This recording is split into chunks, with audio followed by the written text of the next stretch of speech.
His legal counsel has issued a statement saying that they are mounting a robust defense. Oh, they're going to fight it tooth and nail. Edward Burke Jr., Timberlake's attorney, says that he's ready to vigorously challenge the allegations, adding that the pop star will have a lot to say. The allegations of inebriations, prevarications. So he will have a lot to say at the appropriate time. At the appropriate time when we feel it's appropriate. The incident went down Monday night in Sag Harbor, New York, where Timberlake was pulled over failing to stop sign and not maintaining his lane. Timberlake was in a rain on a single count of driving while intoxicated. And As an artist, Mr. Timberlake believes in a creative way of driving. Is scheduled to appear in court on July 26, which happens to conflict with his tour date in Krakow, Poland, by the way. He expresses his muse through his music and through driving. So, I mean, it's a vigorous challenge to the allegations. Dude, pay your fine, do your classes, move on. A nice little mea culpa. You're not the first person that it's ever happened to. You got busted. Yeah, it's not the end of the world. Right. And then, maybe use this as a learning experience. Yeah. But they're going to, and they'll probably knock down a little bit of the issues with a They'll have it lawyer. reduced to tipsy. But the vigorously challenge of, This is an outrage. Yeah, exactly. The way my client was treated. Yeah, so. For his creative driving. We'll see where this goes. That's the issue. That should be the defense. Creative driving. He's an artist. It is his Your nature. Honor, in a workaday world where everyone conforms, he is an artist. Yeah. Thinking outside the box with creative driving. All right. I believe we have, Marissa, did you send over a couple of clips this morning that Steve had? Nope. Okay. So there were some clips. Christina Applegate. Yes. If you would, please. She has clarified some of her past remarks to make sure that her fans know that she's okay. And during the June 4th episode of her podcast, Messy, she had shared, I don't enjoy living. We had covered this already. She said, I don't enjoy living. And she also said that she was going through a real depression that left her scarred or scared as she continues to deal with her battle with multiple sclerosis. It's pretty alarming to hear that. And we were trying to figure out how to interpret that because I mean, we all listened to the clip and thought there's an air of finality to that is unnerving. Yeah, when you say you don't enjoy living anymore, I mean, that's one of those red flags that makes you go, should I be concerned? Right. Should I really be concerned? But she had, in the latest episode of the podcast, she addressed the previous comments and let her concerned fans know that they really don't have to worry. So we do have that clip over, Case? Yeah, this one says she's okay. All right, let's play that. Here we go. It's important to be able to say these things. And no, I'm not sitting here on suicide watch, okay? I am not. Nor have I ever been. But the dark thoughts come through my head sometimes when you're dealing with something that has taken a huge part of you away. Yeah, I'm sure. It sucks, man. It's, it's hard for everybody. Some people, it's easy to have a nice, reality check about all this and be okay with it. But other people, it's really difficult. Think about this. In general, no matter how favored your life has been, there have been times where even I have been like, this sucks. Is this worth perpetuating, or is this? And I some people may be closer to the line of pulling that off, but it does enter your mind now and then. I think just about everyone has that moment. I think it's human nature, most definitely. And then some people have a hard time letting go of it. Right. For sure. All right. Is there another clip? Yeah. All right. Here's the other one. I think that it is incredibly healing and important to be able to express the thoughts, whether that makes someone uncomfortable or not, to be able to say it. So she had said, I dare anyone to be diagnosed with MS or any kind of chronic illness that has taken who you were prior to that moment and go, this is great, No, you have moments of feeling this is tiring and I don't want to do this, but you do it, she said. So it's tough, man. It's a struggle. We have a very good friend who has MS, and it's very, very hard for her. It's really, really hard for her. Yeah, no doubt. But hopefully you have lots of support and can lean on that. Jacob Elordi is in the middle of a deep fake porn problem on social media. Apparently, multiple posts have surfaced that use the actor's likeness combined with the body of a male OnlyFans creator getting millions of views. Oh, man. I wish somebody would use me on an OnlyFans Jesus Christ, what I loved him. Yeah. An 11-inch Johnson. The male OnlyFans model has reportedly spoken out, sharing that he finds the whole thing creepy. So it's him that's upset. The model also noted that he was 17 years old when he shot the videos in question, meaning that they were underage at the time as well. So I don't know what. How do you post that? You can't. That's child porn. Well, I don't know. I don't know how deep into. I don't know. Yeah. I have no idea what the level of sexuality it goes into. If it's full frontal nudity, if it's penetration, or any of that stuff. But fans have rallied to support Jacob during this time, condemning the spread of the videos and demanding that they be removed from social media. The actor is the latest celeb to have dealt with sexually explicit deepfakes, following similar incidents with Taylor Swift, Megan Thee Stallion, and others as well. Shannon Doherty has filed legal documents requesting spousal support from estranged husband Kurt Izwarienko. In the filing dated last Friday, Doherty is asking for $15,343 in monthly spousal support, retroactive to June 1st, 2024, plus a lump sum of $9,100 for her attorney costs, plus an additional $11,800 to cover additional costs. What's this guy do? Is he an actor? Does it say? I don't know. The actress claims her health issues have made work virtually impossible with what income there is coming from residuals from work done before she and he were married. As her health costs are expected to increase, she says that her show Charmed will leave streaming at the end of the month, drastically decreasing any residuals that she earns from the show. So she's looking for spousal support. It's a tough position to be in. Speaking of divorce proceedings and whatnot, another day and more info coming out about the situation between Billy Ray Cyrus and his estranged wife, Fire Rose. Fire Rose! Yes. Fire! Earlier this week. Fire Rose, like a fire in the sky. Earlier this week, Fire Rose filed her own legal documents. Fire Rose! In the divorce proceedings, claiming that Billy Ray... I am Fire Rose, people of Earth. Suckle unto my teat. That Billy Ray had a substance abuse problem and was abusive to her. Now, Billy is returning fire. Yeah. Saying Fire Rose misled him from the start of their relationship. The singer claims Fire Rose didn't tell him her real last name when they first Which met. is apparently Rotten Crotch. Fire Rose Rotten Crotch. You can see why she changed it. Yeah. Her name is actually Gladys Rotten Crotch. Hello, Fire Rose Rotten Fire Rose! Yeah. Alleging that he alleged she presented herself as having the maiden name Hodges. All right. When in reality, he claims she had a completely different legal surname from a previous marriage, which he says she failed to disclose. So they're sliding down this kind of thing that this is poised to be one of those real acrimonious. You got the physical allegations coming out. You're going to get all the drug allegations, all this stuff. And we had the money spending. The money spending and then the pseudonyms and all this stuff. So they're poised for a long battle. Once Cyrus's lawyers found evidence of her previous marriage, he put the divorce wheels in motion. My client is just expressing creative driving. Wrong client. Is this the Fire Rose case? Yes, it's the Fire Rose case. Gladys Rotten Crotch? No, I mean, God damn it, I need a vacation. Maybe she's doing creative spending. Yes, that's what it is. So she had felt that he had been betrayed over this. Billy Ray also claims that his wife tried to isolate him. Man, that breaks my heart thinking about betrayed Billy Ray Cyrus. Does it break achy breaky heart? Breaky heart. Yeah. Sometimes you just don't understand. Billy Ray also claims that his wife tried to isolate him from his children. The situation continues to unfold at a pretty quick pace, so we'll have to see. This is good. We're gonna stick with this one for a little while, I believe. So Fire Rose, Billy Ray Cyrus. Oh no, it's Fire Rose. It is Fire Rose. Heartbreaking, of course. Chrissy Teigen is hitting back at fans who called her out over her dirty bathwater. Now, it all started when her husband, John Legend, shared a clip of her in a bathtub filled with brownish water. And he asked, what is happening here? And she says as she's scrubbing her leg, she responds, I'm getting all my body makeup off. So the musician captioned the post, "Sometimes you got to exfoliate," and that should have been the end of it. But fans were not satisfied. Comments ranged from "it looks dirty" to "yuck."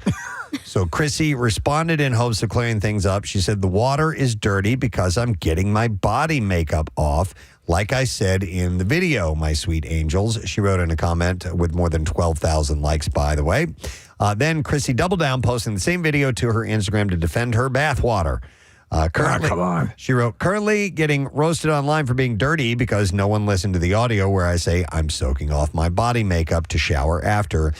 She captioned the post, adding that there are full-blown fights in John's comments. She doesn't seem too bothered by it all, writing, "I love a good old-fashioned roasting, though. You guys are killing it. It being never touching grass ever." Huh? Are you a bath dude? No. Yeah, I'm a shower dude. I'm not a big fan. It takes too long to take a bath. Too freaking long. Yeah, now I like hot tubs and stuff like that, but I'm not a getting clean bath guy. Rochelle takes baths all the time. Does she? Yeah, she soaks in them too. Yeah. She'll put Epsom in there and do Calgon stuff like bath that. beads. Yeah, so she'll put on a TV show and sit in there for half hour, 45 minutes or something like that, and just kind of chill out. So I'm happy because someone actually uses our bathtub, because in many homes, after the kids grow up, the bathtub just never, ever, ever gets used. So I'm cool with it. Where you keep your shoes. Yeah. Well, of all the people that commented on this, nobody had ever gotten a spray tan before, because the first shower after a spray tan, all the water is brown. Yeah, really? Like it's like stains the tub. You have to like scrub it off. Yeah. And, How many spray tans a year do you get? Every now and then you show up and we're like, yeah, there she is. I haven't gotten one yet, and I'm feeling pale. Usually, like it's before a wedding or a vacation or something like that. Some event. Yeah, So you maybe need a couple times a year? Yeah, 4 or 5. Oh, wow. Yeah. Okay. Quite a bit. I've never had one. I've never had a spray tan. I Ooh. did ages ago. One time. Were you happy with the results? No, it was kind of. And how? I think with vitiligo, wouldn't it look weird with me? It might actually even you out. I don't know. Really? I don't know. My nephew, he's a bodybuilder, and so he got a spray tan for one of these competitions. Oh my God, those guys sometimes use paint rollers. He on looks like an themselves. Oompa Loompa. Wait. Like weird pink lips. Yeah. Why do they go that austere with it? It accentuates the striations in the muscle and all Right. that. Yeah, so that's why they do it. But it looks, if you were to see somebody like that normally, it'd be laughable. Yeah. And they all have to get the same color. They don't though. They. Oh, I heard that every competitor has to be the same. Like Right. there's only one color they're allowed to So get. they'll bend the rules, and then the color will read differently on everyone. Oh, sure, sure. Depends on your natural complexion. Yeah. So There I you guess go. so. Yeah. All right. The Golden Bachelor's Jerry Turner is still a big hit with the ladies. He shared with TMZ that he's had ladies come up to him in public and give him their numbers, Can't help it. I've got a lot of ways. as well as DM him online. No, that means a direct message. While he apparently does take down their digits, he says he's holding off on actually dating anyone until he's ready to get back out there again. Whenever Jerry does get back out there, he says that he knows what he's looking for.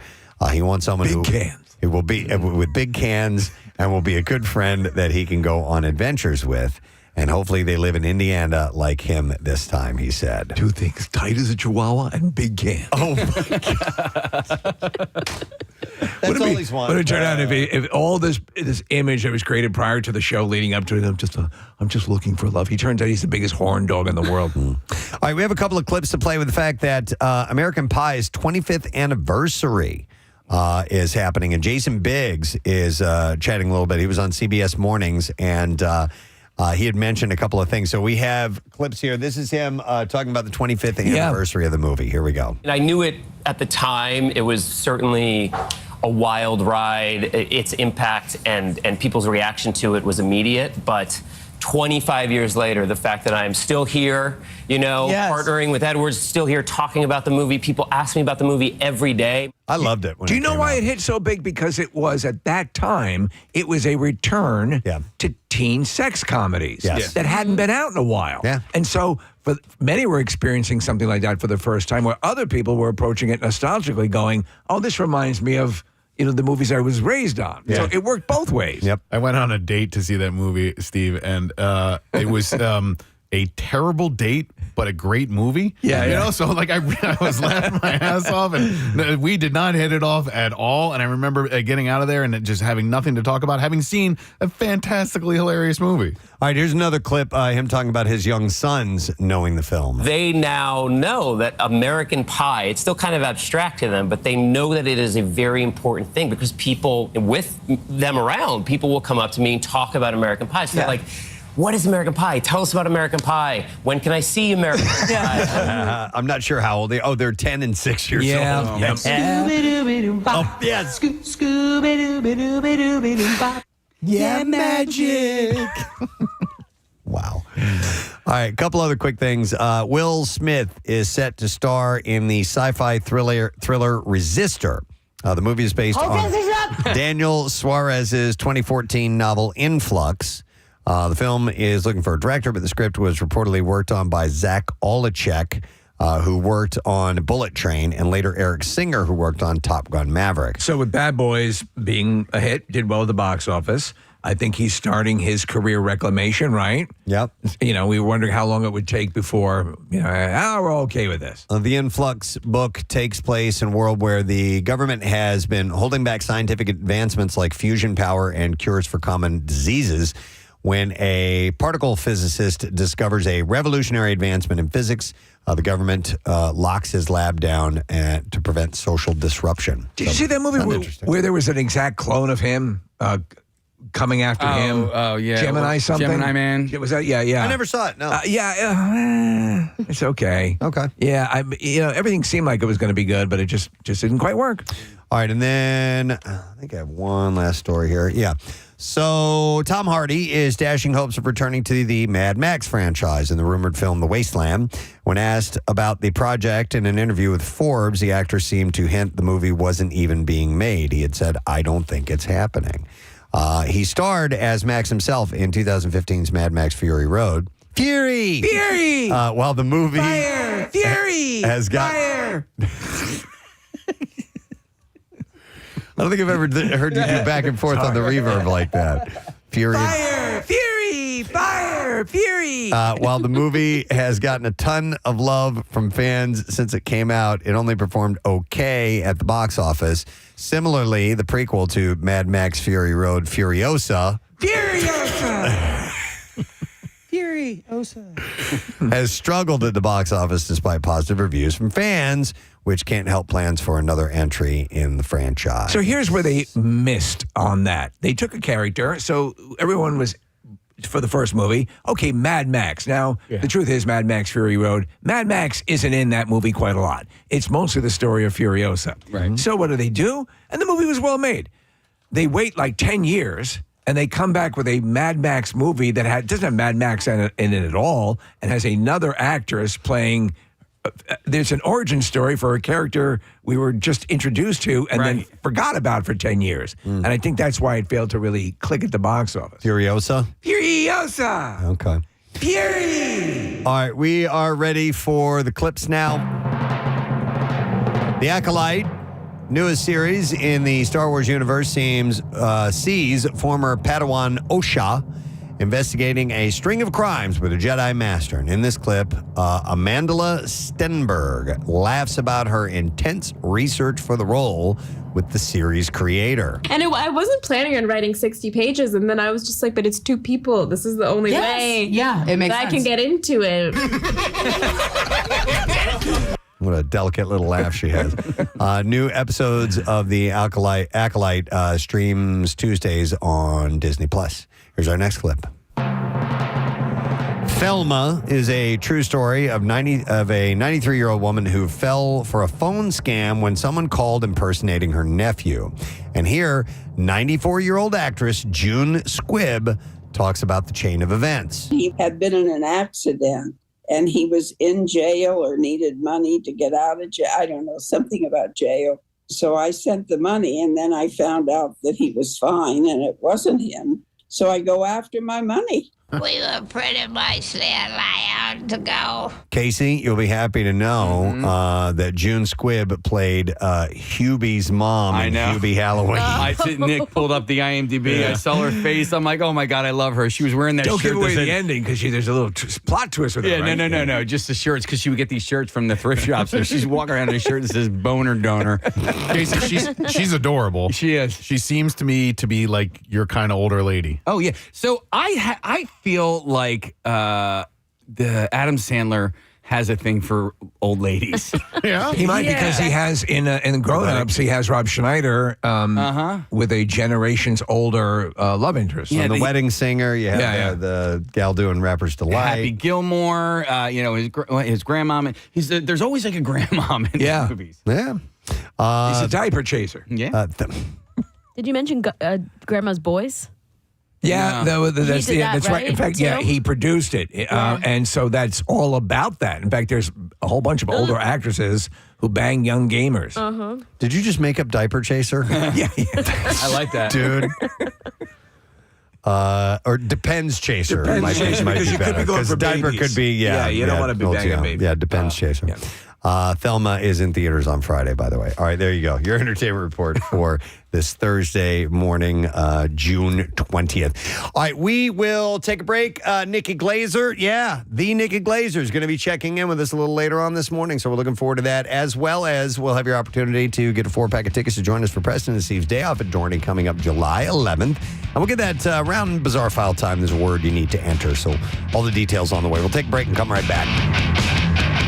Big event that we've long awaited that he is joining us this morning. It's very, very cool. I mean, the stuff that so many people thought would never happen, and here it is. Please welcome Zack Snyder to the show this morning. Zach. Hey, guys. Hey, how you doing, man? Doing great. Doing really great this morning. It is an exciting day for a lot of people, including most of all you. And the first question I want to get into, Zach, is just to remind everybody, how did this come to be? Where did this idea start that this movie needed to go back and be redone and added all this extra footage? I think it was fan-based, was it not? 100% fan-based. I don't know. It's a long saga of what happened during the film. People might not know that the original Justice League that was released in theaters, that I've never seen the movie. I left the project due to a family tragedy that we had, and so I never completed the film. They brought in another guy to finish it, and they made a couple of changes in my absence, and so I guess there was a hashtag that circulated called "Release the Snyder Cut." And that hashtag started on November 17th, 2017, which is the day the movie was originally released. Wow. There was a guy who walked out of the theater and just went like, nope, and tweeted that. And since, it's been tweeted millions of times, the studio finally was like, okay, well, I guess we have to do this. It's miraculous. Yeah. It is a miraculous thing when you stop and think about it. So the actual release itself, Zach, the actual movie, that it's in existence the way you originally envisioned it, but now the story of it has become Hollywood legend as well, how this actually was executed. So something that I'm sure would have to frustrate any artist and any guy, and I consider you a visionary. Preston and I, we all love your work. I mean, we're massive fans. And to think, okay, I guess I have to cast that one into the dustbin of, that, and then to be able to go back, and then you're getting things like IGN saying Zack Snyder's Justice League is a vindication for the director and the fans that believed in his vision. That's got to be awesome on this day to hear stuff like that. Yeah, it's really cool. And just the fans have been so amazing. Our big cause is suicide prevention and mental health awareness. And, the fans have raised now $600,000 just, in the little fan community. because every time they did an activation, like if they bought a billboard, half the money would go to AFSP and the other half of the money would be like a billboard, or like whatever they do, half of the money goes to, AFSP and, for suicide prevention and mental health awareness. And it's just an incredible, I've said 100 times, like, well, if there was no movie, what the fans have done is incredible, especially during this pandemic where there's a lot of people suffering, through some hard times, on top of the, this virus, there's also just the impact on all of us as people. And I think that they've really been just amazing and tip of the spear in that way. And I'm just proud of the community. Well, you participated in our Camp Out for Hunger, and just to put into perspective what happened, that ended up, when we thought we were fighting, the Battle of Sisyphus there, pushing the boulder up the hill, it ended up being by leaps and bounds, our most productive camp out ever, and again, thanks in part to you and the other people who did it. So the generosity is not gone, and for anyone who's going to enjoy and has been excited for this event, that we'll put the link up. I'm sure Nick probably already has, to direct money for people who want to make donations to this charity, which is Touch Your Life, and is sadly touching so many lives right now, and then turn a negative into a positive. But I have to ask you, so there is so much that initially I was unaware, after having seen the movie in the theater and having loved the way you had progressed this story. With Man of Steel and Batman v Superman, Dawn of Justice. To me, it seemed very Wagnerian and very operatic, and I love it. I love that whole thing. And while Justice League definitely has its moments, the tone was different. And so now that I realize there were huge chunks that were excised, Preston and I loved the character of Cyborg, and you could just feel he had been shorted so much screen time. That has been corrected, correct? Cyborg is really it's his movie in a lot of ways. I think when you see it, you're going to be very much, you're basically seeing Cyborg's story in a lot of ways. It's his origin, and that was always when Chris Terrio and I were working on the story. Our intent was always to have Cyborg. It was his time. We thought this movie was going to be all about Cyborg, and frankly, Justice League really takes that character, all the way. I love it. I can't wait for you to see it. But I was suggesting that you guys leave the studio right now. Oh, Zach was actually giving us a pass. All right, great. And suggested, and I suggested we ran the show from the time of Live Aid, and it would probably it wouldn't work out. But so we're going to tell our bosses you've given us the pass right now, actually on social media, and there are people responding who are just loving it. And you've always dealt with people who just summarily just don't buy into what you're doing. I've from the get-go, as have legions, bought into it. And you like long movies. We talked about this last time at the Camp Out for Hunger. And if you're telling a story, it's like I was looking at the runtime initially when the first iteration of Justice League was released. Like, how are you? What is this? What was this filmed in a photo booth? I mean, how are you getting these huge stories compacted? The movie, I think the runtime of the movie it's 2 hours with credits. So it's, I think, an hour and, 40, or 50 minutes. Yeah. Total. I mean, I think that's, not even half of the movie that I've just finished. So if you're ready for a deep dive into into some Justice League characters, if you're ready to really go all the way, please, this is what it's all about. Zach, mentioning a long film, and for those who maybe have a hard time consuming something that's 4 hours long, I did read this morning that it is kind of broken up into 30-minute chapters. Is that the case? Yeah, when I originally finished this cut of the movie, I finished in January of 2017. So I've been working on even 2016. So and I had this idea then that I should divide the movie into chapters. And so it's really easy to, I think as a stream, when you're streaming it, and this is a great HBO Max thing that's happening, in that when you sit on your sofa, if you sort of think about it psychologically, like you're about to binge basically 7 half-hour episodes of a giant, some are 40 minutes and whatever, but I think you really, in that sense, it's really easy to watch, and you can always pause it at the chapters and go get your chips or go to the bathroom, or you can come back the next day. But it's really, I think in that way, it's the right sort of platform for it. We did finish an IMAX version of the movie as well, which hopefully when the theaters kind of open up more, we can put up an IMAX for you guys, because we want to do that for charity, in the fall. Oh, we'll be there. We'll promote it. Yeah, we'll absolutely do that. And just to let people know, and it's my understanding that they might be thrown off as you watch it, as everyone will watch it today, and then donate to Zach's charity as well. That the aspect ratio that you'll see at home is a little bit different, correct? Yeah, it's like the opposite of letterbox. So everyone took a while to get used to letterbox format, which is when you have black bars on the top and bottom, the kind of widescreen look. This is the opposite.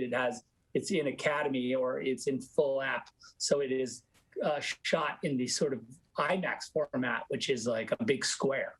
So you'll have some bars on the sides of the screen. So don't worry about that. That's part of it. I was seeing side-by-side comparisons, and I love from, you see more stuff going on. You need to see the bat signal. Yeah. Obviously, I have my Batman here with me. But I mean, the fact that all of that is going on, and just the color changes that you've done.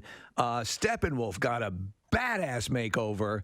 And I mean, with what you did, and HBO Max gave you some money, but what you've been able to do, and I've just seen stills, so I'm very excited. But everything looks fantastic.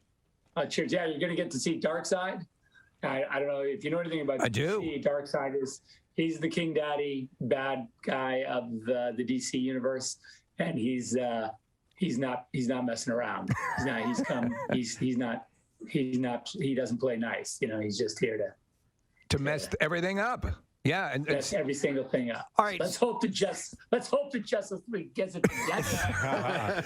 Don't give it away. So with that, I'm saying I hope. Okay. Are there other actors who were initially on the cutting room floor that are now getting their treatment in this film? Listen, I don't know 100% because, as I said, I haven't seen the theatrical cut. I might have to do that analysis.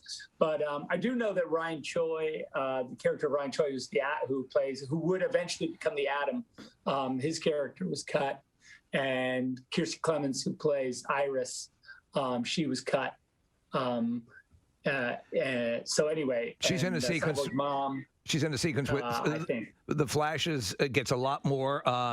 Time on the screen. Ezra Miller. We know there's a new Flash movie that is. Nikki Glaser joining us later on this morning. We got your chance to win a 4-pack of tickets for the President's Eve Day Off at Dorney. That's on the way. We'll get to all that. But just to mark the day, it is the summer solstice. Today is the first day of the summer season officially by the calendar. Right. It is the longest day of the year. We get the most amount of sunlight today. We are perpetually thrilled this time of year because we get to see the sun at the beginning of the show. There's sunrise, there's light. We don't feel like vampires for most of the year. And when we start the show, it's pitch black. Yeah, totally. And we feel alive and young and free. And we feel like Fire Rose.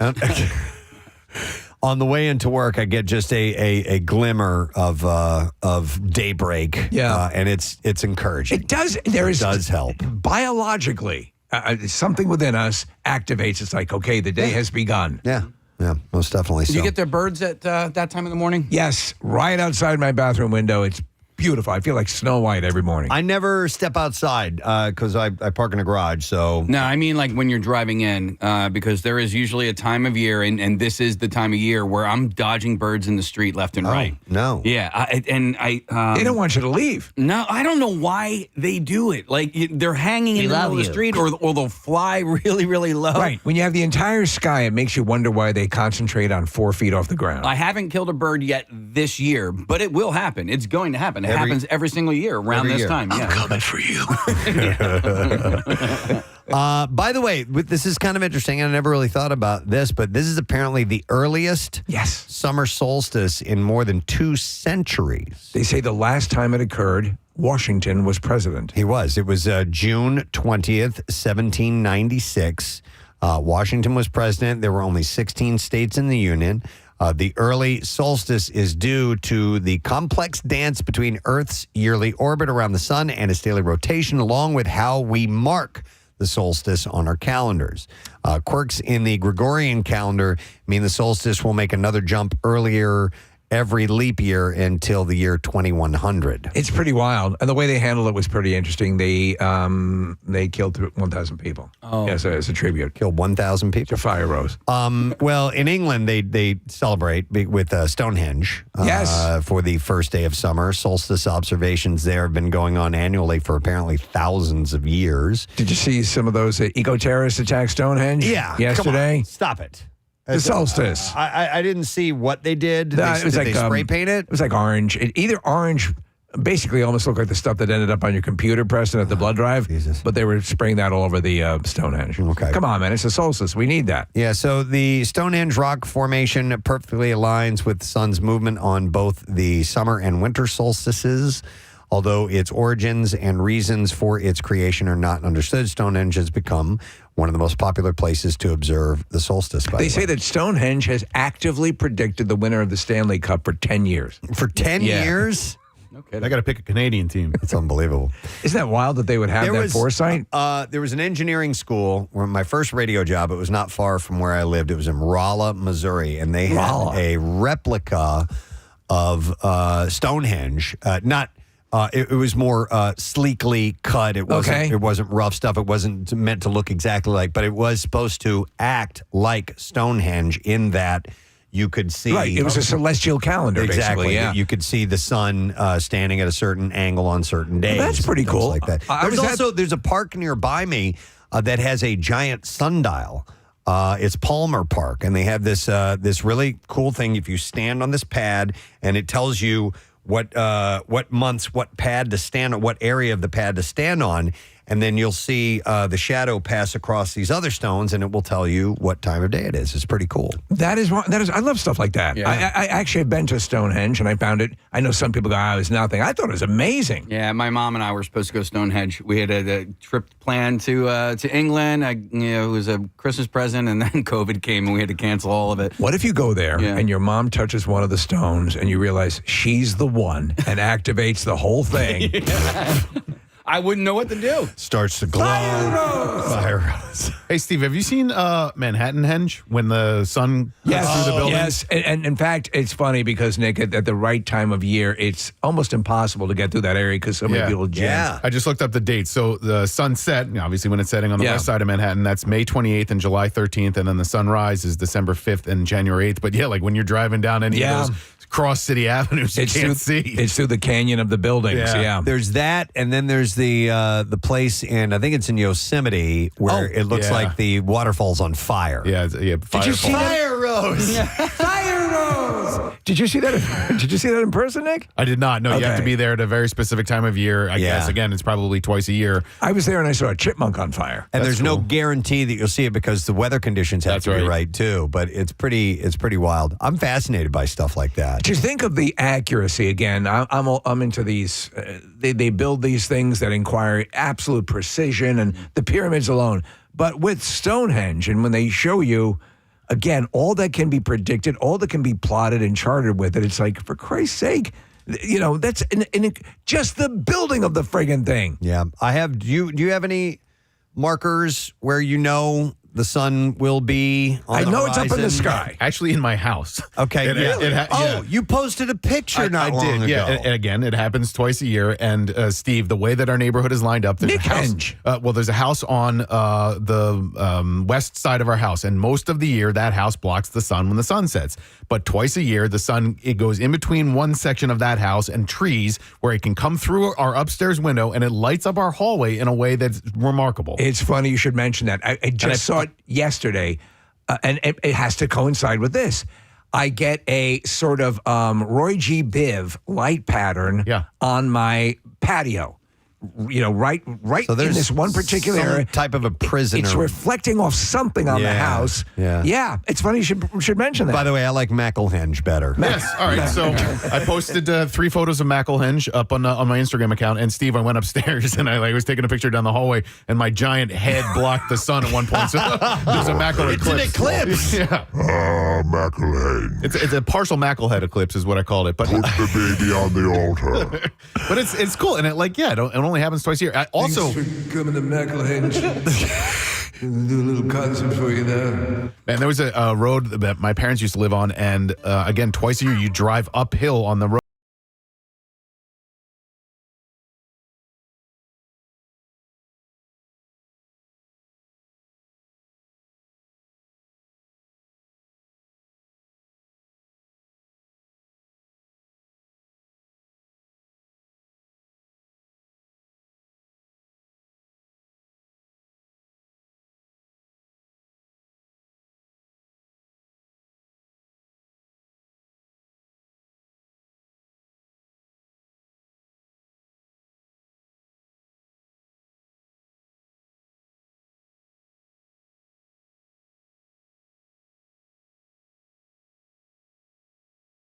Yeah, they come out. This is the best. Hilarious. So I have at our shore house. I know I have marked where on summertime where the living's easy. longest day of the year where the sun is, and the shortest day of the year where they set. Presbohenge. Presbohenge. Right? I love it. That's my Presbohenge. Yep. McElhenge, Presbohenge. So the Mayans also and Urans. And Aztecs also use the summer and winter solstices as markers to build structures that precisely line up with shadows created by the sun. Does that fascinate you? I mean, it fascinates. I mean, that is to me, it's amazing. When we were in Tulum, did anyone go and do the? There was apparently a pyramid that was closed. I did not. Chichen Itza, right? Yeah. I didn't want to leave the resort. I didn't want to leave the pool. Yeah. Yeah, I doubt the pyramids would have been built if they had a resort near there. So today is also the winter solstice in the southern hemisphere. So they have the shortest day of the year, meaning that winter is coming for the regular 12% of the world's population who live there as well. So today is so in Australia, the dingoes have to get their baby stealing in early. Right. Yeah, they got to do that now. Steal your babies now. So today is, yes, indeed, the first day of summer, longest day of the year. Today is also the summer in the city. Oh my God. I've been waiting. It's summer, by the way. Hot damn. Summer in the city. Back of my neck, getting dirty and bad. Today is also National Yard Games Day. So my wife just had a gathering, ladies' night, and the yard games came out. We had the badminton and cornhole thing that's for the lawn, and so no one played them. Well, here's the deal, and you mentioned badminton, and I'm glad you brought that up because that is a fun ass game. I love badminton. If you ever get the space and some people who actually want to play it, it's actually awesome because you can wail on that thing. If you're doing it right, if you set up the court, I guess, the proper way. I like a higher badminton net. Yeah. Some people have it just at like high chest level. I'm like, no. God, I saw a video popped up in my algorithm on Instagram the other day of a volley in a professional badminton game. And it was unbelievable to watch. You've probably seen pickleball volleys that are intense like that. It was like that. And these guys were just pulling off stuff I couldn't believe that they were doing. We did dodgeball for a while. We should have badminton. Badminton. Dodge badminton. So I do like that. I've cooled off on yard games. I used to love them. There's well, golf is right. Well, that's gigantic. Yeah. You know, you need a lot of room to play golf, obviously. But there was a time where I enjoyed cornhole. I hate it now. Oh, yeah? Really? Yeah. It's really boring to me. The first game like that I played was, we called it washers or quoits. Quoits. Yeah. Yep. The first time I played that, and I was in my young 20s, I'm like, oh my God, we're outside, we're drinking, we're playing games. This is awesome. and got real competitive. When they with said it. coit, you misheard and heard coitus, didn't you? And coitus. Yeah. And cornhole is essentially a lot like that game, I think. Yeah, But, I played a cornhole. but it's bored me now. I don't like it anymore. I think to be honest, I'm feeling a little more interest in cornhole because of the Kathy and I gone and done this tournament thing. Oh, yeah. And it's like, well, man, it's really good. And, I play with. I play. well, I'll tell you what. To me, it has a kinship with horseshoes. Yes, and that's a game I used to love. Likewise. Yeah. Preston, have any of those games translated from yard games to, for you, beach games? Not those games in particular, but Casey turned me on to a game. The product we use is called Yardies. Yardies. Or it's also known as Polish horseshoes. Yeah.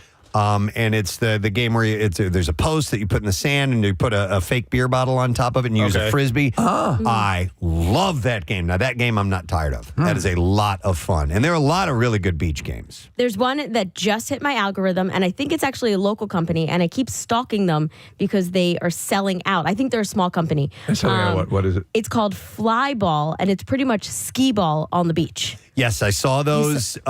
We were in Wildwood a couple of weeks ago, and they were on the boardwalk selling those. Can I see them? Yes, it looks fun. see. It's similar to cornhole and I love skee-ball. skee ball. Yes. Yeah. I love skee I love skee ball, and I'm good at skee ball.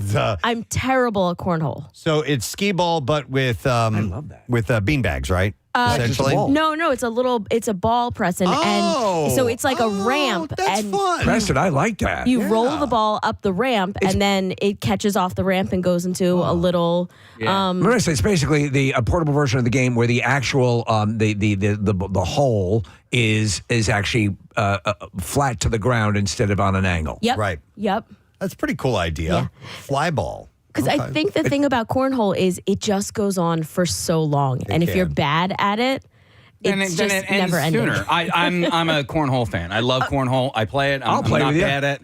I'm not bad at it. I have my cornhole board is actually it's Bago brand, and so my board is different. My board is plastic. The beanbags are not as like thick and robust as like the cornhole beanbags. Okay. And it's actually I think it's harder. So when I played cornhole 2 weeks ago, Do they slide? Is it very slippery? well, which one? The cornhole. The surface. The surface, because to me that's okay. I was wondering because to me, Casey, that's the element of the game is being able to slide and knock other bag. You know what I'm saying? Yeah. When you see the pros do it. Yeah, it's kind of like shuffleboard. Yeah. I guess a little bit. I'm looking at these are the best yard games of 2024 according to IGN.com. So cornhole, obviously, up there. Here's one I never got: Can Jam.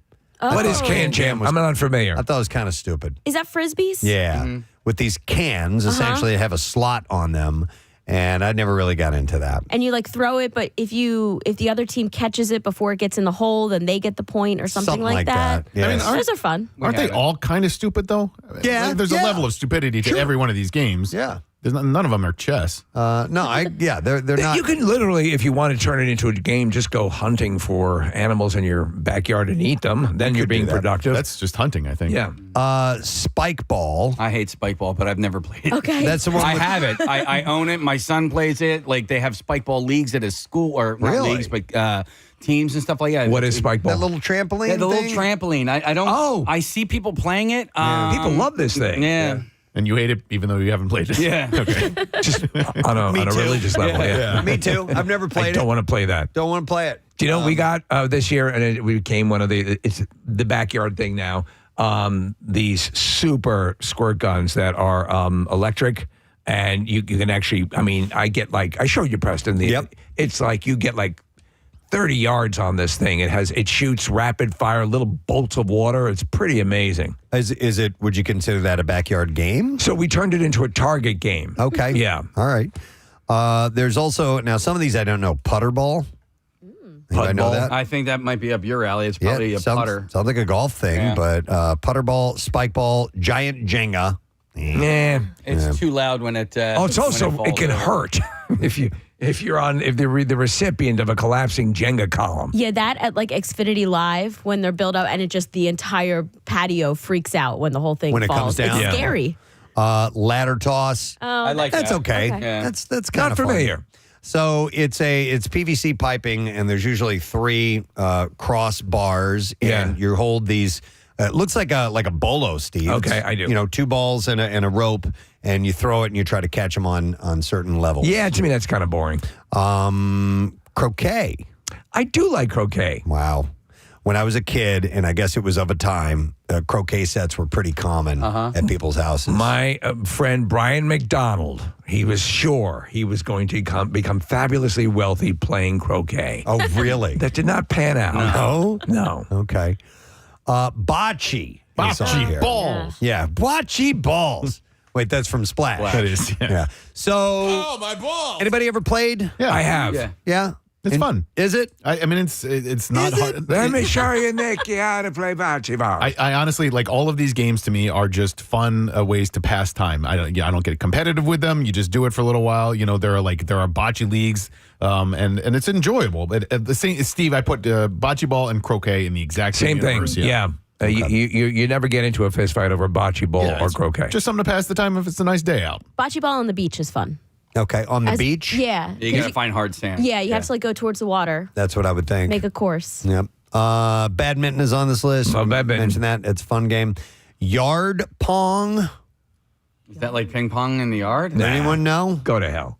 My only guess would be sometimes they do like beer pong, but they'll make like giant cups and you kind of throw like a big volleyball That's into it. them. Yep, you're right, Maris. Okay. Yeah, so it's an outdoor pong game with beer. So I have an outdoor all-weather ping pong table.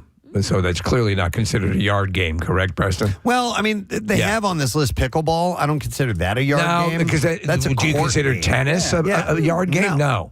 Yeah, but remember when we were kids and we pretty much played pickleball with like there was 2 games that I would always get at the beach. One was the one where it was a Velcro handheld and the tennis ball, and you would throw it back and forth. And then the other one was like 2 big ping pong paddles and a little ball. And you would keep it airborne. Yeah. It was It'd be essentially, a constant volley. Yeah, and I still see people playing that game, but I never thought that as pickleball because you need a net and other things. Also, is it a scoring game pretty much, or is it just more an activity? I always thought that the paddle thing, where you just hit back and forth, I thought that was just like playing catch. Playing catch. Yeah. So I don't know if there's a point system involved in that or not. And it has horseshoes on here. Horseshoes is a pretty classic. I love horseshoes. yard You know game. what game I used to dig in? And again, it's more just playing catch, but it was like a curved track, almost like a highlight thing, and it had ridges on it. Steve, I think it was called trackball. Trackball. Yeah. Whack 'em. And you could make it curve and do all Like kinds of crazy crazy. stuff in the air. There are some of those that don't exist anymore. Obviously, lawn darts, which people died playing. The original with the pointed ends. What's the they were variation called- on- The brand was called Jarts. Jarts. And we used to use those when we were as kids. Oh, dude. Would just throw them as far and as high as we possibly could. It was like you're throwing a spear or something. Super sharp. Now, they've been replaced. Are they simply just weighted at the end? I don't Okay. even know. Yeah. And those aren't as fun. No. If there's no element of death. Yeah, there's a new one that I've seen. It's basically it looks like a cornhole board, but there's a target on it. There's no hole, and you throw these like suction cup darts at it. Have you guys seen this one yet? Have any idea what it's called? Nope. Okay. It's called suction. Wait, cup describe it darts. again because I was reading the It's text. a cornhole board, but no hole. Instead of a hole, there's a target, like a dart board. So it's kind of like a horseshoes hybrid, right? If you're kind of flinging it, trying to get it, you're trying to get the suction cup on the hole, right? That would be Not the on a corner. hole, on a target. So it's essentially Like it's darts. Yeah. Okay. Yeah. Okay. There's one that is pretty much in my brain synonymous with you, Casey, and it's Giant Connect 4. Yeah. I have one of those. Yeah, like I would rather that instead of Jenga. Well, Yeah. it's not as loud. Right. Sure. And it's a more strategy based than dexterity based, I guess. Oh, we're looking at the thing you were talking about, Casey. Pop darts. Pop darts. That's adorable. That's a good name. It is. Wait, okay. So my friend had these in their kitchen the other day, these Pop Darts. So they're pretty much like suction cups on both sides. And the way that they played it in the kitchen, they had kids. We came over to just hang out at their house. One person throws the dart in the air, and it was like before it lands, you have to collect all the other colors or something. Oh, I kind of it's like vaguely jacks. remember. Or like pick up it kind sticks? of was, yeah, but it was like you throw it in the air or you try to get close to it. I kind of forget what it was, but I mean, it was fun enough in the moment. Kept you in the couple of us to kitchen. play. Yeah. No. Yeah, so it's National Yard Game Day, and I'm trying to think of any And other. it's perfect weather for yard games today. Oh, it If is. your favorite game is heat stroke, Yeah, just you're get going to up have a good time. and play. Come in on, the Grandma. Sweltering, Let's go play jarts. beating down sun I don't want it. today. Surprised wiffle balls. Get not out in there, you old crow. Yeah. Wiffle ball was a great game. Yeah. And that's definitely a backyard game. You don't need a whole ton of space. Do you know what's one of my You favorite need games? some. Wiffle ball, running bases. I used to love running bases. Run the bases. Yeah. Red Rover. Oh, well, now you're getting into kids' games. Kids' games, yeah, yeah. You know, let's play, graveyard tag or whatever it was. Or Hide and seek. One of the newish stump where there's just nails and you have to like swing a hammer. Yes. It's kind of like a tailgate game. explain this. There's just literally a stump and there's nails that are just barely tapped into the Okay. wood, and you have to like swing a big hammer as if you're like swinging an axe. Like a sledgehammer? Yeah, and you kind of just try to hit the nail in Try to drive the nail in one the shot? fewest shots, and you just pass it around. That's Okay. it. It's just a tailgate So game. you get one swing. I've never really played it. Okay. It's like, I've yeah. seen it. It's the games at Spike Ball. Yeah, I don't know. It looks stupid. Have you played it? No. You know the game where there's four horseshoes across, like about 10 yards away, and you pick up a horse and throw them, Right. and see if you can land them on all four horseshoes. So according to this link that was pulled up, Grace pulled this up, and it says the traditional Swiss hammering game. It's called Stump and Nageln. Stomp and nagger. So I You guess want to play? I guess it's got Swiss. I mean, people were sitting around with a bunch of drinks, some hammers, some nails. right. Listen, They're like, let's that play is a game. That is exactly how the Polish horseshoes game had to have come into Yes. play, because it uses a fake beer bottle. Whoever these people were like, we had a Frisbee, let's do something different. They're drinking. They put that bottle up there and try and hit it. Yeah. And then it led to that. And then they started, all right, let's get a point system together. All right, how are we going to do this? Yeah. And then one of those people said, dude, this is good. Right. We need to market this. We need Why to don't actually we play create something. Kill Klaus with a mallet.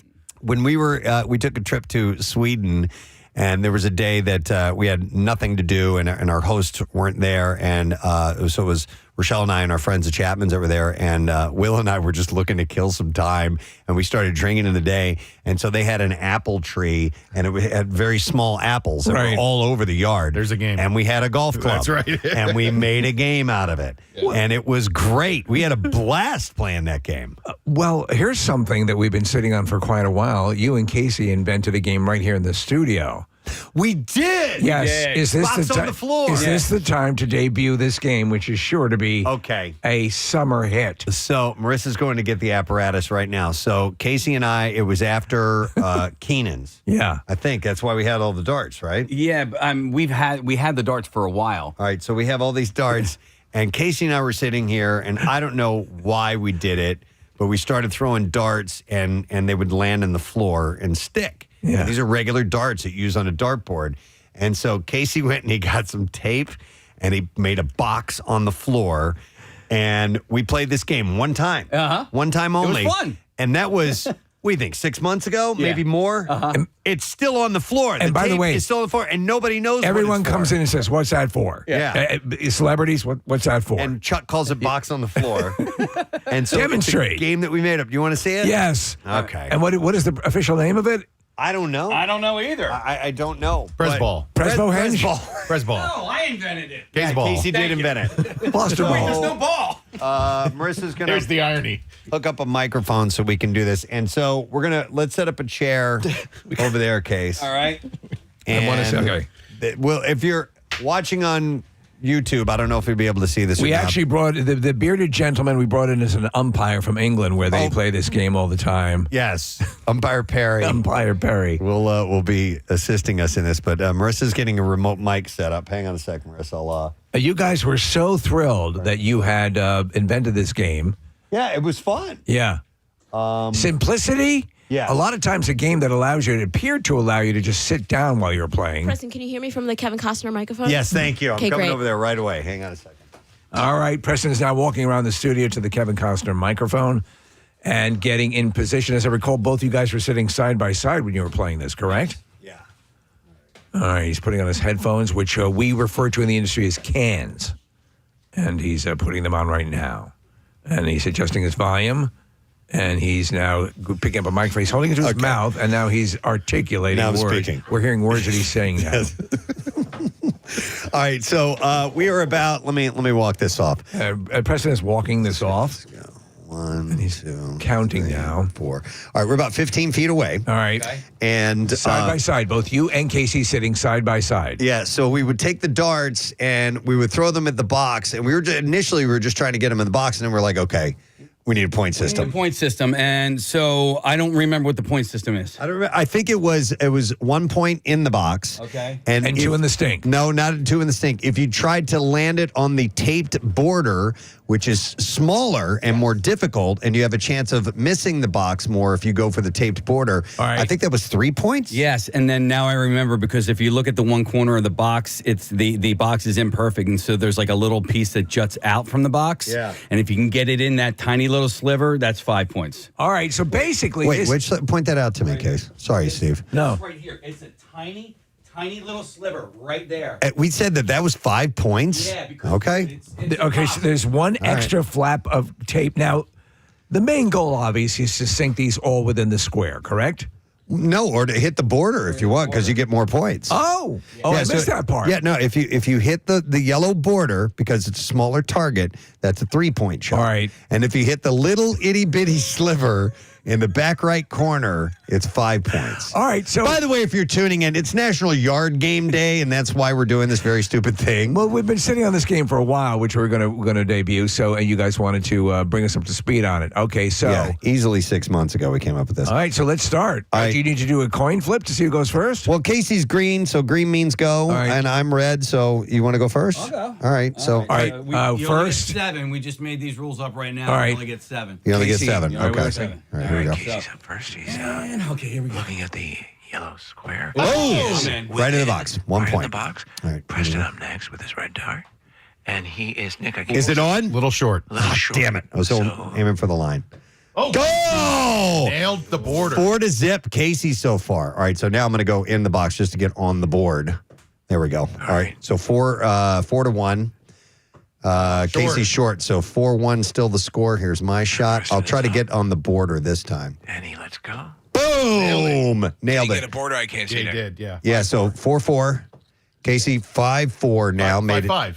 Because you got one in the box already, Preston. I only have 4 points total. I have 3 for the border and then 1 in the box. I thought it was 4 for the border. No, it's My bad. 3 for the border. I never missed the international scoring. All right. Nick, you're playing Canadian rules. I was, yeah. Metric system. All right, here we go. All right, so now I have 5 points. All right, so in the box, 1. Oh, God! 5-4. Way overshot. I'm leading Casey. Casey, very upset. He overshot. All right, 6-4. Casey landed 3 that time. How many darts So left? 6-7, right? How many darts left? 6, 7? So, Casey has 7 points. I got 6. My turn. I have 8. You have 8? Yeah, 2 in the box, 2 in the... Oh, okay. Casey's got 8. I have...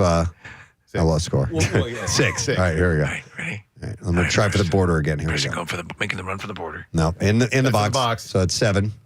8-7. Casey up now.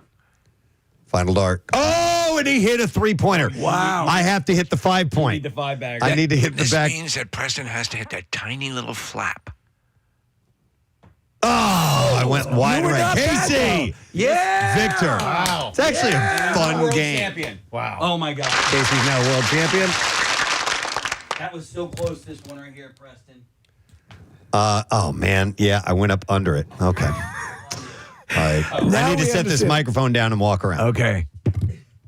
Preston now set the microphone down. He's going to walk around. But this is exactly how these games were invented. Yeah. People were sitting around. And they Except had a you're bunch not of- drunk. They had a bunch of darts. They had some tape and some time. That was it. Yeah.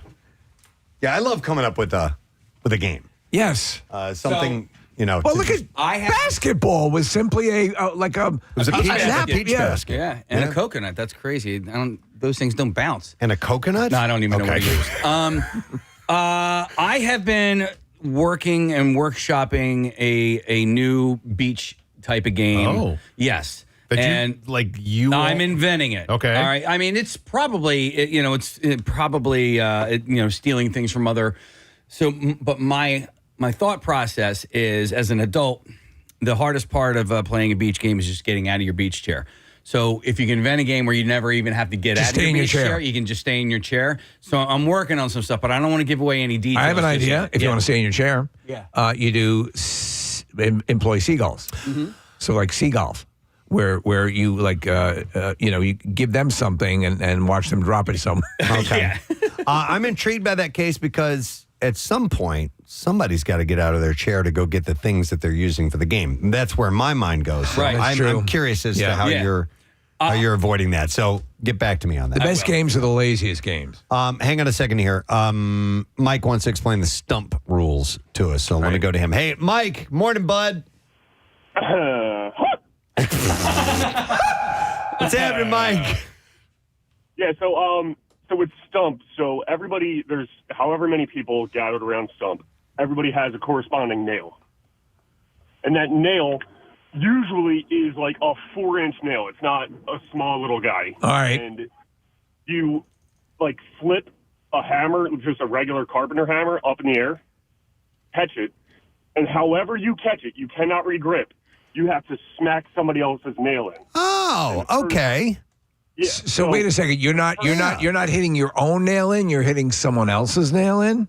Yeah, and whoever's nail goes first, they have to finish the drink. But the regrip is really important because the more you drink, the more difficult it is.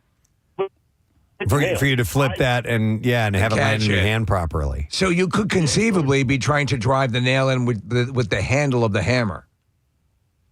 Yeah. Or it's sideways or something like that. Yeah. I gotcha. That's interesting. Okay. I like the flip thing adds a little more interesting twist to it. Yeah. All right. Thanks, Mike. We love you. Nice talking to you, bud. You keep breaking up, bud. So hang on a second. Let me go to Jim. Hey, Jim, good morning. Good morning. It's hard to bother you at work. It's all right, man. Did you create a game or something? Yes. My friends and I created a game called Plink Ball. Plink Ball. It's baseball with... Wait, hold on. Say that again, Jim. It's baseball with BB guns. Baseball with BB guns. How's this played? Please explain. All right. So we got 4 bases, first, second, third, and home. You miss a base, you sit out. Miss a shot, you're an out. Each base is a run. So you hit each base with the BB, shoot with the BB, and you have so many shots. Each base has 4. You can only hit it 4 times. You lost me. Yeah. All right, so hang on. You got to start from the beginning. So are you standing at home plate and you have a BB gun? So yeah, you have your BB gun, which is your bat. Yep. And then out in front of you, you have 4 targets. Each one of them is first, second, third, and home run. Okay. And then you hit the target, you get a runner on first. You hit second, you get a runner on second. Third, runner on third, you automatic home run. But you can only hit each base 4 times. So it limits you to having to stack the bases. So you're advancing quote unquote virtual runners on the bases by hitting the bases in sequence? No, you can hit them whatever sequence you want. Oh, I'm out. I'm confused. And so I assume I'd have to see the targets for this to make sense. I assume the small, like home run is a smaller target. No, home run's a giant paint can about 50 yards out. It's further away. All right. Yes. Okay. And all right. each So base is about 4 inches big. okay. All right. Interesting. So it makes sense to you guys. And do you play this regularly, or is this a rare occasion when Plink Ball comes out? You play it all the time. Yeah, we have speed rounds of 3 innings. Get some pictures or some video and send it to us. I want to see how this is played. Absolutely, we will. All right, thanks, bud. Appreciate it, man. Hang on, I want to go to Duncan, who created a hybrid version of Stump. Hey, Duncan, good morning. Good morning, guys. Hey, what's up, bud?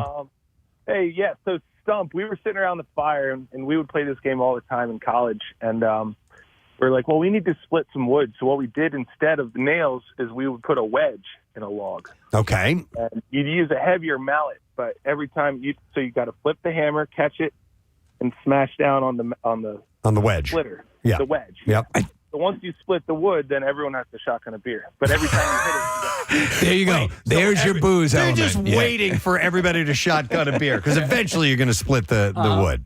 Oh yeah. Oh yeah. Okay. Yeah. I wanted to relate too, real quick, with the BB gun one.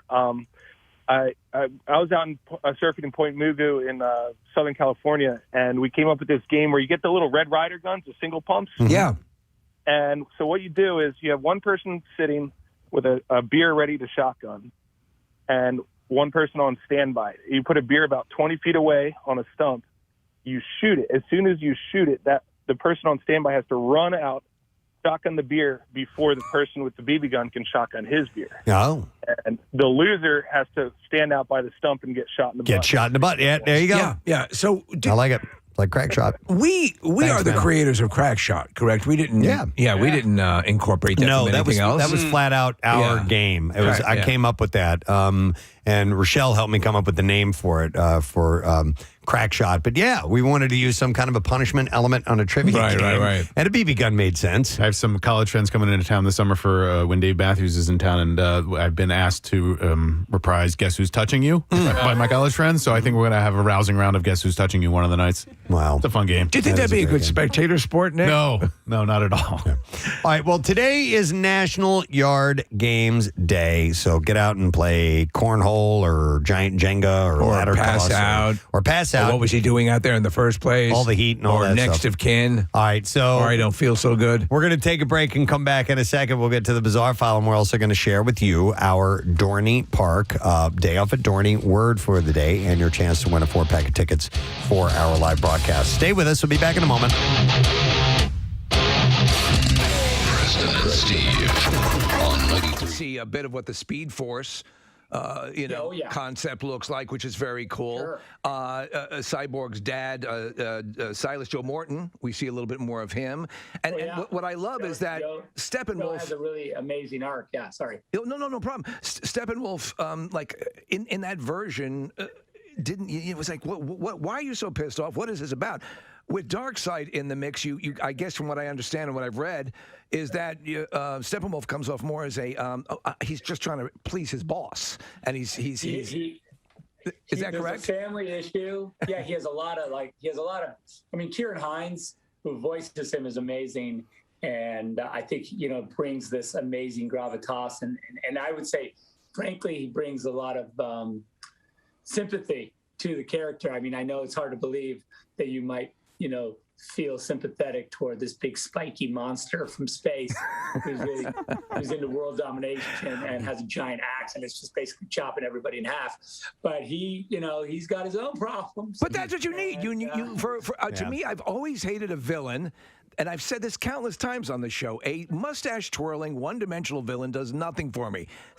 A villain that you can slightly understand the impetus for is far more interesting. Oh, yeah. No, yeah. 100%. So I wanted to ask and double back to Ray Fisher because I was reading something about him. For those who don't know, he's the one who plays Cyborg. Actually, he's from the area. Yeah, yes. We spoke to him years ago. He apparently has had a great reaction to the Snyder Cut. I read this morning that he absolutely loved it. Now, he had his issues with the replacement and its controversies, and we won't get into that here. But how does that feel to you to know that he's happy with what he's seen? Well, Ray's a buddy, and I just when I hired him and when we started this process, it was really, to me, it was all about honoring the character as best I could. And anytime an actor sees the movie and is moved by it and enjoys it, that's for me the ultimate, the ultimate in vindication, and it makes me super happy. So I'm glad that Ray got to enjoy it. Cool. And I saw that video of him where he was just going nuts. So he watched it in a hotel room too. Apparently, it was Yeah, not the best viewing experience, but you can see that if it plays in a hotel room, it'll play anywhere. Hey, Zach, I wanted to ask, first of all, I wanted to thank you for joining us today because I know today's a huge day, and I'm sure everybody wanted a piece of you. And so the fact that you woke up early, it's like 5 o'clock in your time right now, that you woke up early, that you're spending some time with us, I want to thank you for that. But I also want to ask, Why? Why did you get up at 5 o'clock in the morning to call in to Philadelphia radio? I would like to think that you like our show, but is it because you have family in the area? Look, I'm a friend of the show, and I really do. I love you guys. Whenever I get a chance, if you guys, when I see the text arrive on my phone, we're doing a show, you want to jump on? I'm like, let's go. Hey, I have a question. Since we're doing this via Zoom and we can see into your domicile there, do you play piano? My kids do. Okay. My kids play. There's a piano book behind you and a piano. I was going to have you tickle the ivories there for us a little bit if that was the case. By the way, if I could, I would jump on. I would play a little, I don't know what, but I'd be, and sing, of course. Speaking of music, though, just to bring up this point, everyone's raving about the new music for the film, and explain what happened. Junkie did this again when I left. Junkie XL, who does the score, he they replaced him as well. And then when I came back to finish the movie, Junkie, I called him and I said, "We're doing the movie. We're going to finish it." And he was like, "What?" And I said, "Do you have any music left over?" And he goes, "You know what? I'm going to do it all from scratch. I want to start over." And so he just, it's 4 hours, pretty much 4 hours of music.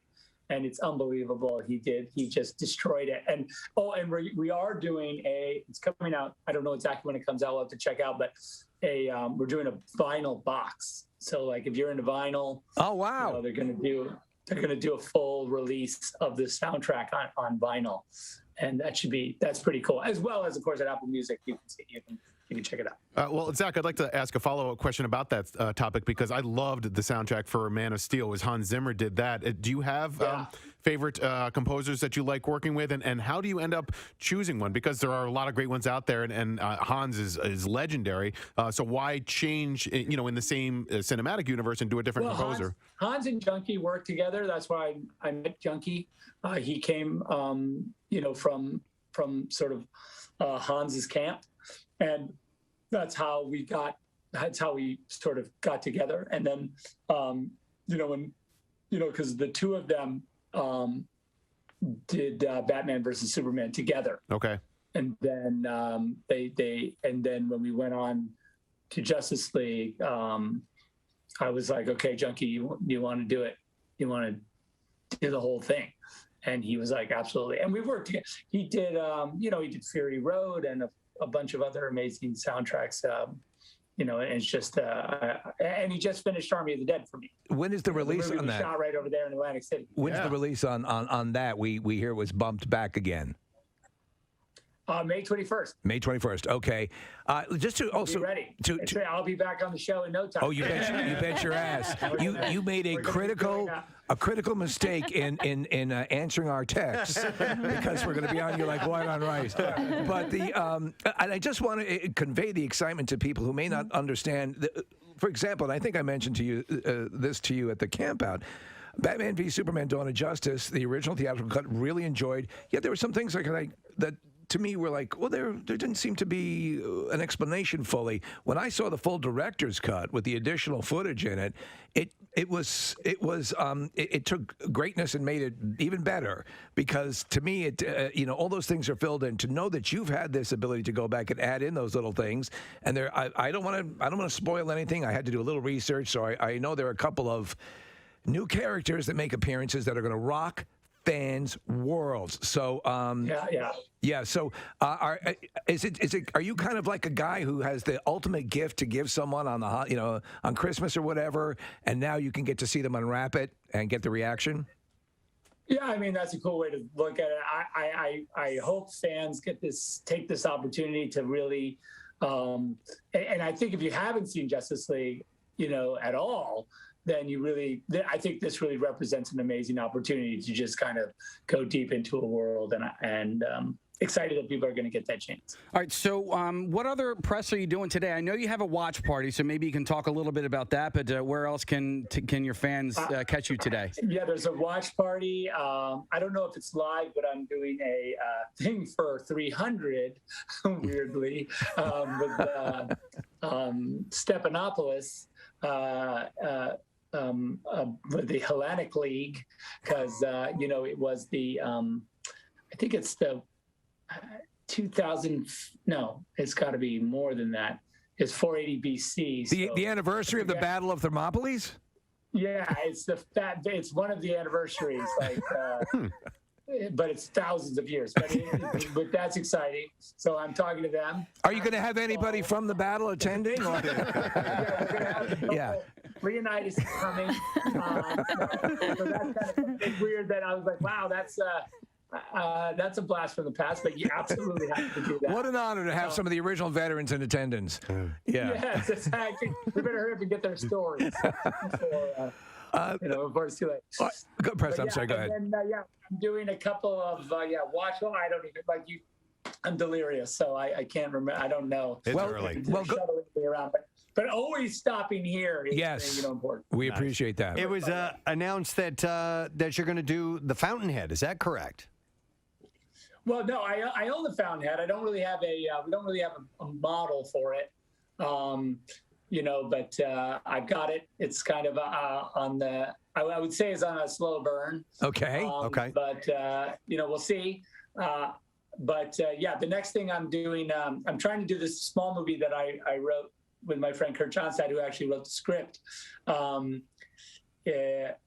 Called Horse Latitudes, and it's a movie that we want to just go shoot in South America, with two guys, and it's like a real sort of micro budget movie, and then that's got to be refreshing. That's going to have to be. Yeah, that's like just want to go a complete diversion. And the actors, you know what I mean? So that's fun. Cool. What does this mean, just quickly? You've got this. The reaction so far has been tremendous. Everything sort of stopped for the Snyderverse. Do you think HBO Max? Do you think we are seeing perhaps the potential for allowing you to complete your longer game in this? Listen, I mean, I don't, that's not necessarily. I didn't make it with that intention. We did make the movie. Yeah. With the when we originally filmed the movie, we assumed there would be two more movies. That's kind of how the movie's made. There's a cliffhanger at the end, and I know it's rude that there's a cliffhanger for a movie that may not get a sequel, but it's just the way it was constructed, and I wanted to do it exactly as we had talked about. Look, I didn't think I'd be sitting here talking to you guys about this. Yeah. So, you never know. Stranger things have happened. So. All right. Well, I don't know if we talked about this or not, but Army of the Dead is going to be released on May 21st. Yeah, and I don't know if we talked about where is it going to be released? I don't know if we. That's on Netflix. It's Netflix. Okay. Netflix has been amazing. You are going to get, trust me, you will know where Army of the Dead is playing and what it's about. Netflix does not. They do not play. Yeah, they like to advertise. Yeah. You trust me. And the trailer I saw it. coming really soon in April, like right at the beginning of April, like I think middle-ish of April. And the new trailer is just it's a butt kicker. I don't want to say the A word because I know I'm You can say ass. Yeah, and I would say ass kicker. Well, then it is an ass kicker. I do want to thank you again for joining us this morning, and then also I want to thank you because when I was texting with you the other day, my son was next to me, and I go, "Hey, I just got a text from Zack Snyder," and he was like, "No way!" And so I looked really, really cool, and he was like, "Tell him I said hi. I'm a huge fan." So I did, and then you texted back, and then I promised him I would say this. He said, "You have to put a character in your next movie whose name is Seamus, because that is his name." Oh my God! So there you go. There we go. There you go. It's super Seamus. Yeah. Oh my God! My son's name is Ben. If you want to toss that in, No. Leave Zach alone. Soon he's going to be doing shout-outs. Yeah, so it's right. Well, listen, Zach, thanks again. It's a big day for you and also for AFSP, like you said. People bring awareness to that and suicide prevention and getting therapy and for people who need it. So we appreciate the time. Yes, Casey? Yeah, we do have information about that on our website. Okay, yep. It's located. That's awesome. If you'd like to Thanks, donate, you guys. can. Our Thanks, guys, for pleasure. bringing that up. Great to talk to you, Zach. Good luck with everything and congratulations.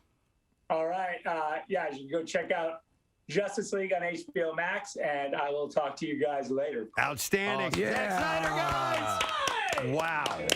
Wow. Huge. Stoked for tonight. Yes. Or as soon as you gonna watch it today? I want to watch it straight through, and it's a tough thing on a school night. So I'm going to try. If not, it'll be tomorrow because I want to live and go into this world. I'm so damn excited. All right, we're going to get right into this with the story. I love this one. It's about the band Korn. So when it came time to choose a name for the band, they had considered being called Larry. Oh, stop it. Larry. This is a great story. That was the name of their manager at the time, Larry, who had told them that they could not call their band Korn. Now, Jonathan Davis told Revolver Magazine that he responded, "Well, we're gonna pick it. We're gonna name it Larry then." And he's like, "F you." And I said, "Look, it's either gonna be Larry or Korn. You effing pick it." And once they decided on a name, Davis said that the logo. This is interesting too.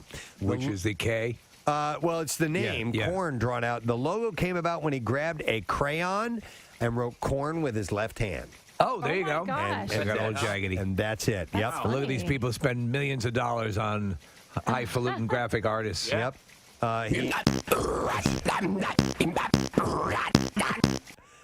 Davis said that he credits them getting their record deal due to the number of stickers with their logo on it that they had stuck all over town. We had to share this little story. So every evening at 6 o'clock, we do a quick conference call with us, with the members of the show, just to see where we are in preparation for the following day's show. If there's anything notable that we need to be aware of, interviews. And so a couple things. I'm going to give you your Preston Steve day off at Durney Digital Word so that you can enter to win a 4-pack of tickets and join us at the day off at Durney on Dorney. I keep saying Durney. Ding, dirty, dir. Thursday, July 11th. The word for today is carousel. Carousel. And you just enter that on a link at PrestonandSteve.com. You'll see the Dorney Digital Word or the Dorney Day Off at Dorney link. And enter it there, and you will have your chance to win free admission for the day, 4 tickets altogether, free parking, entrance, and free, early entrance starting at 8 a.m. so that you can be there for our show and enjoy some of the rides as they open early just for this event, including the brand new coaster, Iron Menace. Regardless, please come out and join us because we're going to be hanging around, and once they open up the park and everything, you'll have access, and we'd love to see you. Yep, we got hundreds of tickets to give away. Somebody texted in and says, hey, when will the Dorney Park ticket winners be announced? Thanks for being awesome. Listen each morning. You know what? I don't know. I'll have to find out. I would assume they would contact you each day to let you know whether you won or not. So just keep entering if you haven't won yet, and we will have your shot at winning. Marissa has some information. Yeah, I can confirm that Eric Simon, our promotions amazing person, is contacting people each day. Okay. So if you don't hear from him, just like you said, Preston, jump back in there and keep entering. Yeah, all right. Absolutely. And the Jersey Shore 64 is wrapped up. We will have the results in a little bit, probably in the next segment, and we'll run down some of the winners for you and all that good stuff. And we have the Bizarre File to do right now. So WMMR presents Preston and Steve's Bizarre File. Brought to you by College Ave. From application to graduation and beyond, College Ave has you covered with flexible student loans designed to keep your life simple.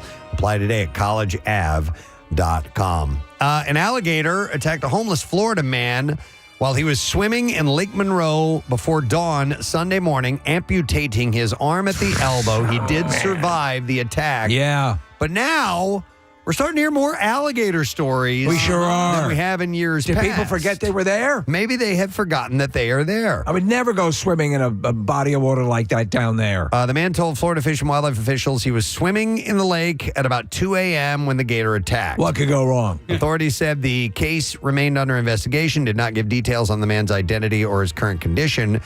Brandon Fisher, a gator expert at Florida's Gatorland, said that dusk and dawn are the main feeding and breeding times for alligators. He said to go swimming in almost any Florida waterway at that time in general is a bad idea. And he was wearing a watch that was made out of a roast beef. Last month, a Houston police dive team, remember we told you, had recovered the body of a missing woman and an alligator from Horsepen Bayou. Officers who were searching for the woman spotted the gator taking bites out of her remains. Could you imagine? Oh. I think that's going to live with you. All right, a Republican state lawmaker from Vermont has apologized for repeatedly pouring water into a Democratic colleague's bag after he caught her doing it on video. State Representative Mary Morrissey publicly apologized to State Representative Jim Carroll, colleagues, and citizens of Vermont from the House floor on Monday. She said, "I am truly ashamed for my actions." Her disrespectful, and she said of her disrespectful conduct toward Carroll. Sorry about the whole water thing. She said she had apologized directly to Carroll and would be working toward resolution and restoration throughout legislative process. In response, I'm better than that. Carroll told the chamber that he had heard the sincerity in her voice, but that he had to be frank, saying, "For 5 months, I went through this." And Morrissey had a choice each time she did it, and he said it was a torment. Carroll told the Associated Press that the tote bag he hangs in a hallway at the State House was soaked a couple times per week in January and February. And then after he was charged with driving under the influence in February and returned from rehab, his bag was soaked almost daily. He said it was relentless and added that he was fairly confident that it was Morrissey, who he said often mistreated him. So he set up a video camera behind a scarf on the opposite wall and captured her pouring water from a glass into the bag on a couple of the days. He then showed the footage to the House Speaker, Jill Krawinski, who confronted Morrissey with it. Morrissey hasn't said why she did it, and she didn't respond to an email seeking comment. Did she indicate if she was actually related to Morrissey? No, she did not. Carroll told fellow lawmakers on Monday that the first time he and Morrissey sit down to talk will be awkward. He said, but we have to start somewhere. I poured water in your bag. No, didn't want to do it. So Kathy sent me this story, and I don't have a whole lot to go on, but this was in our area. A youth baseball game came to a halt in a small Philadelphia suburb last month when parents started pointing up at the sky. But it wasn't a bird or a ball or anything like that. Fire rose. It was a banner towed by an airplane calling out a parent by name. Wow. Wow. Apparently, the banner just read, and I saw the picture of it, it just said, his name is Zach Magid. So the flyover at a May 18th Little League game targeted a father who recently complained about league scheduling. Oh, my God. Right? I mean, that is extra lengths. Yeah. So Magid had complained to officials about a decision to end the in-house season early for the second straight year so more advanced players could begin competing on summer travel teams. So people didn't know who had made this complaint. Right. So he felt it unfair to intramural players who wouldn't get to compete in a playoff to crown a champion. So those are all the details I have to go on. That is it. That's the only story I know. And apparently it took place, it says in Springfield, Montco. Okay. Is there a Springfield, Montgomery County? There is. In fact, I believe that's where Kathy's husband is a superintendent. Okay. It's right near like Chestnut Hill-ish Okay. in that area. It's right off 309. So I don't know if it went any further than this. I don't know who paid for it, but apparently, it can cost you $1,000 or so. We were for a pricing them out. banner. Remember that when the I forget who we were going to fly a sign over, but yeah, they're expensive, but you can do it. Without really knowing all the details, I kind of agree with Zach Magid. You pay money for your children to play this sport. It's not cheap to play Little League baseball, and if you're going to cut it short, well then give me some money back at least. Yeah, call up the plane company. Yeah, that's a good point. Casey Boy agrees with you, Zach Magid. Casey Boy stands with thumbs up. Casey stands with Zach. I like it. Keep it short and simple. Yeah. And do you want to do it? Pops a little bit. Collect some money and fly it. Yeah. Guys, one of our interns worked for one of these companies. Oh, really? Yeah. Is it any of the interns that are here today? When they left, Shane. Shane worked for one of these companies. That made the toe banners. For this particular story, or just in general? Okay. So we can get we one. can find out through we him. have a connection. I'm sure they give discounts.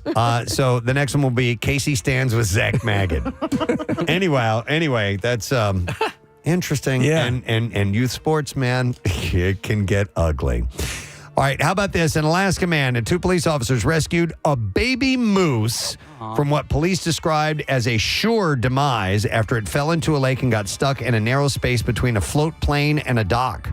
Spencer Warren had arrived at work at about 6:30 a.m. Friday to prepare a float plane for the day's trip. This is a moose we're talking about? Yeah, when he heard what he thought was an odd-sounding bird. Why don't you forget the moose for a moment? He quickly spotted the moose. That's not a bird, it's a moose. He spotted the moose calf stuck between the floats of the plane and the dock. Of course, the floats replace the wheels on a plane, allowing it to take off and land on water.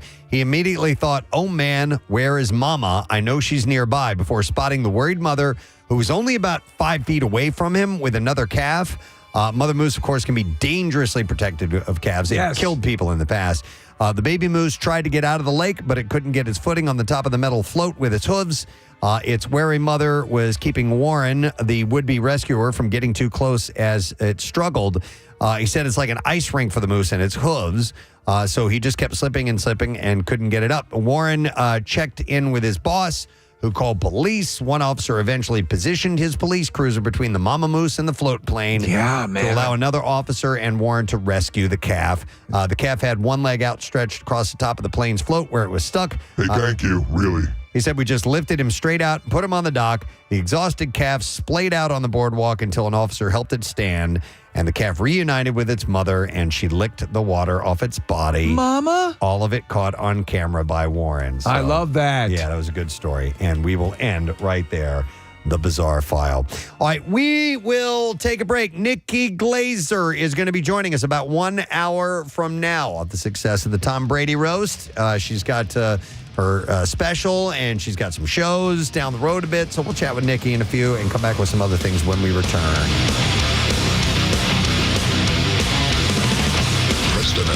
And that also includes topic conversations.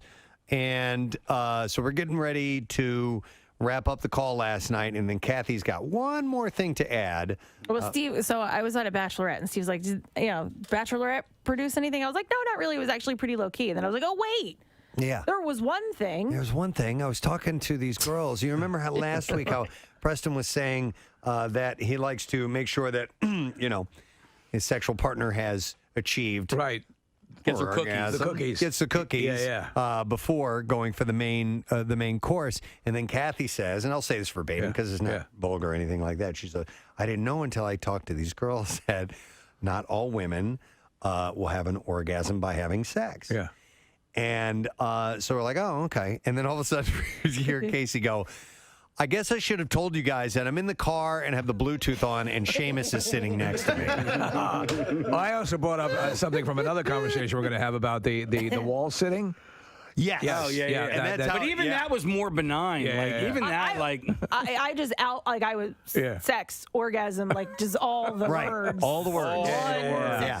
Coming out of Kathy's mouth. And so Seamus is just sitting there in the passenger seat, and I just look over at him, and I can see him smiling, right? God. He's just pretending like he didn't hear anything, and I'm like, okay, he heard everything. Now, here's I didn't think Kathy had orgasms. Well, I mean, like, and honestly, of all people, like, and this is not the first. This is the second time that I've done this with Seamus in the car. I don't remember the first time. The first time I called in like a couple minutes late, and you had already announced that you were in the car with your kids. I didn't hear it, so at the end of I think I cursed, like I said the F word or something like that, but like I was like joking around trying to make you guys laugh, and then there was like silence, and Casey was like, did you not hear me say I was in the car with my kids? And I was like, nope, I sure didn't. Sorry. Here's the deal. I don't even know if he knows what that O word is. Yeah. All the other stuff, I'm sure he knows all about. Right. But the main juxt of the conversation, the gist, whatever. I sound like anyway. The main gist of the conversation, it being the O and women not getting to that. I don't even know if that all that stuff could have gone over his head, and he probably was looking that word up. How old is he? He's in 8th grade. Maybe. I don't know. But the kids have the internet these days. Yeah, those kids. Yeah, And their well, if internet. not, he knows now. I'll tell you this, though, that's something that I've never had to deal with because it's just my wife, or we're transporting pets in the car. But it's such a common thing. There's no way that doesn't happen all the freaking time. Yeah, Shell and I instituted a standard greeting, which if you're in the car and Rochelle says it to me, she goes, "Hi, you're on speaker. So and so is in the car with me." Like that's the first thing that comes out of her mouth. Say hi. Yeah. Now, in my defense, when I joined the call, there was already a conversation going on, so I couldn't bust in and go, "Hey, by the way, I'm a speaker." You know, like I just normally it's okay. Like the majority of our calls It's pretty benign. it doesn't get that detailed or graphic. But when you're all worked up and horny, it comes through. Apparently I needed to. Kathy's all horned up. Well, you know, Casey a couple of weeks ago suggested maybe we do, I forget, it was like Zoom call or FaceTime or something for our conference calls. And I was like, I can't do that because my phone is always on speaker, like when I do the conference call, because it's dinner time and you know, we're either cooking, cleaning, like whatever it is, and Jace is always there. And when I feel like or like sometimes there'll be like a curse that slips, I'm like, and I gotta quick get the phone and put it up to my ear. Yeah. So whenever I talk to my buddy Jeff on the phone, you're pretty sure that the conversation is going to go to an NC-17 rating, right? So we always will go, "Are you on speaker? Are you alone?" or whatever. Right. I mean, but with our conference call, and also my kids are older now, so it's like, you know, but when they were children, it was like, "Hey guys, by the way, I got the kids in the car." Well, it's for me, it's like my a Christmas story. We heard all that stuff from my dad, and so it was all part of the deal. But we never received calls through Bluetooth in the car. Yeah, I was in the back seat when my dad was driving. It was something that didn't happen. Did anybody see the South Park quarantine special? Yeah. Yes. I watched it with my son over the weekend, and the last 5 minutes of it, there is a giant phallus that Mr. Garrison is carrying back into town. And my son, who is a little bit older than Seamus Casey, could not stop laughing. But he was laughing so hard that he was like holding the pillow in front of his face. So like we dance around the topic, but the older he gets, the dancing just becomes less overt. You're just like, "All right, that's fine." Like he knows you don't want to be the person. I don't know. You don't want to be like overt about it, but you also know that he knows. Listen, I've told my, and I say this time and time again. Listen, my kids are going to hear this stuff in the schoolyard, which is fine. Right. I don't want them teaching this stuff in the schoolyard. There's a difference, right? So you want them getting shed talks. No, but at the same time, with the whatever they're watching, it's like, all right, there's that weird fine line between condoning and encouraging. Yes. And so I don't, like, my son is now watching clips of The Family Guy, and he's getting such a kick out of it, and I hear him cracking up. And At the my dirty wife, parts?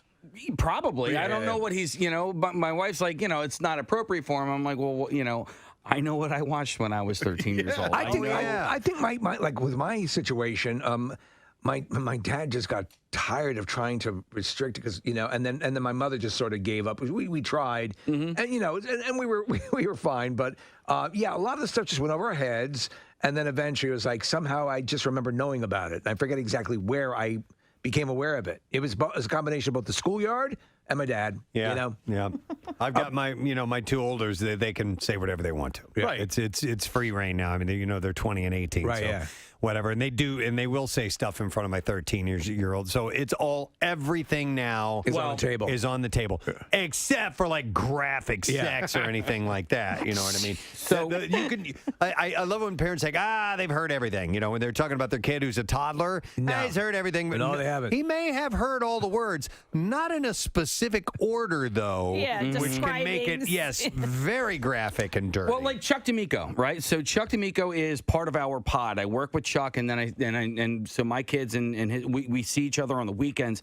Chuck D'Amico says things that are like, I was like, I would never say that in front of my kids, and he says it in front of my kids, and I'm like, well, I guess this is just where we are now, Like, wait, Chuck says stuff in front of his kids that you wouldn't say in front of your kids. He says it in front of my children. He says it in front of my children. Like what? All right, so for instance, we were playing using your mouth on a donkey. No, is it Scattergories? Yeah, we were playing Scattergories, right? And the things that are round came up, and the letter was T.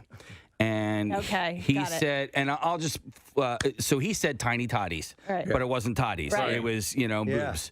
And I was like, and like, you were like, we don't say that. That's 2 points, man. You also, I know that, but you also have to remember, I also have like I have the youngest of everybody too. Yeah. So my sixth grader is there. My sixth grade daughter is there as well. So That's not appropriate. It's not. It is not. So what you're saying is he's a bad dad. Well, I'm saying he often forgets, and that we all have different parenting styles. So he might have said that in front of his sixth grade daughter but she's a sophomore in high school now. So there's a difference. And you lose track. When he did that, my wife and I looked at each other like, like. Do I say something? Well, I'm saying something to him now. Don't say stuff like that in front of my daughter, right? Don't say stuff like that in front of my 11-year-old daughter, my 11-year-old Catholic school daughter. All right. Okay. All right. Kathy, don't talk about orgasms in front of my son. But I didn't. Unless you're going to teach him how to give one to a. Oh God, stop it! Dear Lord. Stop. We are crossing. Yeah, no, I don't want to. Territories. Yeah, this isn't good. By the way, I just jotted down. I need to watch South Park movie with my sons. I don't think we've ever seen that, and that gets as dirty as you can possibly get. And watch this quarantine special because it's pretty damn funny. Okay. And there's a huge phallus in it at some point. Yeah. Because there's a little one in the South Park movie where Saddam Hussein whips out. Right. No, this is a giant man gets turned into a penis and gets hauled into town. All right. Nice. All right. Well, anyhow, if Kathy's on your call and you're on Bluetooth with your children, make sure you say something because otherwise there's going to be just let loose. But an literally, I would be the moment. last person to say something in front of a kid. Are we still too. on for the swingers party tonight? Stop. Oh, God. By the way, today is National Cheesesteak Day. Yes. So I figured it's a food thing. Food is on the brain. Yeah. And, we're gonna do some giveaways with Steak'em in a little bit, who have stopped by this morning to give us some stuff to give to you. But let's have a seat and have a meal, if you will. It's time for the connoisseur in honor of National Cheesesteak Day. We're going to talk all things food. We definitely are. Maybe we can get into a cheesesteak discussion at some point. You know, there's a Goldberg's tie into cheesesteaks. They always run that episode. Yeah, where they, donkeys. Donkeys. Right? Yep, And absolutely. the whole big thing was that the best cheesesteak in the world is not in Pennsylvania. And you know what? It was really good. Really I need to get good. back there. I know. I'll have to, when I have a cheat moment, I'll do that. Well, and some people call no fair because it's not on the long roll. It's on a Kaiser. Yeah. You probably see Kaiser or whatever. I got no problems with that. I don't care. I think it just tastes great. I That's say all it there is does. to it. If you And put less it in filling. if you put it in between white bread, it's still a cheesesteak. Yep. You know what I'm saying? Word. All right. So I've got my your chef's chef's hat on. Your puffy chef's hat. So we're going to start with this. What is the technical name of that hat? Chef's hat. Chef's hat. Is it literally just chef's hat? You got me. Because there's a couple different ones. I think like sous chefs wear a different hat. And so there's a variety of different hats that are worn in certain restaurant situations. So it's called a toque, Steve. All right, there we go. So according to this, it says the chef's hat is officially called a toque. That's toque. Which is Arabic for hat. All right. While the term has existed for a few thousand years, the French popularized the word when referring to a chef's hat, according to Culinary Anyone. That's a website, I guess. By the 1800s, that hat has become known as the toque blanche. Oh, because it's white. Or white hat. Yeah. I know you're about to get going with something. Connoisseur. I don't think a cheesesteak in between white bread is still a cheesesteak. It is. All right. Maybe we can come back to this. Okay. I stand corrected. No, I mean, is it called a cheesesteak roll? Yeah, No, it's called cheesesteak. I think you've bastardized the sandwich by putting in between white bread. Okay. If we're going to come back to cheesesteak, You talking about later. sandwich bread, just regular sandwich bread? Yeah, I mean, what if you put a hamburger in between two pieces of white bread? Is it I would not a consider it a hamburger hamburger. anymore? I will It's that accept. you didn't have any rolls left and you had nothing else to use. I will accept a Kaiser roll, but at white bread, I think you are killing the very being of what a cheesesteak is. It's still a cheesesteak. I'm not saying I'm not killing the being of it, but it's still a cheesesteak. If you put peanut butter and jelly on a hoagie roll, it's still a peanut butter and jelly sandwich. Would you then call it a steak sandwich? Because I don't see that as a steak sandwich. A steak sandwich I see on a roll. I think if you put it on a bagel, it's no longer a cheesesteak. I think if you put it on white bread, I'm thinking the bread has that much sway over it. You think? Yeah, I think you have ruined the Well, then what very is it? concept of a cheesesteak. I think it's like steak sandwich ingredients on white bread. I think Do it's me a no favor. longer a cheesesteak. Put some documentation together and send it on over. Let I'll me ask review you. it. You have a problem with cheesesteak egg rolls? It's still called cheesesteak. It's not even remotely a cheesesteak. It's still a cheesesteak. It's called It's got cheesesteak ingredients. Cheesesteak. No, it's not. It's a cheesesteak egg roll. Call it a cheesesteak egg roll. I'm Then yelling at- don't call I'm it yelling a at him. cheesesteak egg roll. You think that's a cheesesteak sandwich because it's got Got this email says, "Hey, my name is Steven, a.k.a. Stevie Love. And on Thursday, June 20th, I'll turn 62 years old, so I'm requesting a big, juicy shout-out. This is a special year because I was born in 1962, 6/20/62. And he turned 62. He says, so this is going to be my lucky year. I've been listening since the Y100 days, and I don't know what I would do without you guys to listen to. In fact, I've been listening to MMR since 1972. I remember my dad put MMR on the radio in our new car that had an AM/FM radio. Yes, that was a big thing back then, and said, listen to this. It's much better than that AM crap. Turns out he was right. I'll be listening. Thanks. And that's from Stevie Love. So here's a shout out. Happy number 62, and good luck on your lucky year, my man. Yeah, I remember prior to 2020, Preston, I always chuckle. I remember turning to Claire, and she said to me, I think 2020 is going to be great. Oh, my God. I know. It's hard to declare. It's hard. You know, like, this is going to be a great summer. Yeah, I have a feeling. You get horrible things that happen all summer It's like when you long. make weekend plans. Yeah. Don't even get me started. Anyway, okay. Okay. Is that now? Yeah. Make it now. Yeah. Well, can I mention Make something? it now. Make it now. Listen, we revealed your game. We're tearing open everything now. So my weekend plans got ruined. I'm not going to say who or why or any of that type of thing. It just happened, and I'm okay with it now. But I was upset about it for a little bit. Well, you've been talking about your very me time kind of plans for the weekend. You were looking forward to it. I was going to go to the Shore House by myself, just one night. One night, that's it. Come back the next day. I just wanted a night. I'm not getting it. Yeah. So what I decided to try and do is implore a little technique that I've heard about. Okay. Which is not I have to, but I get to. Right. All right. Yeah. So I tried that out yesterday, and I said, hey, I don't have to stay home and miss out on an awesome night by myself at the beach house. I get to stay home. How'd that work for get to not do the thing I really wanted to do. I get to just hang around my house when it's going to be triple digits this weekend and do all that, chore stuff that I should probably do anyway. I get to do that. Lucky you. This I get to thing Didn't work? It's a bunch of crap, man. I've tried it a couple of times. I fixate too much on what I am not doing. Am not getting to do. I get to languish in misery thinking about what I did get to do. Didn't get to do. But it's the way you're phrasing the get to part. Okay, right? how do you do it? All right, so I'm trying, and so instead of saying I get to stay at home in sweltering heat and blah, blah, blah, I'm trying to think of like a more positive spin on it. What do you get to do? You get to pleasure yourself. yourself. No, I'd be alone at the beach house. Oh, yeah, with the sound of the surf in the I back. was going to do it in every room. Yeah. Oh, man. Every room? Yes. Well, it's Even the kids. Yeah. I get to. Guess what I did over there? Thinking like I get to be there for my daughter in her time of need.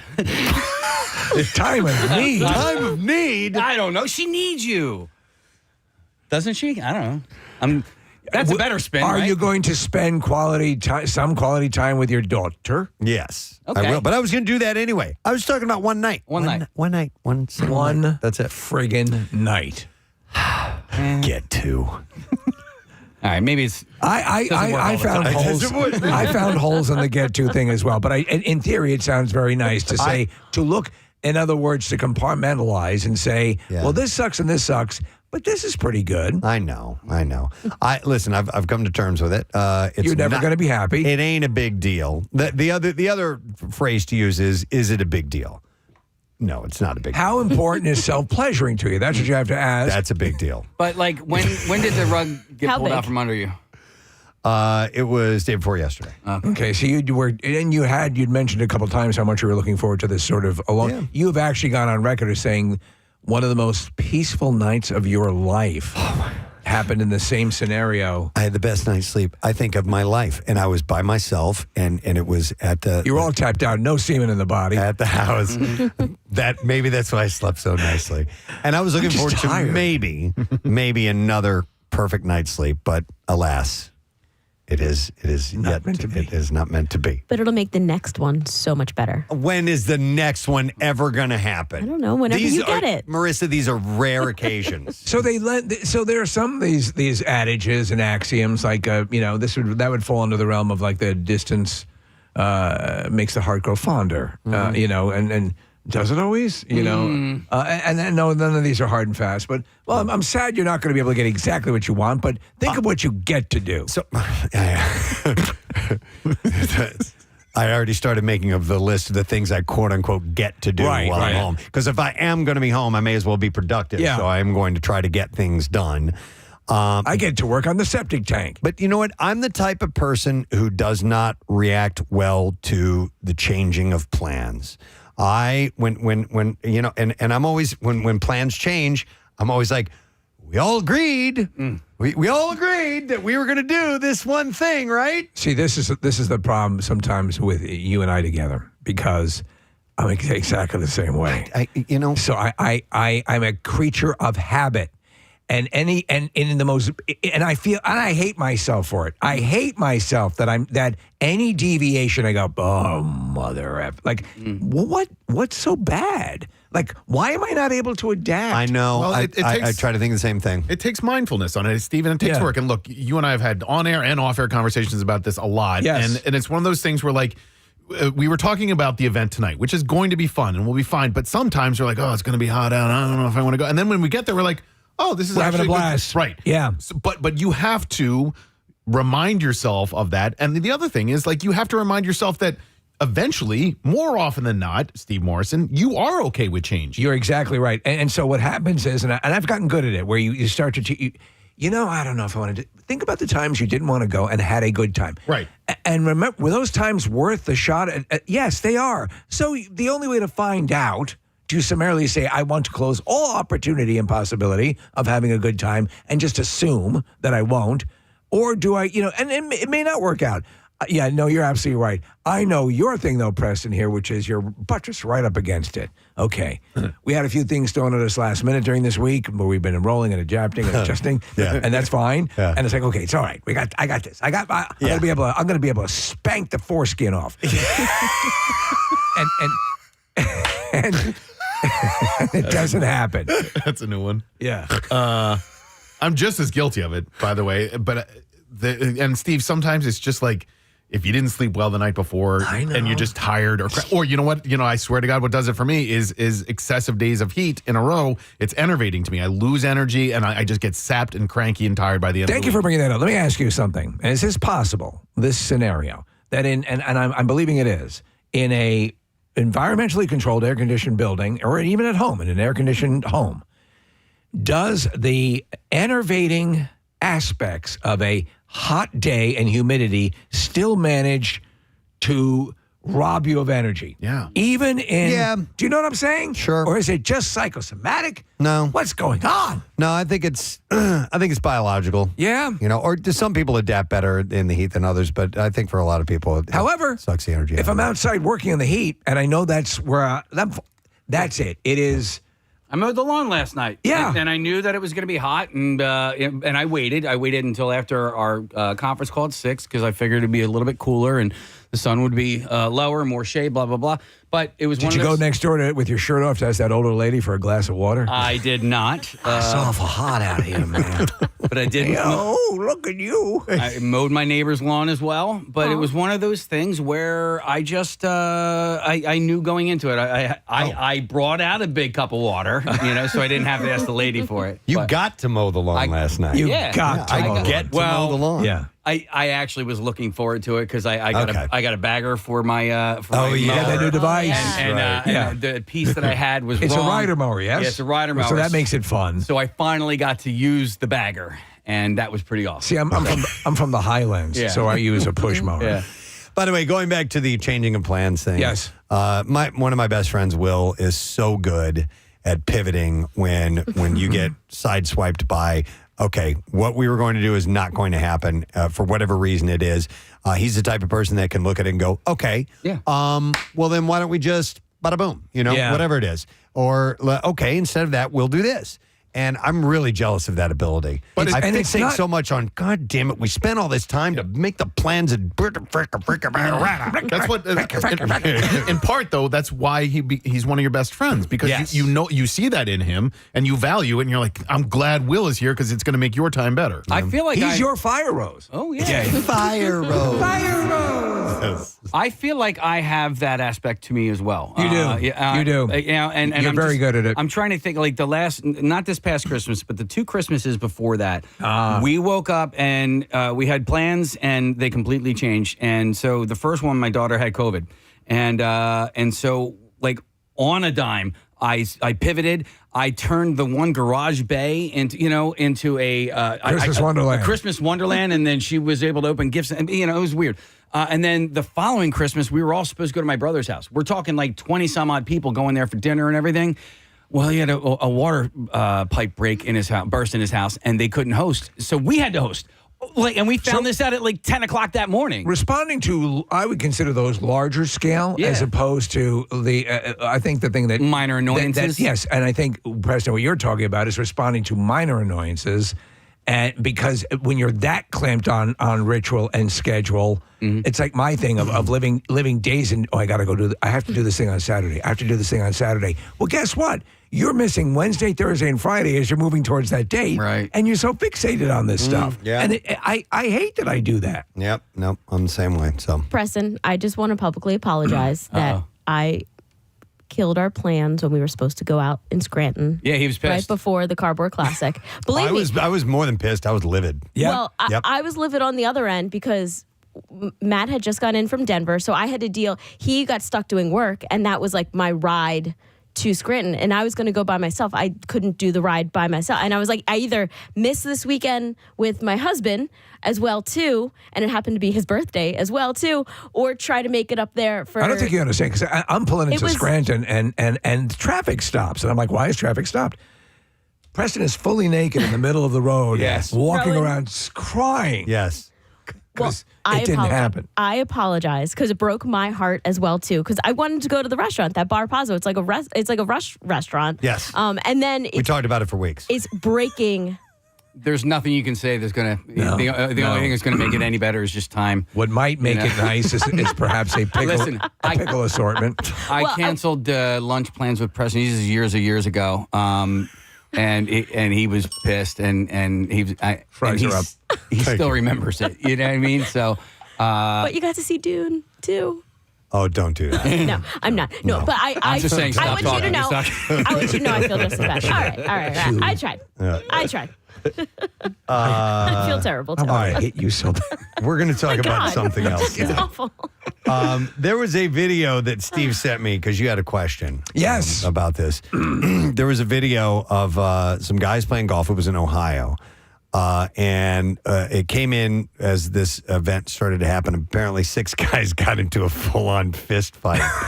On the golf course. On the golf course. And multiple people were rolling cameras on it. Yeah, and they were full on. It was a melee. Fisticuffs melee brawl. 6. And I read in it the comments of what may have started it. That somebody took a gimme putt before it was given to them or something along those lines. You know, there's a major faux pas in the world of golf.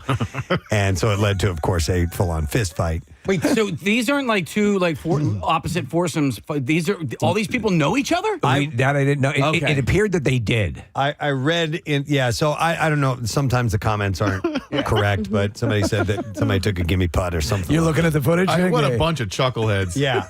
And you can hear the guys in the background go, "What the F is this?" But Steve, you had a question about multi-person fights, Right. I've been in fist fights. I've never been in a brawl or a melee or a multiple person fight. When fists are flying like that, a question and you know what the protocol is. The ability to distinguish who you're swinging at, because they're all bunched in. If you accidentally punch someone on your team, let's say, right, is that a freebie? Or has that changed the dynamics of the fight. Wait, if you've hit one of your own you hit friends, one of your own somebody who's on your team, right. Does that change it? Does that change the dynamic now? Now your friend's pissed and is going to start fighting you? Oh, I don't know about that. Right. Because that to me is group management. How do you? I wouldn't mind hearing from people who have been in a multi-person brawl and accidentally hit their own friend. Right. And what happens after that? You know what I'm saying? 215-263-WMMR. Yeah, dude, when you see medieval battles represented on film. How do you know? How the hell do you know who you're killing? Right. It's... To me, it seems a little bit of friendly fire's got to happen. Right, from time right. To time. And so you're seeing, and I'm thinking like that, and you've seen other fights. It's like, how are you, from second to second, able to lock on who's an adjutant and who's a comrade? Yeah. I've never been in a multi-person brawl before. No. Never. That's, I've seen a few people, like more than 3 or 4, fighting at the same time. Yeah. But I've never been a part of anything. I have a feeling if I were in a fight and a brawl and I got clocked in the face by someone who moments before was an ally, I think I would be pissed enough. You might hit him. Yes. Therein, I think, is the problem. That's my question. As weird as it is that how do you manage that? What is the rule concerning brawl warfare? And are there rules? Because it doesn't seem like there are. And like the one that pisses me off is when somebody's engaged in a tussle and they get snuck by somebody else. They don't even see the punch or the kick coming. You know what I mean? Yeah, from someone who's not even in on what's going on, who just kind of wants to get a shot in. So that, I believe, is a violation. Pussy move. Whatever was part of the original dust-up. Right. If you start jumping in, I think that's a dick move. Yeah. However, I do think that if you are in a multi-person brawl and you're squared off with somebody and that engagement ends, you can go and help your friend out who is fighting someone else if you need to. Can you come to the assistance of a friend who's like, now it's clear that they have been, that they are now beaten or okay. Yep. They've submitted and extract them. You don't go in fist flying, but you're like, I think that's okay. I think both are okay. Yeah, all right. To be honest, if they're squaring off one-on-one, like these two people have an issue with just each other, right? You got to kind of step back and let them. Yeah. Now, if somebody starts pummeling your friend and they're not backing off, you got to jump in. When you squared off with Marissa after that blow-off thing up at the Carver Club, yeah. No, but yeah, it's one of those things. You got to give that its space as well. I'm going to go to Jeremy. Hi, Jeremy. Good morning. Good morning. How you doing? Good. What's up, man? Hey, so 20 years ago, I was in an all-out barroom brawl, just like the movies, just like Roadhouse. Oh, my God. And we had to go in. My buddy kind of started it, and we went in to rescue him, and it was literally just throwing haymakers, and he landed a punch right in my forehead. Immediate knot growing out of my forehead. Just kind of looked at him, and we just kept going. So you did the thing that, like in the movies, where the guys are like going and they'll hit each, like and okay, no problem, let's continue. Yes, it was exactly like the movie. We finally kind of made it through. The 4 of us eventually made it out of the bar, and I know this sounds far-fetched, but somebody got thrown out of the window, and we just took off. Oh, my God. Did your buddy ever apologize for hitting you in the forehead? No, not at all. We all just kind of laughed it off. Did you ever meet later in a boxing ring and go, ding, ding? No. I wish I had the opportunity. All right. Wow. Ding, ding. Jeremy, what bar was this in? Do you remember? Yeah, we were in the Army, and it was actually in Germany. Okay. Wow. Did you guys get in any trouble? No trouble whatsoever. We most soldiers over there got a pass with everything we did. Yeah. Okay. All right. Yeah. Hold it right there. Yeah, hold my beer. Thanks, Jeremy. There's always been a fascination with like a Western bar brawl. Mm-hmm. Yeah. I'm sure that would end quickly where you were actually in one. Yeah. Let's go to Steve. Hi, Steve. Good morning. Yo, what's up, guys? Gadzooks. Hey, thanks, man. What's going on, bud? So I was running up to this guy, and I went to hit him, and I guess he had a glass bottle in a plastic bag and swung and hit me in the head with it. So all I could do was grab him and bring him down to the ground. Okay. And my buddy decided to get on top and start hitting him in the ribs. And after like 3 or 4 hits, he started hitting me in the face instead of him in the ribs.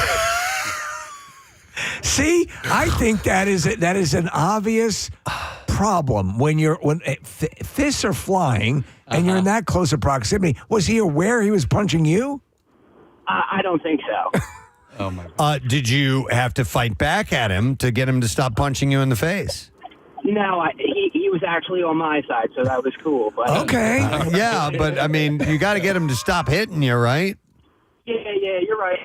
yeah, you're right. So what I'm hearing here is that regardless of the deal, whatever side you're on at the beginning, even if a friend starts punching you and is misinterpreting the configuration, you just let it go. Is that what you're saying?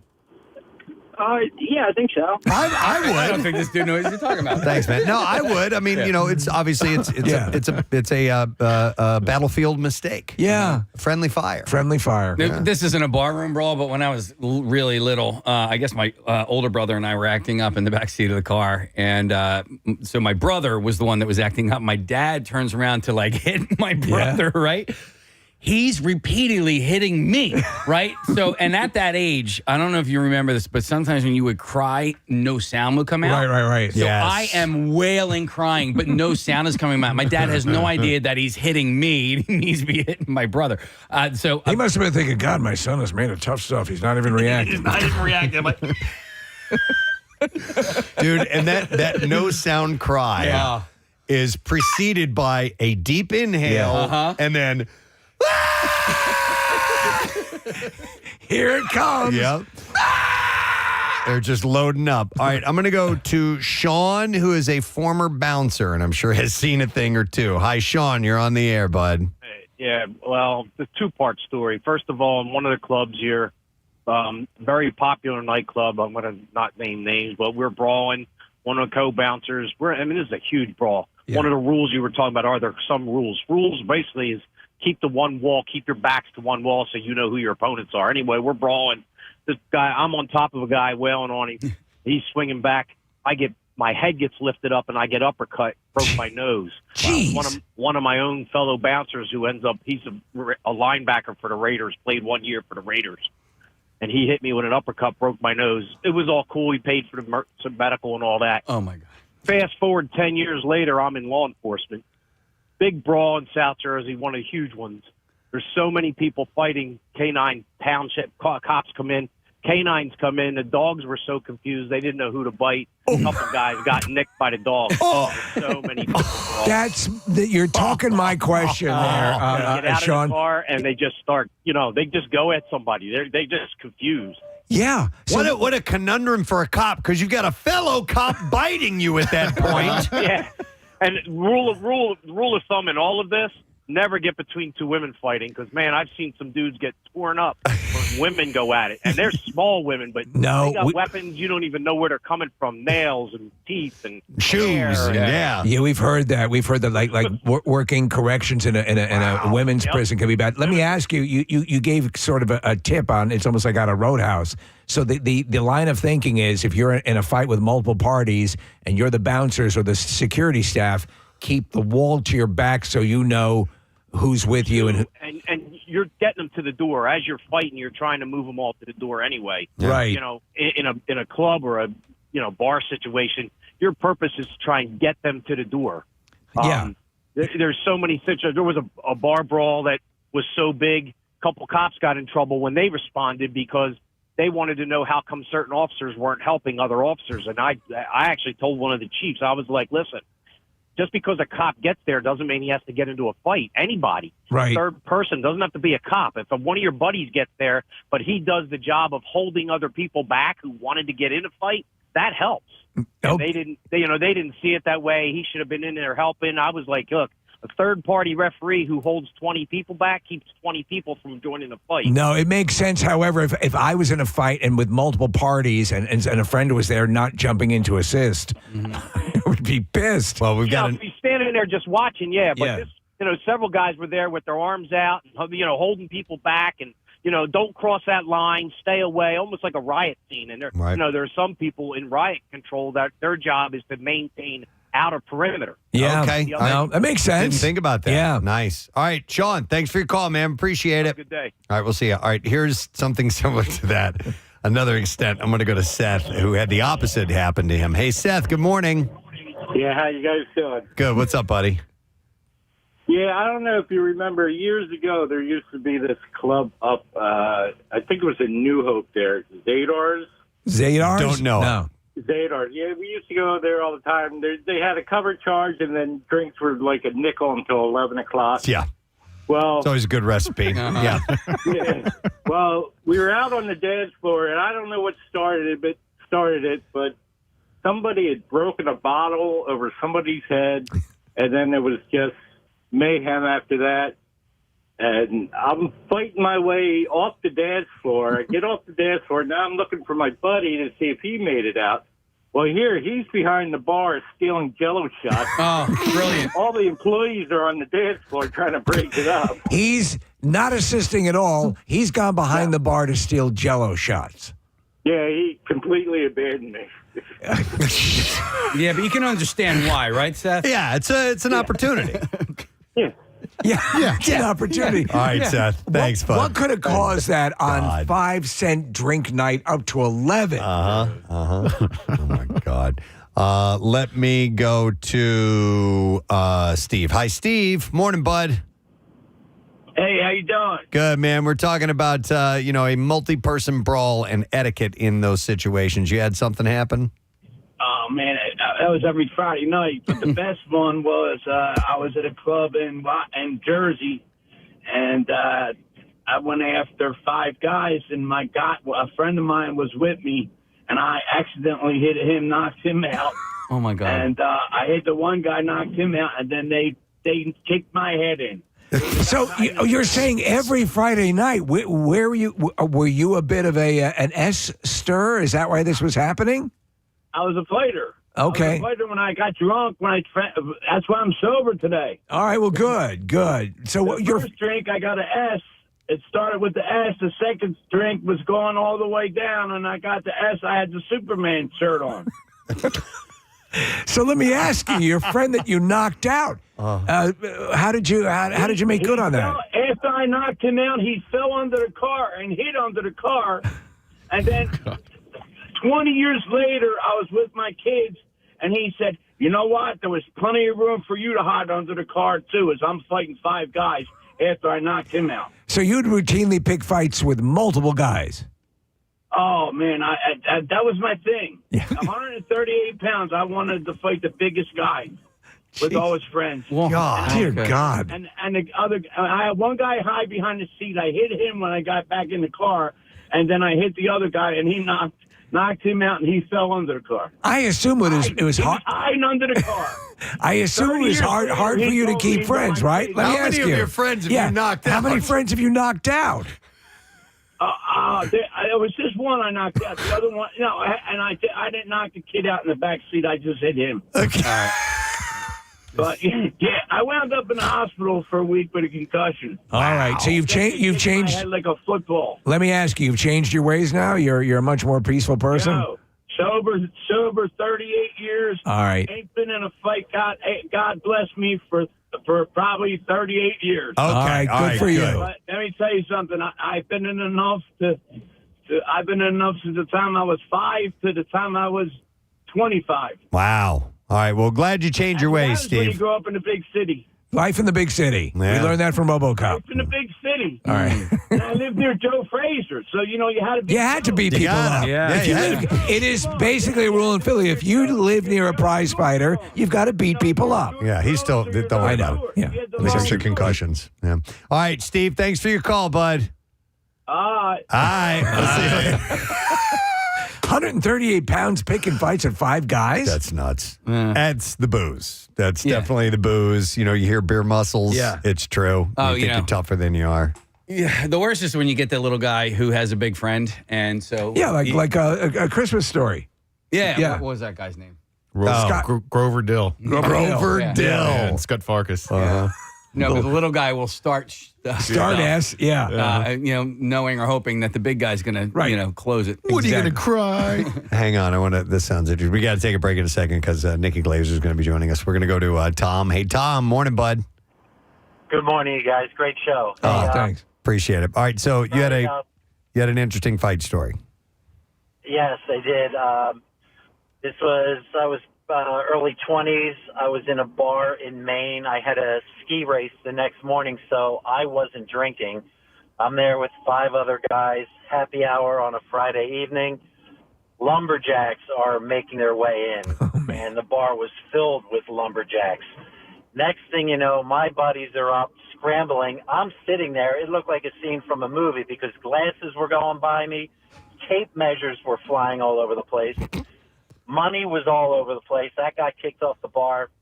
And it was pretty fortuitous for me because my wallet was broken into at the cheap hotel where I stayed the night before. Okay. So as all this mayhem's taking place, I'm watching my friends. Chairs are going all over the place. I'm walking around just picking money up and a tape measure. I was also a carpenter at the time.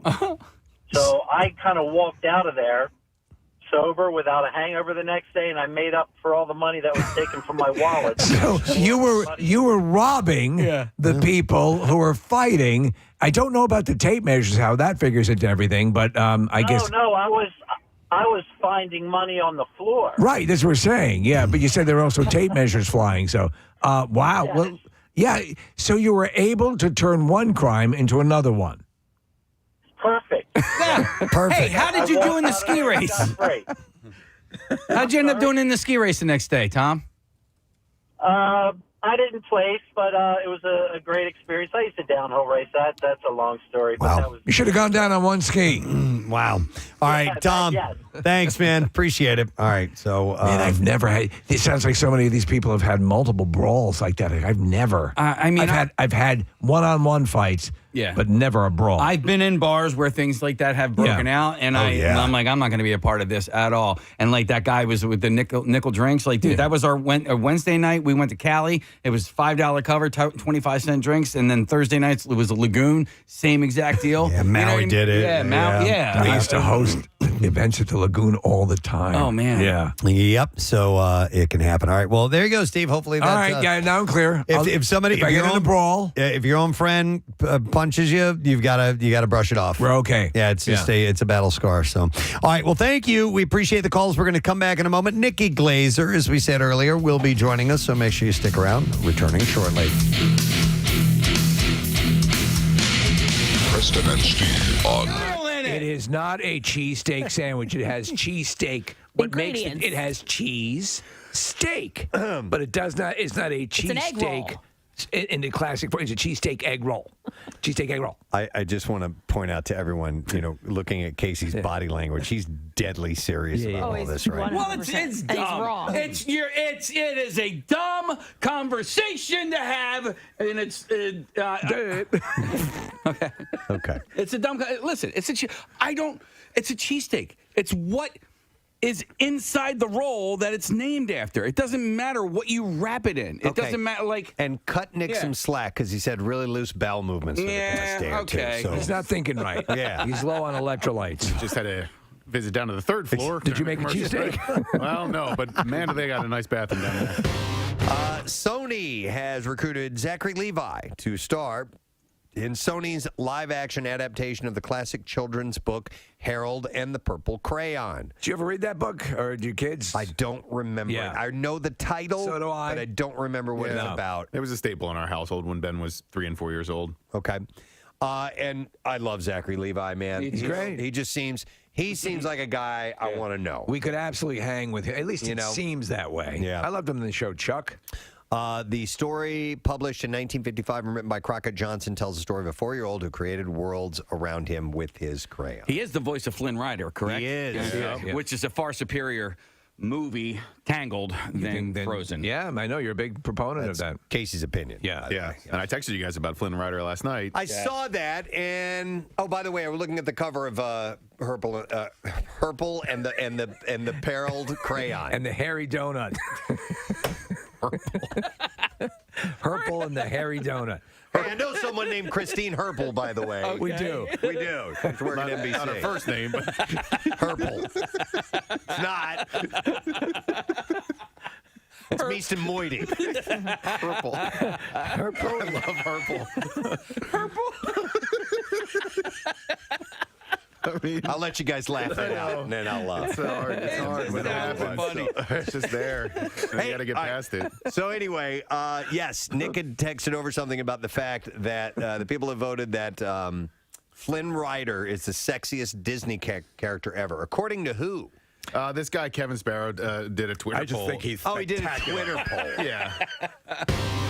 Nipple piercing. Yeah. Not piercing in general. Never has appealed to me. Appealed to me. I've never had a pierced Does ear, Pierre have nothing, nose. Pierre has both nipples pierced, right? I think he does. Yeah. Ooh, I didn't know that. Yeah. Wow. I have 5 in my ears. Do you really still? Yeah. Well, I mean, nipples? I got 5 nipples. I got 3 nipples in the left ear, and 2 nipples in the right ear. Right. Yeah. I mean, I can stick earrings through them right now if I want to. I didn't know that. Yeah. It didn't look right. I tried. I was in alt radio, and and every time I looked in the mirror, I'm like, I don't look That's like not an me. earring guy. Yeah. I have my nipple pierced. No. Shut up. Are you kidding? Miss Needle Phobic? How long have we known you? We never. Birthday! Hey, thank you! It's my birthday present from Catherine Romano! Birthday miracle! Revealed that she had her nipple pierced. I still don't believe smiling. She was smiling when I brought this up. She looked at me holding up her hand, meaning I have something to say, and you had this bizarre look on your face. Wow. Oh my Look God. at Steve. Steve Is so can't even perplexed. speak. No, doesn't know what to this do. makes sense, though, because sometimes I'll see Kathy walking around, and she'll have a kettlebell suspended from her crotch. And I'm like, what's that? Okay, so What's that attached to? And she has another piercing. let's unpack this here for a moment. Yeah. Okay, so I can explain. number 1, you're deathly afraid of needles, Yes. anything that has to do with that. Number 2, you're so pristine when it comes to anything that She has a has perfect vagina. to do. Well, by pristine, I mean No what's tattoos. Yeah. Unblemished. and also Unblemished, no touching any even remotely Yucky sexual areas, naughty areas of the body. Well, you've been scarred by your mother. Let me sit down here. I know. Okay, sit down and I'll tell you the 'Cause I wanna story. hear There's got to be a catch Casey, here. fan him. Fan him. Please. There's a catch here. There's got to be a catch. All right. How long ago? Okay, so Last week. no, let me think about this. Okay, I think it was college. Yeah, I was in college. It had to be. Somebody had to have been kidnapped, and this was the only way to get them released. Well, I was trying to think if it was after college, but it wasn't. Like a spring break thing? No, so it was in college. I had a very good friend from high school, turned stripper, she was getting things pierced. Okay. And so and by the way, she hid from me that she was a stripper for a long time. So I didn't know she was a stripper, but she was. Anyway, so she was going to get something pierced. Now, I grew up, my mom always taught me, do not get a tattoo. In 10 years, you're not going to like it. You're going to pick something today and you're never going to like it. And so that stuck with me. What she was okay with, now I don't think she knew I got my nipple pierced, but what she was okay with was piercings because you could always take them out. Right. They grow back, Yeah, so I had piercings all the way up my ear, in the cartilage, all of that. Yeah. I had my belly button pierced. And I didn't know that either. So at this point, then there was like, well, what else do I get pierced? My friend was going to get a piercing. I forget which. She was getting her nose done. I didn't want to get my nose done because I have terrible allergies. I'm like, that thing's gonna go flying when I blow my nose. So we were just there, and she was like, just do it, just do it. So she basically convinced me, and I was like, I don't know if I can do this. Was it a dude who did it? It was a guy who did it. We went to like a place we were in New Hope, so it was like a piercing place. It wasn't like some corner store. I felt comfortable. It was very like, doctor-esque. Right. The room was set up. So I did it. I got my nipple pierced. You were drinking beers? No, listen. It was terrible. It was an awful, awful experience. My body rejected it. It never healed ever. It was like a massive infection. Wow. And my boyfriend at the time was fine. He was finally like, "What are you doing? Just take it out. It's not gonna." Because I thought I went through all of this. Yeah. Like I had a needle go through my nipple. Like help me here. So I didn't want to take it out because I went through all of that. It was terrible. It was terrible pain when he did it. Afterwards, it was awful. So I did not have it very long, and I ended up taking it out. Was the intention to get both of them done initially, and then you No. stopped after one? No, Just you just want to one? get I was one. just getting one. You and seem more like a completist. See what Was it happened. A stud, It was a ring. It was a ring? Yeah. Ring. It was a ring. You All had, right. but I mean, it was terrible. It was so bad. It was so infected. I had to put a gauze pad in my bra because it was infected, and no, it was disgusting. It was awful. Yeah. So that's horrible. That's disgusting. Awful. I have to imagine. Did you at least become woozy during any of these piercings when you're as needle phobic as you are? So the thing with needles and me is if I can't look at it. That's every time Right. I have passed out because of it. I watched it. So I watched Jace getting stitches. I watched the needle go through his chin. Right. I saw the skin pull, Right. and I was like, that was it. I was out. So each time I was watching it. So this obviously I didn't watch. I closed my eyes, turned my head, held my stripper friend's Right. hand, Held and your nipple out. Put my nipple out, and there we go. That was it. And do you have scarring to this day from So it? yes, there's a tiny. You wouldn't know. Here, I'll show you. Come here. Come on. Let us decide. So we'll try to pick the one out. When you wouldn't sneeze- know. It is a tiny little spot. Yes, I can see it. It's on one side. But if you guys were sucking on my nipples, you would never know. If we're sucking on your nipples. Well, leave it to Kathy to make a story like that unsexy. Wow. So I don't know. It was pretty sexy. It started off sexy, and then the infection and the gauze. Yes. How many ruined days or it. weeks did it last? It was in a couple of weeks. Like I said, I tried. I was, I went back to the guy. He was like, here, gave me, cleaning and this and that and whatever. And it just literally that my why body was rejecting it. Is that why your nipple whistles now and then? Every once in a while. Did your mom find out about this right now as well? Probably. Yeah. I think she probably found out she's now. on the roof ready to swan dive into the parking lot. So how long total do you think you actually had it in? Nick, probably maybe a month or something, and it just was not getting better. And always painful all the time. It was so painful the entire time. It never healed. It was always painful. Did removing it hurt, or was it Yes. really? Oh, really? No, hurt. And I remember too. I was in the bathroom at my boyfriend's house in college. It hurts so bad. College bathrooms was disgusting. Yeah, It was yeah, so yeah. gross. And I was up there with my friend, and she was like, "That's it. We're taking it out." And we just, because remember the old piercer, or what they used to use. I don't know what they use now, but it had little balls on the end, so you had to screw the ball off so that you could take the hoop off. Yep. So it was the whole thing was just painful. It was awful. God. All right. So the actual act of having it pierced, because I couldn't do it. It just seems like it would be so painful. It was awful. It was so painful. What did they use, like ice? Or People who say oh no, it wasn't that bad. No, it was bad. It's one of the more sensitive spots on your body. Yeah. I mean, Yeah. Everything. Yeah. So sensitive. Well, and listen, here's the thing. Oh God, here's more info. My vaginal piercing. No, I never did that. But I don't have very. Well, I can't believe I'm saying. I don't have very sensitive nipples, so I thought, okay, I can do this. Yeah. You know what I mean? I'm not the girls who are super sensitive and are always nipping through their shirts. I've got tough I didn't as get leather that. nipples. Yeah, not so much. So not when true. when it was happening, did they get browner or pinker or? I hate you. Somebody No, but says I call will the guy in New Hope. He'll be able to answer the Hold on. question. But I will say, they would take pictures of all of their piercings, and I was like, oh hell no! You cannot have a picture of my boob.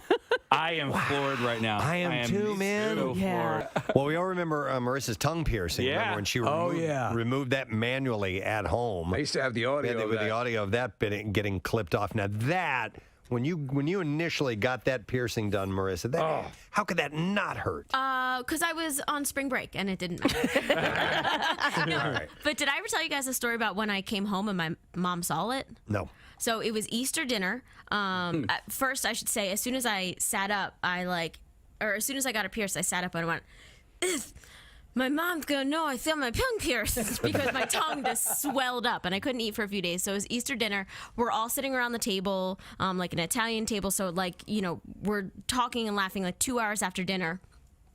And at one point, I just opened my mouth really wide to laugh at something, and the whole table's laughing, and my mom just stops. Oh, daggers. And she goes, "What's that?" And the entire rest of the table starts cracking up laughing because they have saw it hours ago. My mom was probably cooking dinner and she didn't notice. So my mom collects herself for a minute and she goes, "Oh, okay, all right," and starts laughing with it.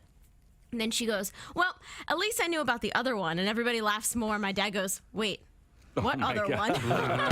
Before I do my intro, okay, can you hear me, Amy? Yeah. She's here. Amy. Oh my God, I'm sorry. All right. Well, no, it's all right. I like to always to do a nice big intro, so let me do that now, ladies and gentlemen. From Evanescence, it's Amy. Hi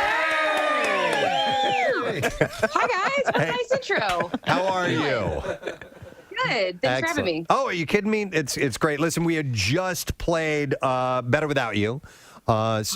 Leading right into this, and of course, it's on the album, The Bitter Truth, which is finally out. And I wanted to ask you about that because you were talking about this album. I mean, was it done already, like in 2019? I mean, in the can and ready to go or close to it?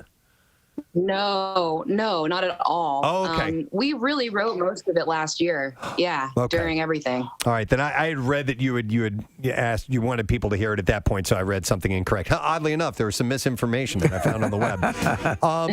Weird. Yeah. Well, we started it a while back. We'd been working in bits and pieces through 2019 in between tours. We just sort of started putting time aside when we were all together. We live all over the world.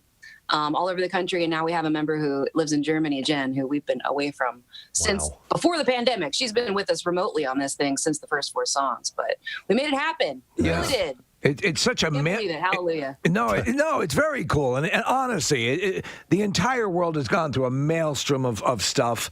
Obviously with the COVID and all that stuff. And then you guys have also, all of you at some level, been dealing with personal crises.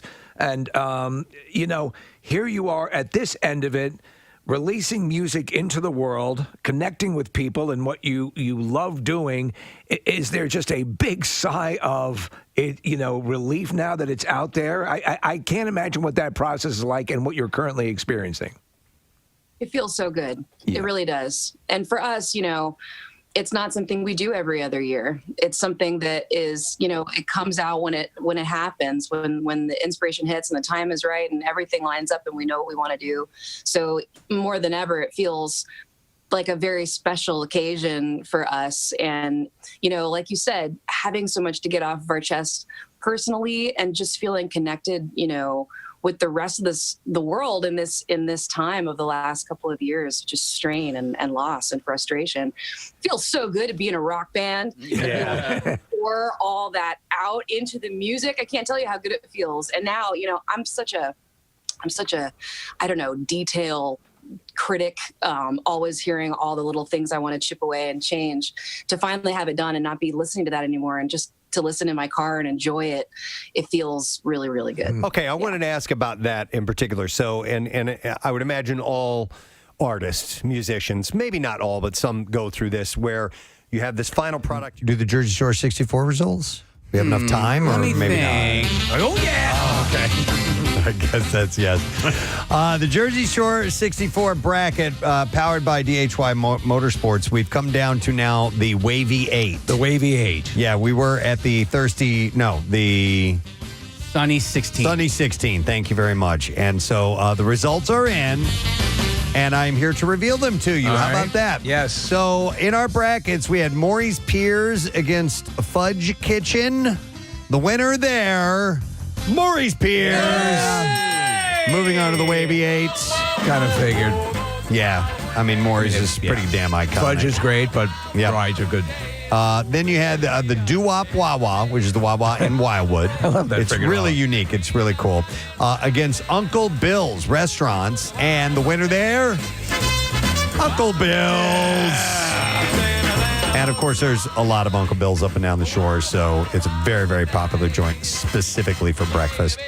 Then we had a legend, Lucy the Elephant. Yes. Against Core Brothers, custard, ice cream, that whole thing. And the winner there... Yeah. Core Brothers. Took out the pachyderm. Took out the legendary Lucy the Elephant. I mean, because, look, the ice cream's phenomenal, and they're all over. Yeah, I really, when this thing all started, I thought Lucy would win. Just because of the nostalgia of it? It's just so iconic Yeah. and all of that. And then this last round, it was Lucy against Core Brothers. Myself, I voted for Core Brothers. Well, here's also, you guys talk about what they say in porn and in these kind of things, penetration is key. Yeah. And so there's more locations. Yep. Definitely true. In fact, I don't know if Core Brothers won. I don't know where Pierre would broadcast from because Right. the winner ends up getting a live broadcast. So we'll have to wait and see. All right. Then we had the Windrift against Surfing Pig, and the winner there, Surfing Pig. Yeah. Actually, I should probably use this one. Yeah, so I was kind of, I'm happy I voted for Surfing Pig. Yeah? It's a place that Casey and I go to from time to time, and great food, really cool atmosphere right on the bay, and they're wondreful people. But Windrift is extremely popular as well. It is. It surprises me. So there you go. All right, then moving on to the other side of the brackets, Cape May Zoo against The Point, and walking away victorious, the Cape May Zoo.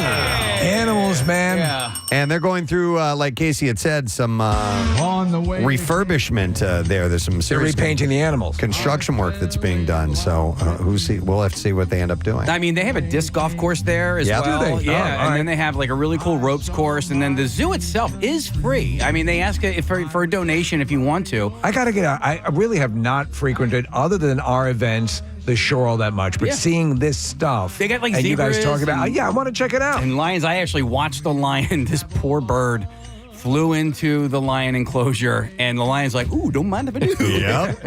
All right, Steve, speaking of our events, Cape May Brewing against Keenan's. All right. Cape May Brewing against Keenan's. Who walks away victorious? Keenan's. North Wildwood, and it'll be so funny if Keenan's ends up winning the whole thing. ends up doing And a Pierre ends up doing a broadcast when we just did one. We will see, though. All right, and then after that, we only have two more matchups. Cape May Lighthouse against Seaport Pier, and the winner there is the Cape May Lighthouse. Chuck was saying he thought for sure that was going to go the other way. Yeah. That Seaport Pier would win that. You have another iconic thing. So the Lucy lost, and the lighthouse wins. Yep, and Cape May Lighthouse is pretty awesome. Yeah, they need an elephant though. Yeah, but I mean, I ride my bike. That is like, I have different like points that I like to go Right. to, and the lighthouse is definitely one of those. And then our final matchup, making their way to the Wavy 8, it was Pirate Island Mini Golf against Mike's Seafood, and moving on is Pirate Island Mini Golf. So there you go. We have our Wavy 8. So the matchups will be as follows. Maury's Piers against Uncle Bill's. Whoa. Yeah. That's huge. Core Brothers against Surfing Pig. Yeah. Then we have Cape May Zoo against Keenan's. And Cape May Lighthouse against Pirate Island Mini Golf. Wow. Where's Pirate Island again? There's a bunch of there's them. a few Okay. of them, yeah. Gotcha. So we'll see. That might be another one that might win out because of the multiple location Yeah. aspect of it all. But Honestly, if you are of a mind to start campaigning now, if you're one of these places, do it. Go on social media, because a couple of these things came out of left field where I'm like, I didn't think one would win over the other. yeah, the one that could go either way here, definitely Uncle Bill's against Maury's Piers. Well, Keenan's and the zoo, many times both look very similar. And this is true. especially during our broadcast, it'd be hard to discern between a zoo and what's going on when we're on air. Yep. Surfing Pig, are they doing they're doing a not a scavenger, a treasure hunt? Yeah, they have this treasure hunt. Yeah, so if you follow them them on I guess it's Instagram. They give out like these clues. What's the treasure? Is it cash? Yeah. It's cash. No, how much? I want to say it was $5,000. I think it's $500, and then but it's every single week. So if nobody finds, I think if nobody finds it in the 1 week, then that 500 becomes 1,000. Do you know what I mean? All right. We need to find out because when they did it last year, it was a big prize. Yeah, right. It was a big cash prize. It was like $3,000 or $5,000. It might have even been more. And so it's actually hidden on premises? No, so you have to find I think a key. Okay. That opens the treasure chest. All right, there's a thing up on the screen here. Whoever finds the key will receive $500. You're right, Case. Yeah. Okay, I thought it was more than that. Well, because last year I believe it was that. So they might have I don't even know. Casey, weren't you saying you were going to offer up the additional $4,500? I did say that, but then you were like, "No, I will do it and double it." And I was like, well, "I can't compete with that." So Nick's going to offer up $9,000. You guys are You're incredibly generous. the best. He's always competing. I'm like, dude, there's no. Fine, $9,000. Nick, why don't you step in and cover the $80 for fuel for Chuck's boat? Okay, yeah. So anyhow, it looks like $500. But that's a fun thing. And last year, the big prize was hidden at a statue somewhere in Wildwood. Actually, it was in Wildwood Crest. It was right down the street from my house. Was it one of those? All right, so they have these weird statues. They're fully painted in color, and you think they're actual people. Yeah, it was. Okay, I believe so. Nothing on Nikki Glaser yet? I saw her talking to somebody. 1 to 2 minutes. Okay. All right. 1, 2, 3. Would you mind 3, saying them again? 2, 1. The final 8? Yes, the final 8 are, it'll be Maury's Piers against Uncle Bill's, Core Brothers against Surfing Pig, Cape May Zoo against Keenan's, and Cape May Lighthouse against Pirate Island Mini Golf. Yeah, and Steve, you're right. Like if any of those businesses were mentioned, at least put it up on Instagram. Get people to vote for you. Yeah. I think this is going to end up being Uncle Bill's versus Keenan's. The whole thing. Wow. I think if Pierre ends up at Keenan's, it's going to be hilarious. Yeah. But wow. So you guys have been out frequently, right? To the shore, right? Oh my God. Well, now Nick, you don't get out as much, do you? No, but I was considering going down this week because Ben is down on the beach with a bunch of friends. And hey, you want to stay at my place? Nobody's going to be there. I was going to hit up Preston after the show. His plans fell through. Is it still expected to be in the 70s? It's been so nice down there. Yeah, yesterday, Steve, it was like a high of 80. There was a really nice breeze. Preston is shaking his head like... I know. But what he's doing, a lot of people wouldn't be aware if they see that sort of disgruntled, disdained look on his face. He's entertaining all the things he now gets that to do. I can do, that I get to do. I mean, listen, the Barefoot Music Festival is going on down there. So, Press, you're not going to be hanging out with 20 to 30,000 country music fans. So. Okay, so that I get to do. Yeah. I get to not be there for that insanity, which I wouldn't want to be a part of anyway. But that's a little further up north, but whatever. You got to make lemonade out of lemons. Yeah, Shorecast is looking at, tomorrow's 81 degrees, man. Ooh. 81 degrees. That's so here, it's going to be like almost like a... Yeah. With the real field temperature, like a 20-degree difference. Well, what's the wind going to be like? Because I think I might go for a nice little bike ride when I get down there tomorrow. You're going to have a wonderful time, Case, tomorrow. Saturday. It's good down the shore. There's something about it. It just centers you. Gives you a new lease on life. Especially if you're like. But it gives you a lot of time to think about dear friends that are in other places, thinking about what they get to do. Right. Winds out of the south at 10 to 20 miles an hour. Case. 10 to 20. So they're coming from the south? I don't know. Okay. I never know what that means. Me either. I think it means coming out of the south, Case. All right. I think so. So you want to start heading south and work. Casey likes to get the wind at his back on the way home. He's like a seafaring man, which makes total sense. It looks like I'll be heading down to Cape May. All right. I'll hit up. What am I going to hit up? I'll hit up the lighthouse. The Cape May Zoo is actually not in Cape May. It's in Cape May Courthouse. Yes. Liars. That is true. Liar whores, and they know it. By the way, speaking of the shore, we are going to give away tomorrow a 40-inch deluxe beach buggy cart, and that is from Phoenix Coachworks, who made the Phoenix Beach Buggy. That thing's effing amazing. 2 more letters to go for you to win that. So we'll get the letter at the end of the program today, and then one tomorrow, and then we will give that away. And somebody's going to get the Rolls Royce of beach carts. You know what? I got to call that guy. I got to call Joe Phoenix, and I don't know what his actual name is. But because I invented this thing, it's a little garbage can that I put on the front wheel, and so it kind of straddles the front wheel. You've Now, invented an attachment to this thing? I have, and All right. I feel like that is something that he could probably do better with the metal that he uses or whatever. But I'm telling you, man, have you ever seen it? The little thing that I put over the? Oh yeah. Why do you put it over that? Because. For garbage? Yeah, for garbage. Well, one's for garbage, one's for recycling. Okay. I don't know. It's so I don't, because we were bringing down like bags and, I don't know, it was just like more. You're just waste trying to and be, stuff. you don't want to have garbage on the beach. You're conscientious. That's a good idea. Yeah. That's definitely. We bring an extra bag or something that we put stuff in. So Can I tell you something funny? Yeah. So I'm watching my brother's dog right now. Okay. He's got a little Yorkie, and he walked up onto the mantle yesterday and took a dump. I'm like, dude, on the mantle over the fireplace? No, not the upper mantle. Like, maybe that's called the hearth? The hearth. Okay, yeah. The mantle would have been funnier. Yes. How did that thing get up there? How is there a dog turd on the mantle? And then the natural inclination would be people think they clearly are proud of this. They put it up on the mantle. Mm-hmm. So I had for the second time our dog, and I'm pretty sure it's Haley, and this is a talent. She can pee into the carpet a perfect heart. No. It's crazy. Like a barista? Yeah. Like she's decorating a cappuccino or something like that. And this is the second time I took a picture of it. It was a couple of years ago she did it.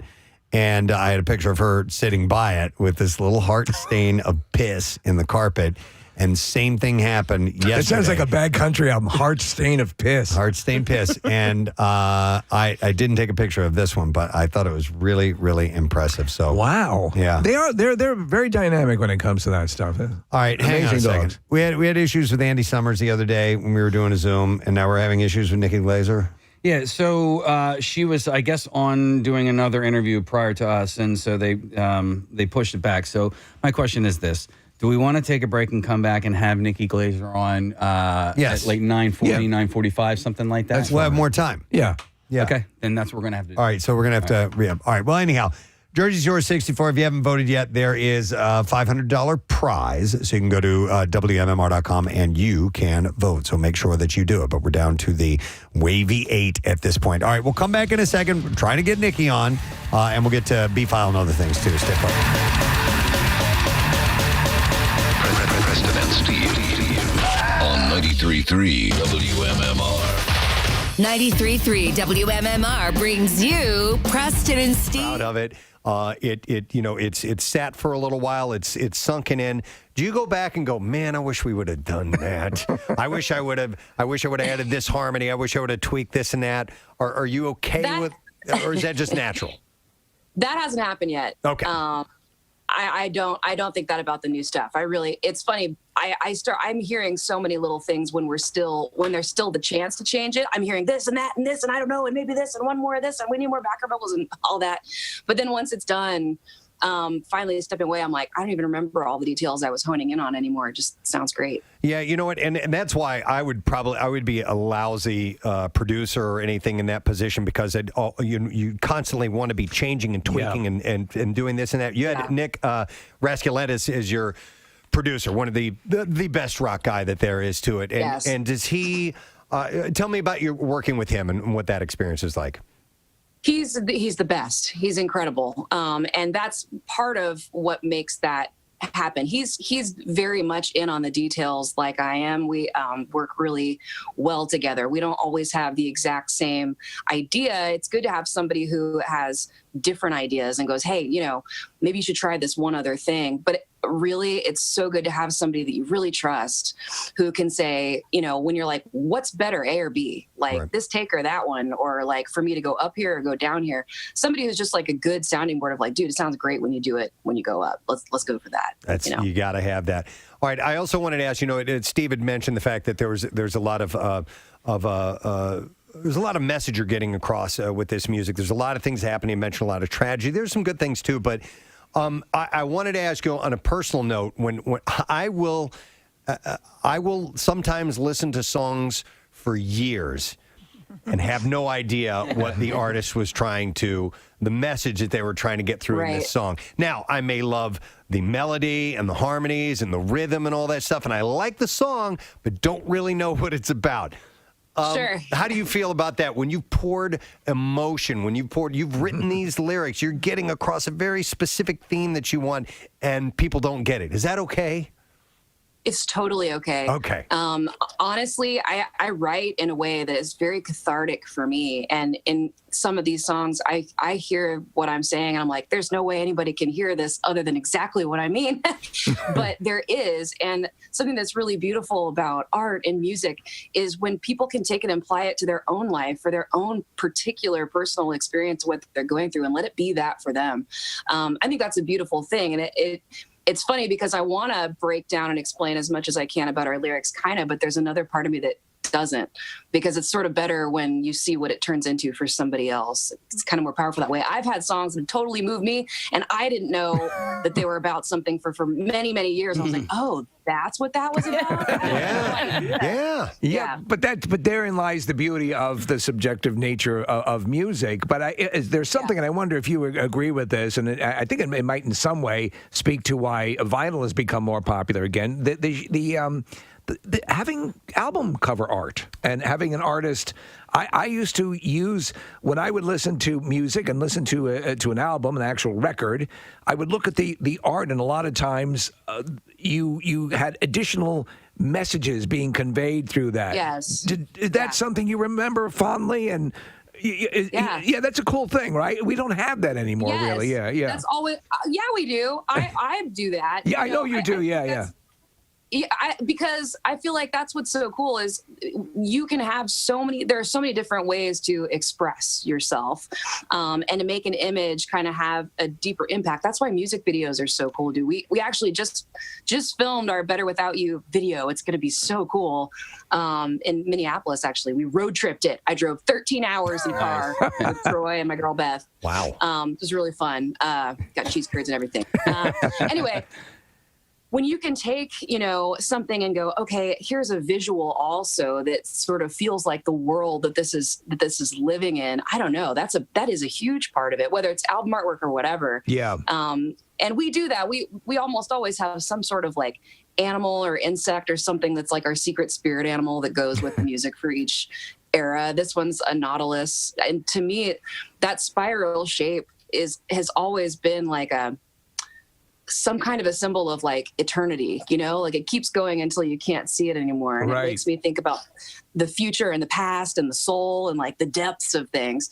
So it just fits. And it's like, it doesn't have to be that anybody really knows that explanation, but it feels that way to me. So maybe it'll feel like that to somebody else on a subconscious level. Cool. Amy Lee, I was actually having a discussion over the weekend, and your name was brought up as well as Taylor Momsen, Lizzie Hale, and Dorothy.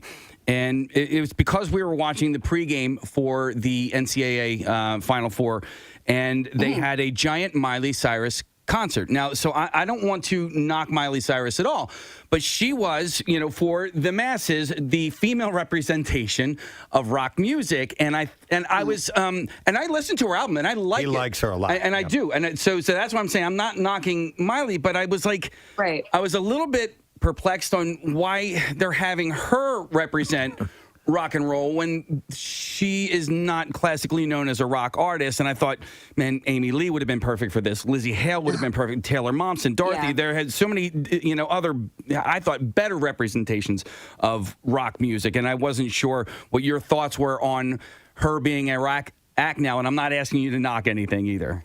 Yeah, and again, without knocking her with you, I'm with you on that. I feel like it has to do with the people in place that are putting those kind of productions together. They need to hire you guys. They need if there's a place where rock music is going to be represented. There's so much rock music with millions of fans. Like, rock is no way dead. Like, it is full alive.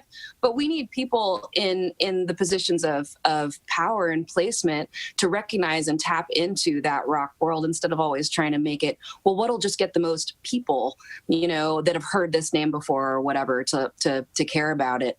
That just feels a little bit like a well, manufactured, a business move, a corporate move. Yeah, no, that's it's like, how do exactly we it. get the numbers. Yeah. That's always frustrating. It's cool to be the underdog, but Right. at the same time, it's like, well, rock is real. There are people out there that like it. Give it a chance for sure. Yeah, but my wife did bring up the point that she is, she's a different name out there, and so maybe she is going to be that entree, right? Maybe somebody's going to watch her, listen to her, and go, oh, well, hang on a second, I like this style of music, and maybe somebody Take a deeper dive. Maybe somebody who wouldn't have known about Evanescence is now all of a sudden introduced as a result of that. I was like, okay, well, that's a healthy perspective, I guess. Yeah, totally. And Casey brought up all the great female rockers that are out there now, and I always kind of think of you as you. For me and for us, I think here represented the turn where we were like, we had obviously legendary voices in rock, but you represented this next wave that I think is still going on. You were the flashpoint, I think, and it seems like your contemporaries, and I've read interviews with all of them where they cite you as that step-off point. That has to come with a bit of pride. That's really cool.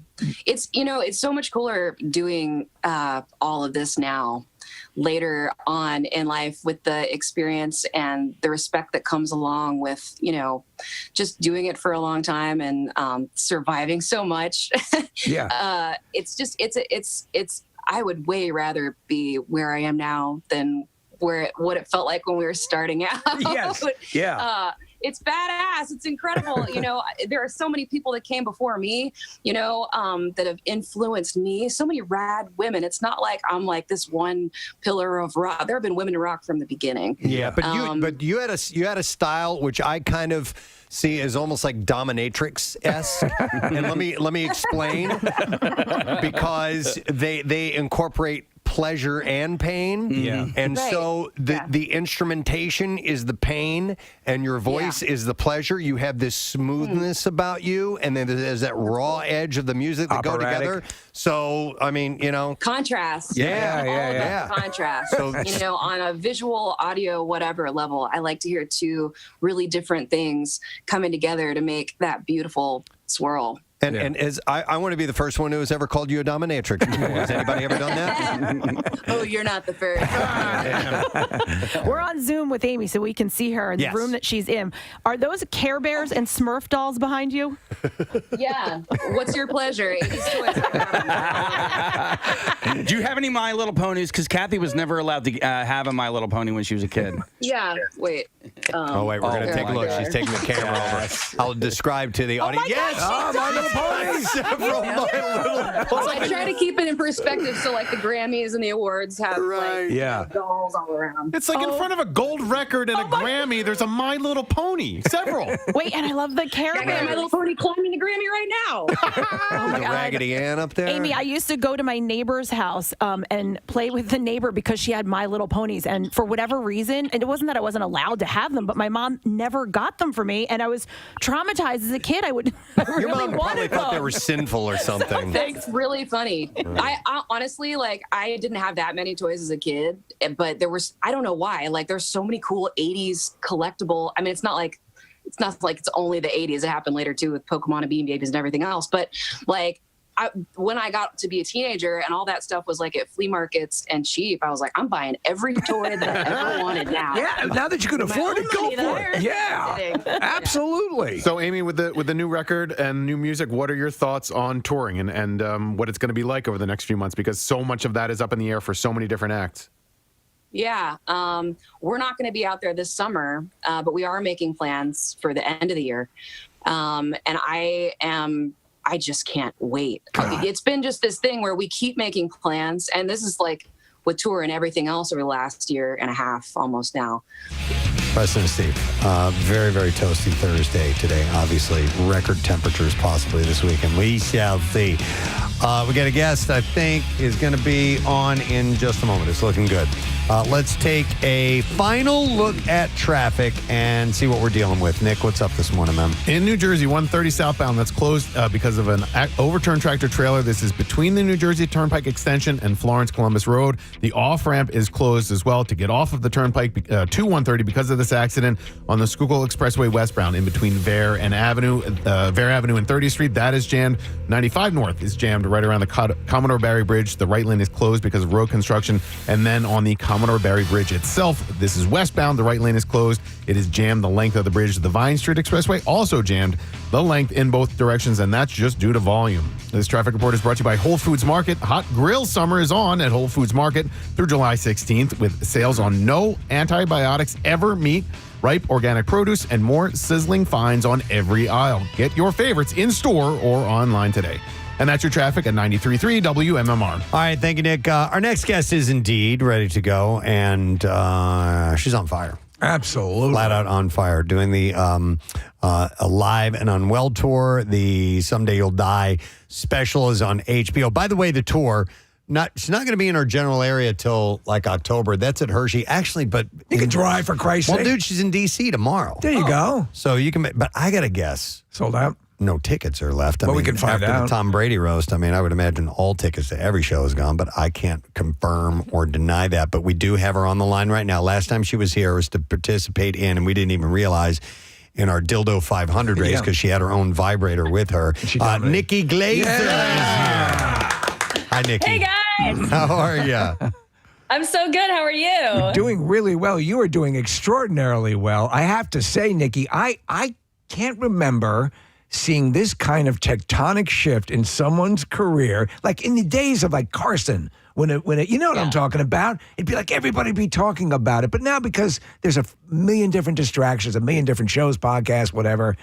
But after the Brady, event, how quickly did it present itself to you? Because everyone was talking about your roast. It was crazy. I agree with you. Like, I just didn't think there was something that would ever happen in my career that could change my life in this way. So in just such one moment, like you just, as a comedian, you always hear about the moment Johnny Carson waves you over and your life changes after you do the Tonight Show. We are so far from that now. Yeah.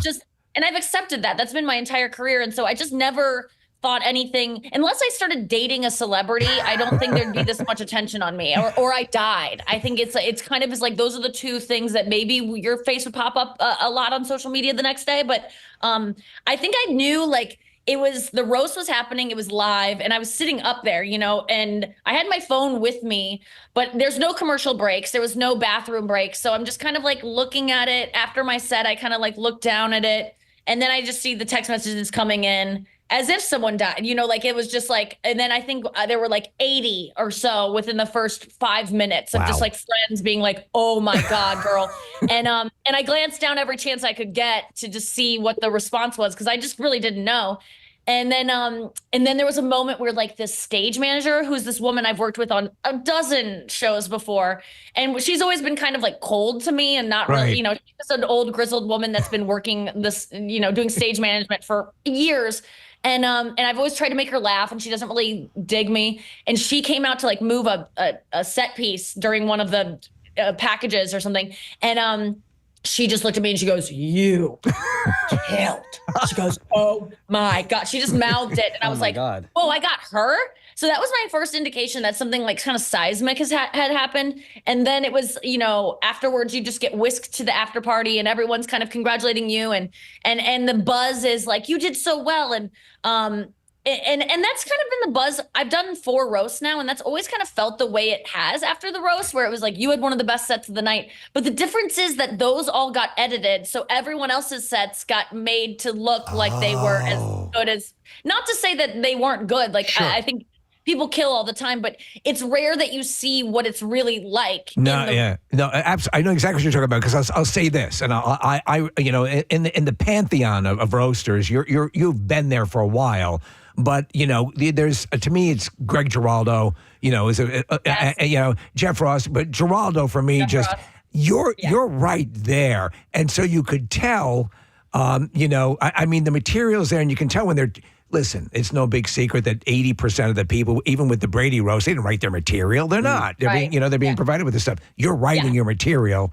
And the confluence of events where you appeared in the order, the fact that you have a special, an HBO, a special you're promoting, the tour, all of it to happen the way it did is, we hope there's more in a lifetime, but if you get just one like this, it's pretty goddamn good.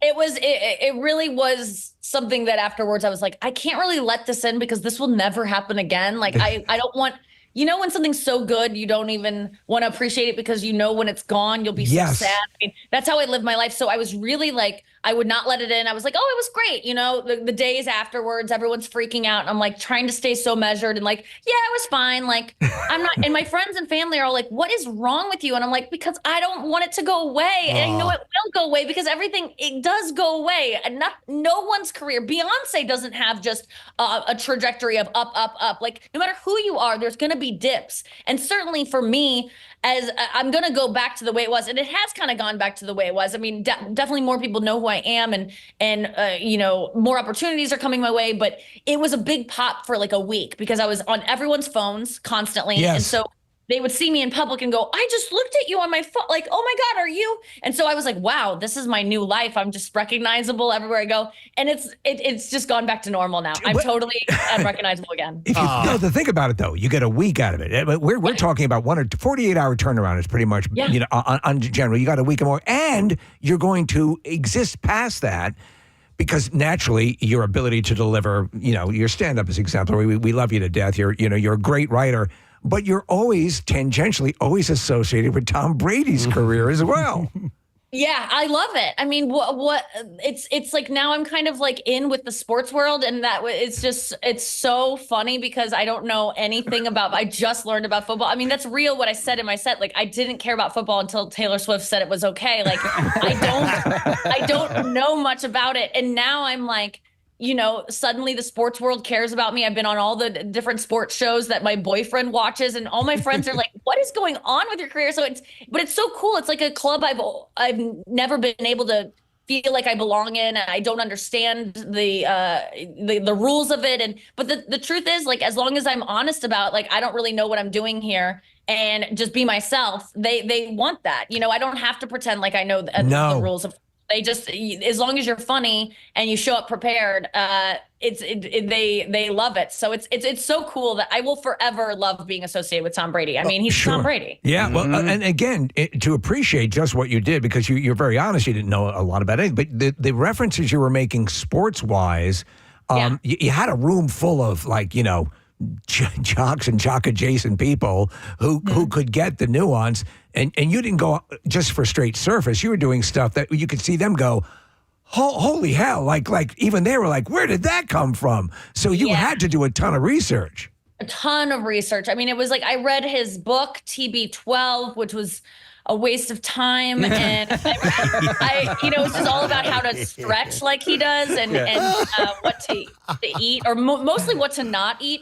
And I watched all his documentaries. I watched. I just read constantly about them, and I asked my friends, and I was, I had to really start from scratch because I didn't know anything about him except the one thing I did know was the thing that we couldn't even talk about. Yes.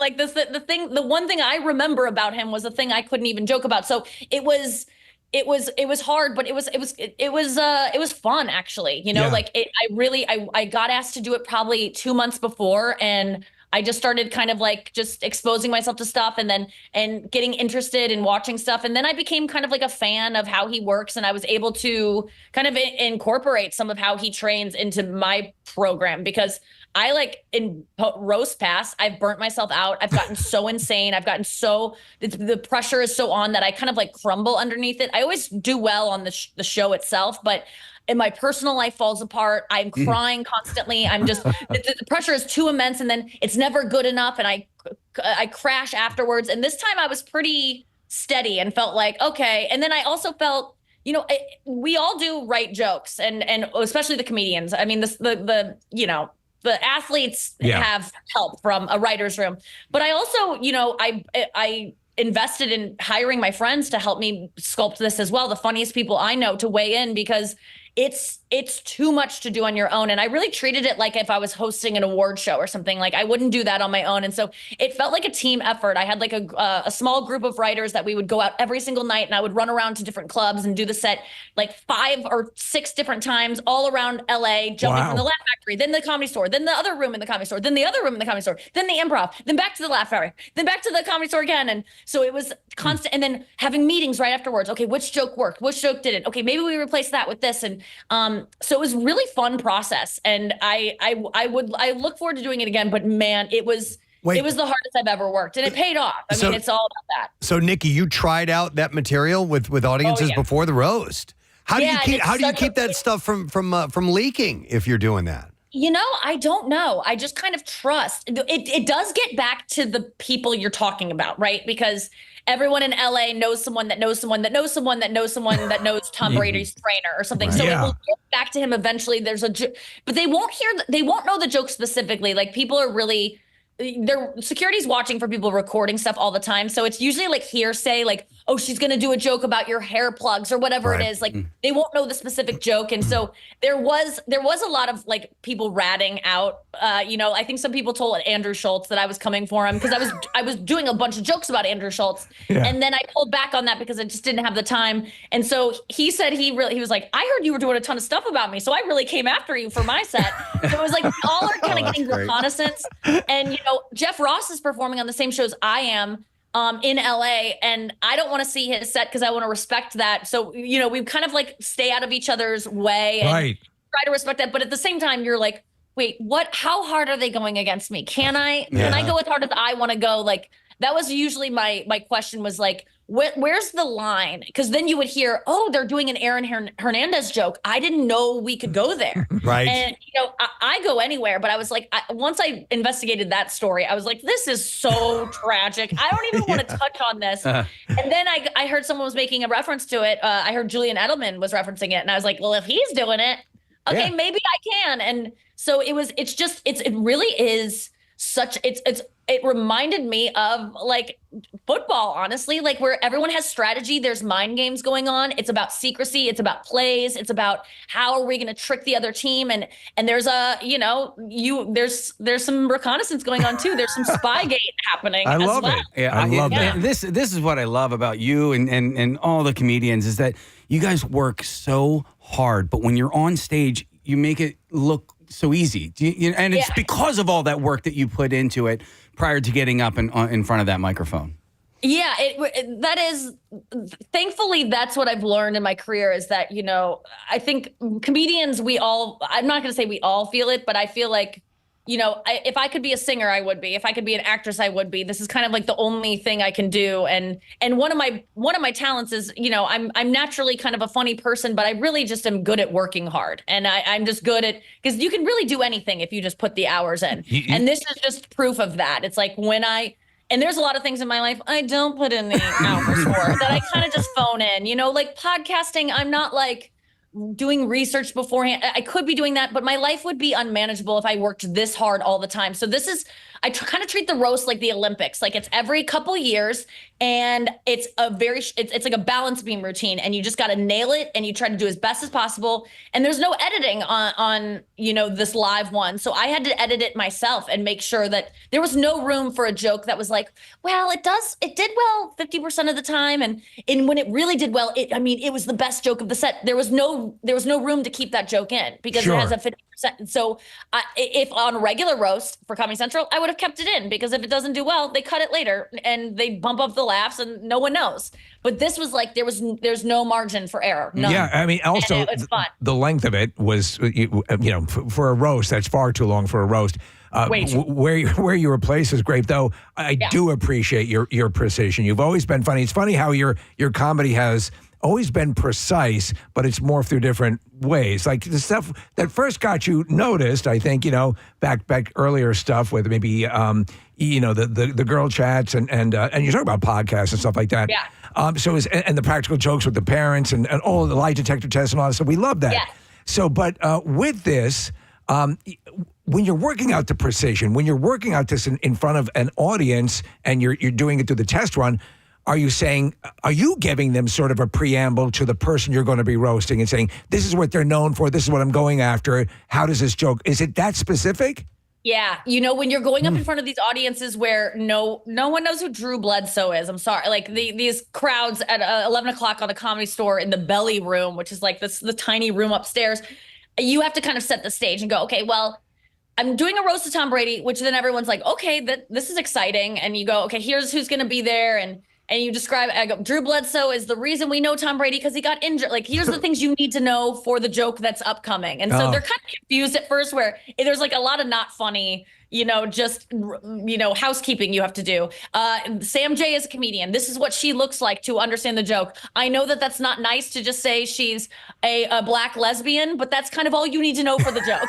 Like she's much more than that. Right. That's who she is for this joke. And so there's moments like that where, you have to set up the whole scene. And so it's a really fun process to do when you're running around and you get good at it. You start getting laughs in the setup and you kind of ease them into it. But that's the thing about the roast is that there's no way to actually practice it where it's going to be like the moment you do it, where the people are on stage and they're going to have the reaction shots on the camera. Like a lot of how the joke does is how the person that you're doing the joke about reacts. And if they laugh, it's much more palatable. But if they make a weird face, the audience can kind of turn. And then what if someone heckles me? What if someone says something? Like there are a lot of moments where, if I was going after Gronk pretty hard and I said, he might get a little ornery and not appreciate it. And if he speaks up, okay, I'll have a line of like, hey, Gronk, does someone need to change your diaper? Who's on it? Kevin, is it your turn? There's moments like that I had locked in just in case things happen. But it really is. I mean, it's terrifying. I'm so glad it. Gronk. Main feeling was like, I'm glad it's over because it was so scary. No, I completely understand it. But I would hazard a guess is that even though you are so tremendous a stand-up, I would have to say this improves your game that much more because you're putting so much work. Does that resonate with you? Yeah, I mean, I learned so much from it, and I was like, oh man, I'm leveling up in every part of my life. Not only are the offers coming in that are better, there's more money, there's more notoriety, all the things, but I'm like, oh, I know if I just I know how to do well. I know the system. Like I finally learned how to train properly to perform in the way I want to, and it's almost foolproof, like I felt that way. And this is the first time in my career I go, okay, well, just recreate that every time. Hire those people to be on your team. Make sure you have a support system because stand-up is so solitary. We all have this like idea that if you have any help with your stand-up act, you are a hack and you're a phony. And it's like, recording artists, they have producers, they have co-writers, and we don't take anything from them. Nothing. They get their Grammy and they thank people on stage, but we don't really celebrate the people behind them. And there's something, or comedians that have late night shows and we say they're hilarious, but we don't even think about they have a 25-person writer room every night. And they're just reading a prompter. And yes, they are funny. They're the curator. But I think that I really learned for my own stand-up that it doesn't have to be this solitary process anymore. And that if you build a team that you choose of the people that are going to assist you in being the funniest as possible, that it's so much better for everyone. And it really inspires me to write more. Like I will say, okay, I want a joke about Gronk that involves Gronk being stupid, that it also involves Tom investing in crypto. Like, okay, let's all pitch out on that. And so then comes back a joke that's like, Gronk would know crypto's a scam. He said, me know that not real money. That's how that comes out of that is like, so you are kind of deciding what ingredients to put in. And then you're having help from a writer's room of people helping you put it together. And, like it comes down to each, like the word you choose. Like there was a massive discussion about whether we say, Gronk, because I say, oh, Gronk, you put the downs in touchdowns. You put the special in special teams. You put the tard in Rob Gronkowski is retarded. There was a in-depth, probably hour-long discussion with about 6 of us around a table of whether it's funnier to say you put the tard in retarded or the tard in retard.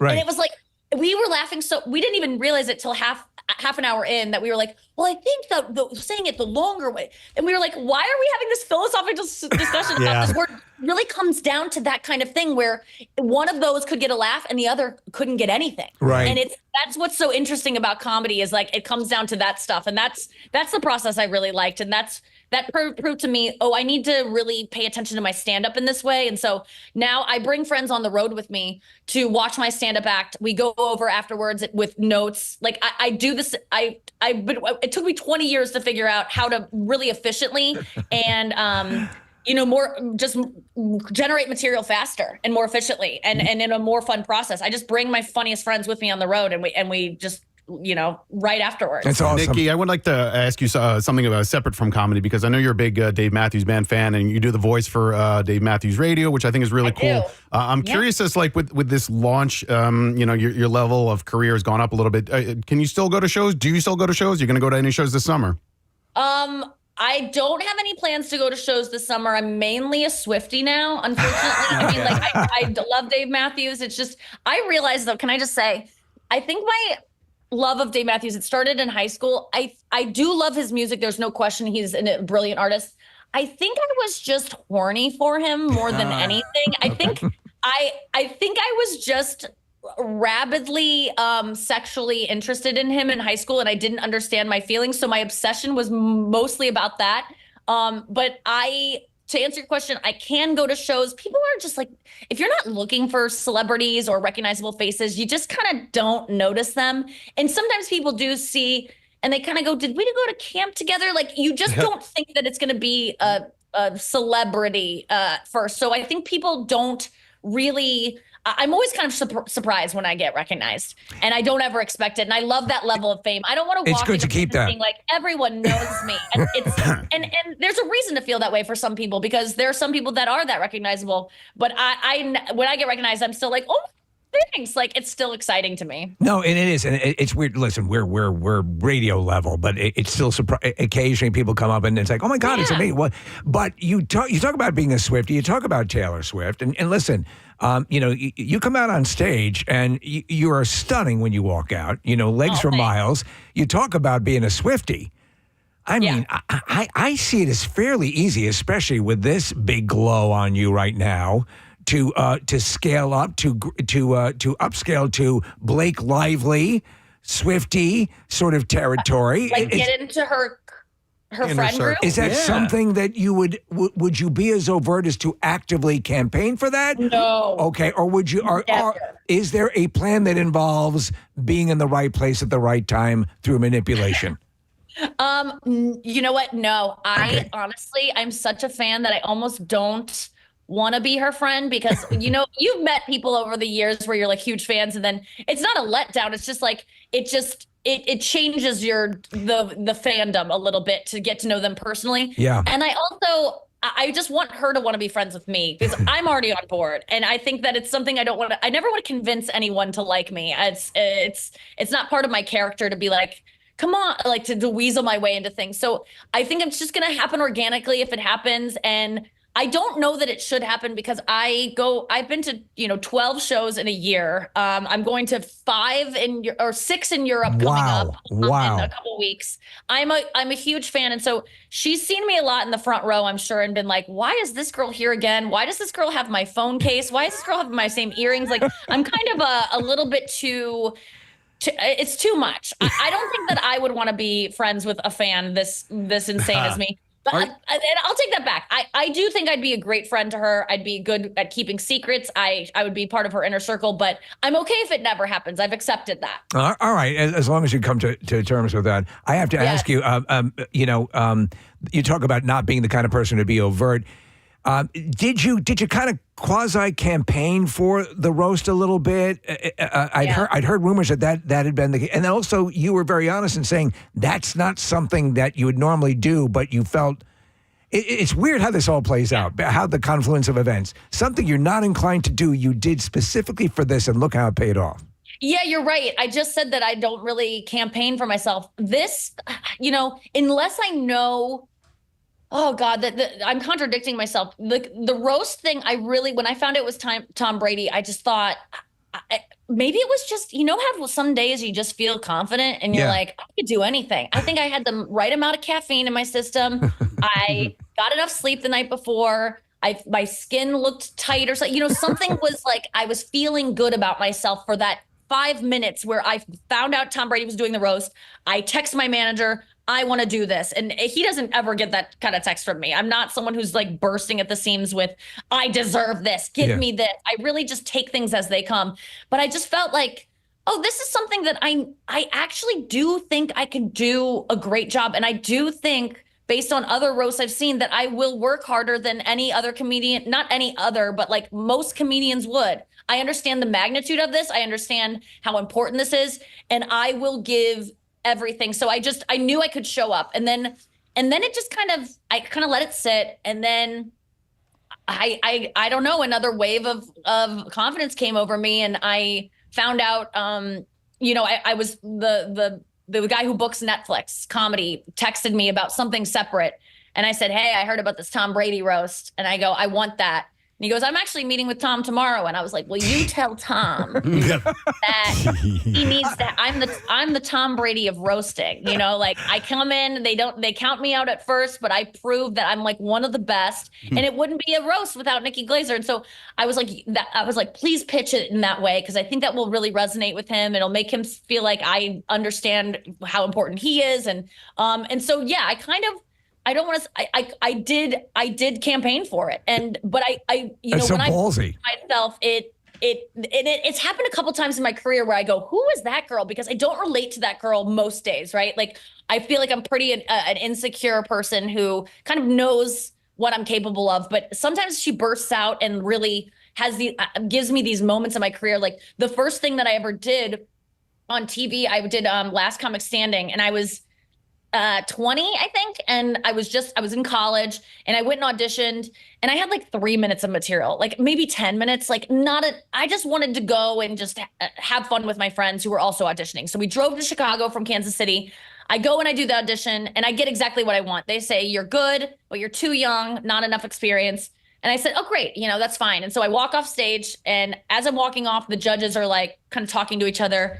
And one of them was like, I really liked her. And the other said, well, I could be convinced. And I just like stopped, and I ran back up on stage, and I was like, do you want to hear another joke? And they were like, yeah. And I was like, and I told one more joke, and they go, we'll see you tonight. And then I got to the next level and the next level. And it was like, it was that little moment where I'm like, oh, I just have these glimmers of believing in myself that if I could sustain them, I'd be Kevin Hart. This is how Kevin Hart feels about himself all the time, is what I learned about him. And the people who are most successful truly believe in themselves in this way. And you guys know this. Like you've met enough extraordinary people that like they have this undeniable like belief in themselves. I don't know if their moms hugged them or something. What happened in their childhood that make them have so much confidence? But I have glimmers of it, and I'd like to be able to tap into it a little bit more. But it's hard when you're kind of a self-loathing comedian, because you also need that side of it too to be funny. Well, it's almost chaos theory. If you screw with one thing, you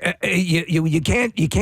This blend of whatever you are at this time is what's working. Don't screw with it. And you yes. Yeah, and you do need the butterfly effect. Is it what something causes something else to happen? You don't know. Yeah, no, this is a perfect thing. But because of that, and I think I connect, and I think your audience connects with you being very honest and self-deprecating and all that stuff. How do you develop, or have you developed, a bulletproof shield? Because in every roast dynamic, everyone gets theirs as well. And did it take a while for you to build up that blister that protects you? Because you say no. There's no building that up. You just are raw, and you kind of suffer afterwards. Really, you really, because I've done roast maybe once every. I mean, this one was like a 4-year break because of COVID and changing networks and stuff. But it's about every year or so, and there's no getting used to having insults hurled at you. I don't read my comments, so I'm not used to like getting a barrage of hate. Like I don't read any comment online. It's one of the greatest decisions I ever made in my life. Like if there's a video of myself, I will not look at anyone as saying I don't care. So I miss out on a lot of good. But I just also, I have no interest in hearing criticism about myself. I can't because I know myself. If there's a little bit, I will focus on that forever, and it'll derail my mental health. Yeah, wow. But, and signing up for these is like, you're in the comment section, living it in real time, and you're on camera having to react to it. And it's just the price you have to pay to do a roast. And that's what we all sign up for it. And that's the reason I can go so hard, is because I have signed up to be on the receiving end of that abuse. And so afterwards there's no question that I was up there and I was hurt. My feelings were hurt by some of the jokes. That's wild. I know that other comedians feel it too. I mean, maybe the athletes can kind of brush it off because they have that locker room mentality of like always kind of like going pretty hard on each other. Comedians are sensitive flowers, man. Like we really cannot take we can dole it out all day. We can't take any criticism. So I understand the risk I took in making fun of the other comedians on the dais. Like I really did feel bad about those jokes because I knew how hard they sting. And how hard it can be. This blows my mind. I thought, for sure, because you can dish it out so hard that you would be able to. Street. But I also know comedians. Comedians are kind of tortured souls. They're, let's be honest. We're so insecure. We wouldn't do it otherwise. When there's comedians that are like, I love myself. I'm like, what? You're a lie. You're a phony, because there's no way you could do this job if you really love yourself. I think. You can accept yourself, and that's what I'm always trying to get to. But like someone who's just a narcissist and even narcissists don't like themselves deep down, but like someone who really truly has a really healthy sense of self is not going to be a comedian, because when you're a comedian, it's something that you're looking for. And I learned this like after having chosen this as a career, and I look at it, I go, oh my God, it's so revealing of who I am. Musicians or actors, like they do this art, or artists, and they put it out and then they wait for the reviews to come in. Comedians are constantly like, was that funny? Do you still like me? Right. Was that good? Like you need to laugh after every moment. And it's not just about being funny. It's about getting validation that you are liked constantly. Wow. And it's about getting attention. It's about feeling loved. So every comedian that you like and know is deep down, deeply insecure, didn't get enough attention in their childhood, might have had great parents like me, but might have needed a little bit more, like just didn't get enough. And that's just the truth of us. And anyone who denies it is a phony. And that's why my least favorite qualities in comedians. That's why I think I loved Kevin Hart that night of that roast, is he was so supportive of all the jokes. And it was great. I love and listen, whether he was acting or if it was legit, I don't care. Seems sincere. It seems sincere. Yeah, I talked to him afterwards, and I was like, you just changed my life, because I didn't even know I got a standing ovation, because I was so embarrassed at like how well it was being received that I was like, other people have to go. Like, let's not blow our load on this one. You know, like I felt like kind of like, I don't want to bask. I'm not going to be like, thank you. Thank you. Like I was kind of just like going back to my seat. And then Kevin Hart goes, for everyone watching at home, I don't know if you can see this, Nikki Glaser just got a standing ovation. And I'm like, wow, he just told like, that was so nice. He did not need to do that. And then to stop down and say, that's what roasting was about, what she just did. It really informed people how to kind of perceive what had just happened. And I said to him, thank you so much. I owe you so much for that, because that was so generous. And he said, I've achieved everything I want in my career. This might make people like me as much as they already like me. He was like, maybe a couple more people will know who I am, but I've arrived at the top, and I just need to pull people up here with me this point. And I didn't know that about him. Like I knew he was a nice, cool guy, and that guy does have confidence, but I think deep down he probably has insecurities. There's no question. Well, yeah, he's 5'3". I mean, he's 5'3". Yeah, I want to jump in here because the initial request to have you on this morning was to promote your special on HBO. And we haven't talked about that at all. Well, That's all right. It's on HBO right now. It was like pretty much number 1 or 2 in movies, which I didn't even know it was a movie on Max for like weeks and weeks. It came out May 21st, but if you haven't seen it yet, and I'm really very proud of it. It's called Someday You'll Die. It's great. It's a dark, crazy comedy about sex and dating and aging and death. And I'm wearing a tiny dress, and I act out a sexual act at the very end of it that you might want to stay tuned for. And and you can watch that, and you can still go see my show now because I'm doing all new material. I taped that in December, so I've been on the road quite a bit since, and working on the next hour. Well, to that point, may I mention what kind of sex act? It's a gangbang. Sure. It's a gangbang, and it's hilarious. And thank you. I do sense you evolving. But the funny thing that I think is terrific about, especially in this, and I was noticing watching this special, is that I know you get used to someone's style, and so, but sometimes getting used to someone's style can ruin what you expect from them or your ability to laugh at them. You know what I'm saying? Yeah, I feel like I see where this is going. It actually enhances with you because I'm like, because it's like, I can't wait. I can't wait for the angle on this. And the pentameter is like, I used to find the same thing with Norm Macdonald, where it's like, I got, okay. Or any of the comedians that I really, really love, or, the sharp minds with the material that works in there, then you're like, oh, this is great. So it's great to see that evolution with you. So thank you. How long does it take you to put together, and I know we're running out of time, but how long does it take to put together a stand-up for you, an act, a special like this? How much time do you invest in it? A couple months prior is when you start like focusing and figuring out what am I going to say? Because honestly, when I walk out on stage on my tour, I just kind of like start talking and I know the jokes I'm going to do, but they're all kind of like floating in the ether and I just grab them from my mind. It's not like I follow a set list. So, a couple months out, I start to go, okay, well, let's talk about the order of things and what would be the best for the special. And I'm usually pulling from like 2.5 hours of material and now I have to whittle it down to 1. So it's about 2 or 3 months of like highly focused, working with other people, working with producers and figuring out what it is. And it's not that fun. I mean, it's not a process because stand up, I like to be free and I just like to say what I want the night of and how I feel in that moment to make it a really organic moment for the crowd that is only happening in this moment. Like, I don't like when I go to see a stand up and it's like the same act that they told the night before and it feels like they're reading a script. And so it's not the best process to get ready for a special. It always kind of destroys me physically and mentally because it's so much pressure. But it's and now I'm working on the next one. So now the next one is about taking the stuff that didn't make the last special and seeing why didn't it make the last special. Let's either try to make it better or maybe we just dump it all together and we write new stuff. And so now I'm building the next hour and it's going to be even better. Like I just now like I was saying with the roast stuff, I like know what really works for me and the lines I like to take it to. But I love that you say like some comedians are predictable. I love watching. I watch stand-up specials and my boyfriend and I will just pause it and go, what do you think the punchline's going to be? And we'll try to like guess because we know people's styles and I like that. I know exactly the feeling of like, I know it's going to twist in a way, but I don't know in what way. Yeah, and like, it how actually did she get us out of this? Yeah, so there's a difference. It could go one or two ways. It's like, I know it's, or it's like, I'm excited as what's going to happen. Oh, and that's nice. I can that's say, so nice. yes.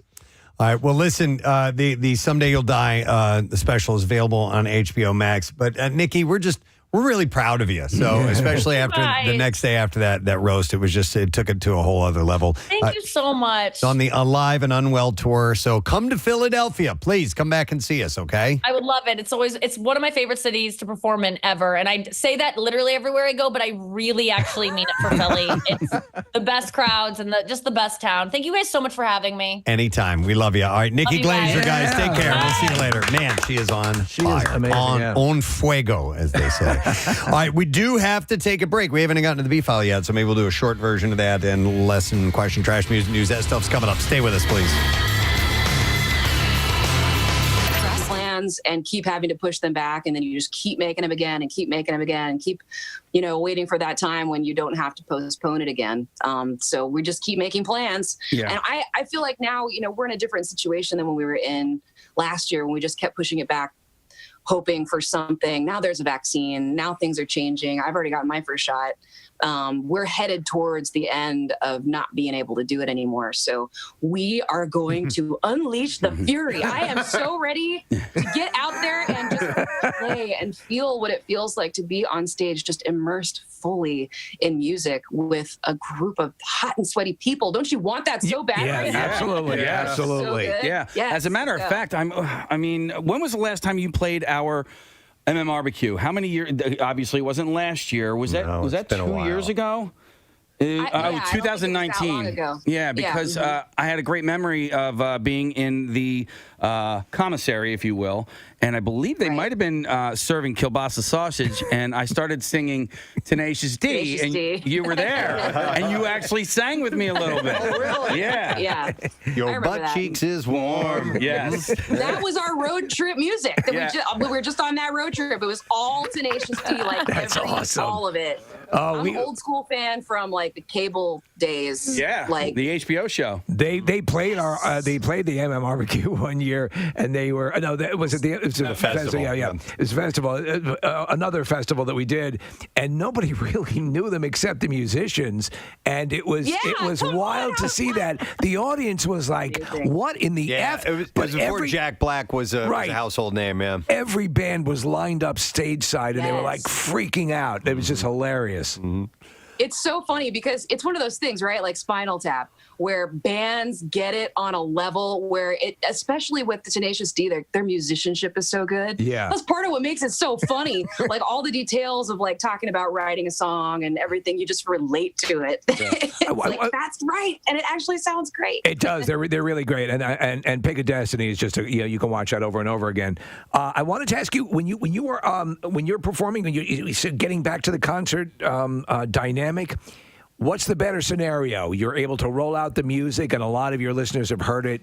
They're perform live with that energy, or they come already pre-schooled on the music because they've been listening to it over and over again off of the album. You know, it's cool when they know it a little bit. That one of the cool things about this situation is we're going to be going out there playing the new album. Right. And by the time we're able to be up on stage playing it, the fans have been living it with it for a year. I mean, we started releasing the songs, already a year ago now. So it won't be that, ooh, what's this one? I haven't heard it before. I mean, it'll be cool to hear it live, but they'll know the words. And I think that's going to be really powerful. Yeah. I remember when I would be going to a concert, I would take a little bit of time to do the work, to get the album and listen to it. Yeah. And then go. It's a completely different experience. And were you the same way when you were pre-rock star? Yeah. Yeah.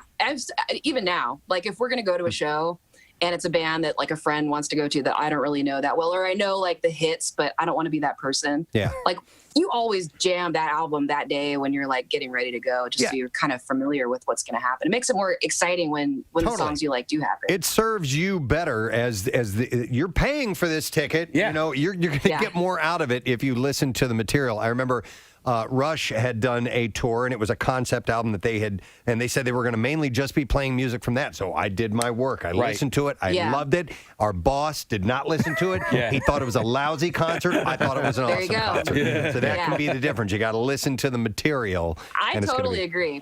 Hey, I wanted to ask because Taylor Momsen's name came up, Lizzie Hale's name came up. There are a couple of the featured backup singers on this album. There are several people that you brought on board, and all of this done remotely. How was that? I mean, just a quick phone call and they're in type of thing?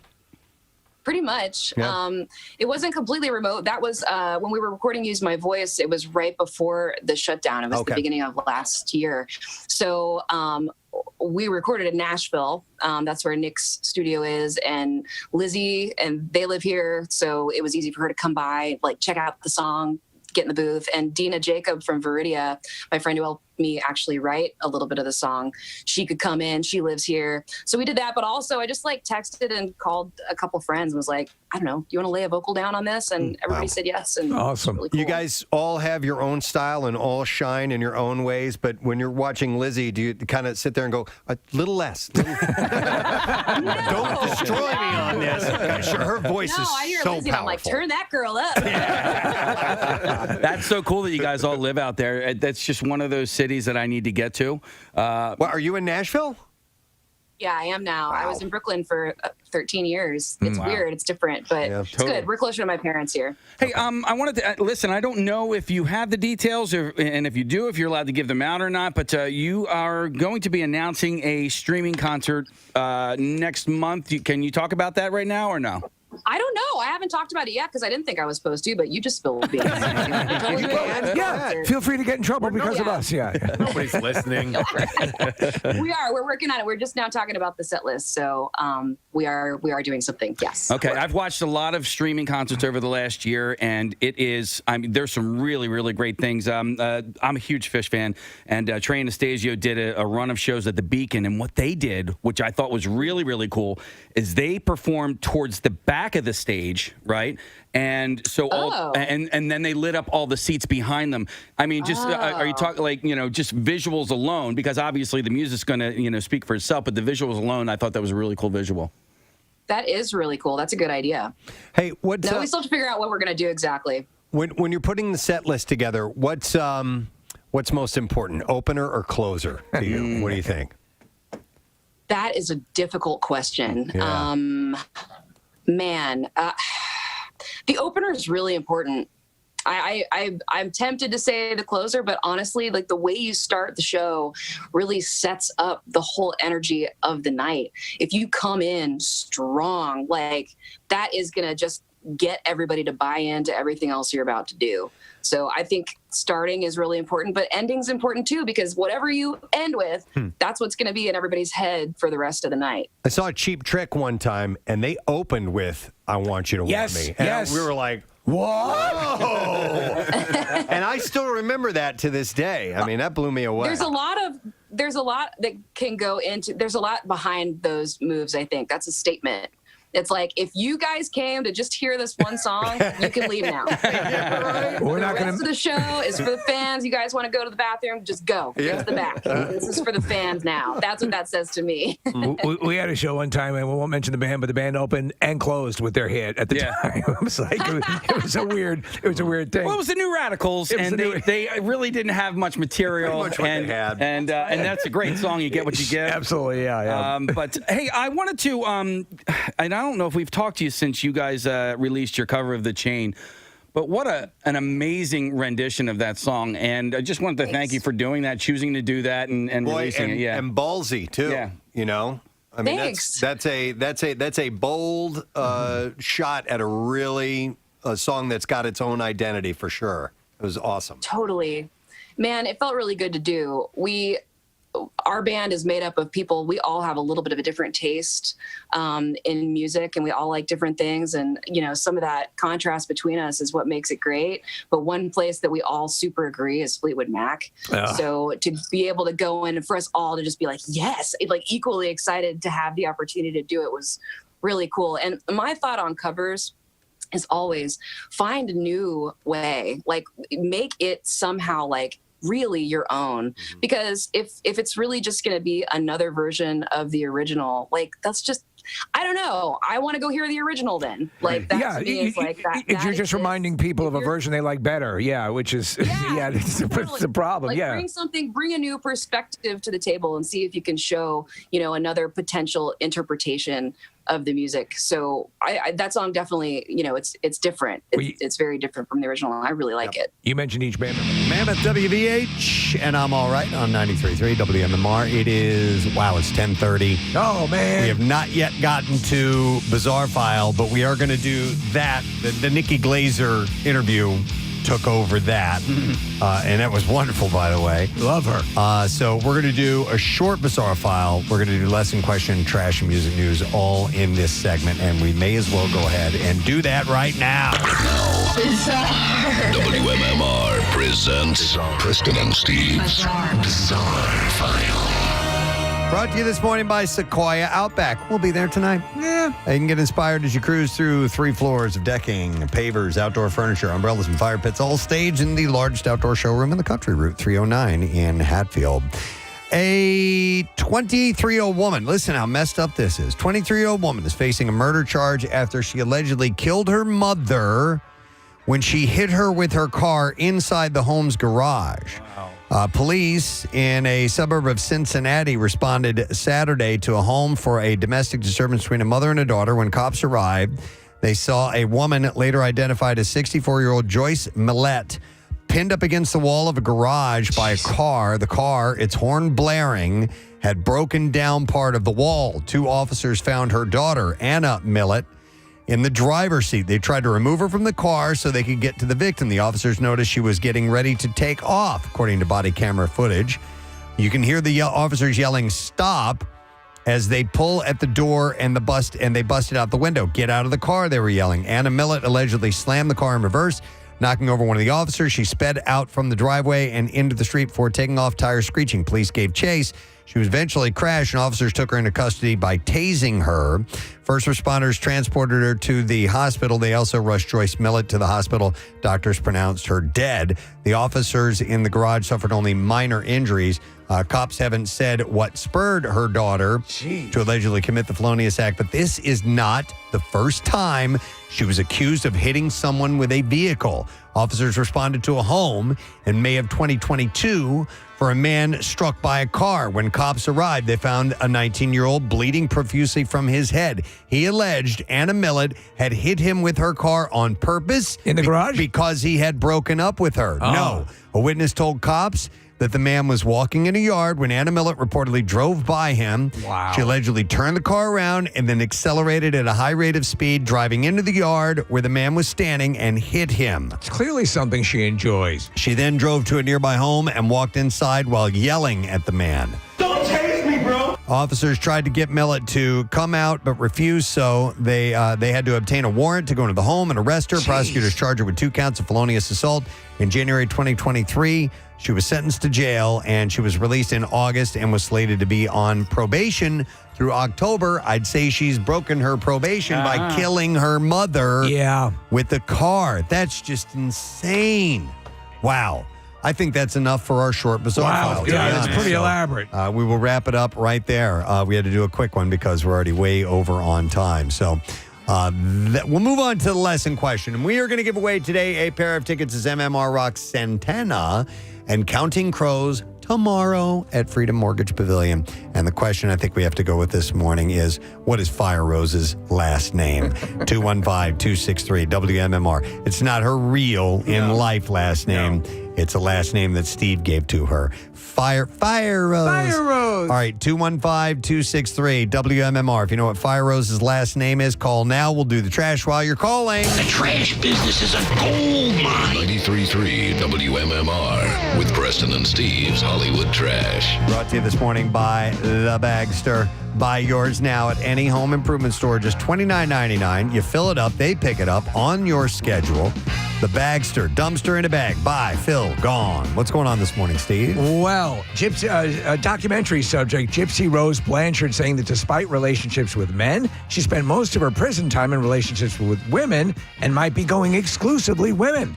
A spokeswoman for women released a statement saying, "Now we're good." Kim Kardashian treating daughter North and some of her friends to a birthday party day out in New York City. Said Kim, she noted how easy it is to entertain young girls, saying she barely spent $500,000. Oh my God. And finally, momentintime.com selling a signed copy of John Lennon's Double Fantasy album for $54,000.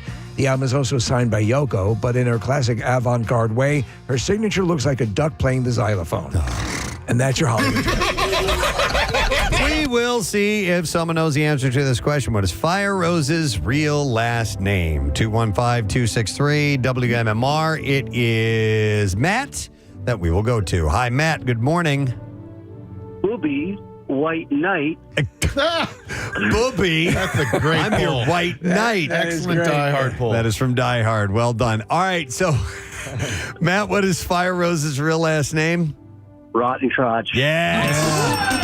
Rotten Crotch. Hang on a second, Matt. You got yourself tickets to see Santana and Counting Crows. This is going to be a great show. Yeah. It's the Oneness Tour, and it is tomorrow night at Freedom Mortgage Pavilion. Tickets are on sale now via Ticketmaster. Let us proceed with music news. Now, Preston and Steve's Music News on 93.3 WMMR. Music news brought to you by Rita's. Make sure that you head out to Rita's and try one of the new Kool-Aid Tropical Punch ices. Oh, yeah. You can try it in a 5-layer gelati or an ice blender drink. Available only for a limited time. So get to Rita's quick. System of a Down frontman Serge Tankian has expressed utter disdain for Imagine Dragons. What? Stating he has zero respect for those guys after they proceeded with a controversial concert in Azerbaijan's capital, Baku. Am I pronouncing that correctly? Azerbaijan. Azerbaijan, thank you.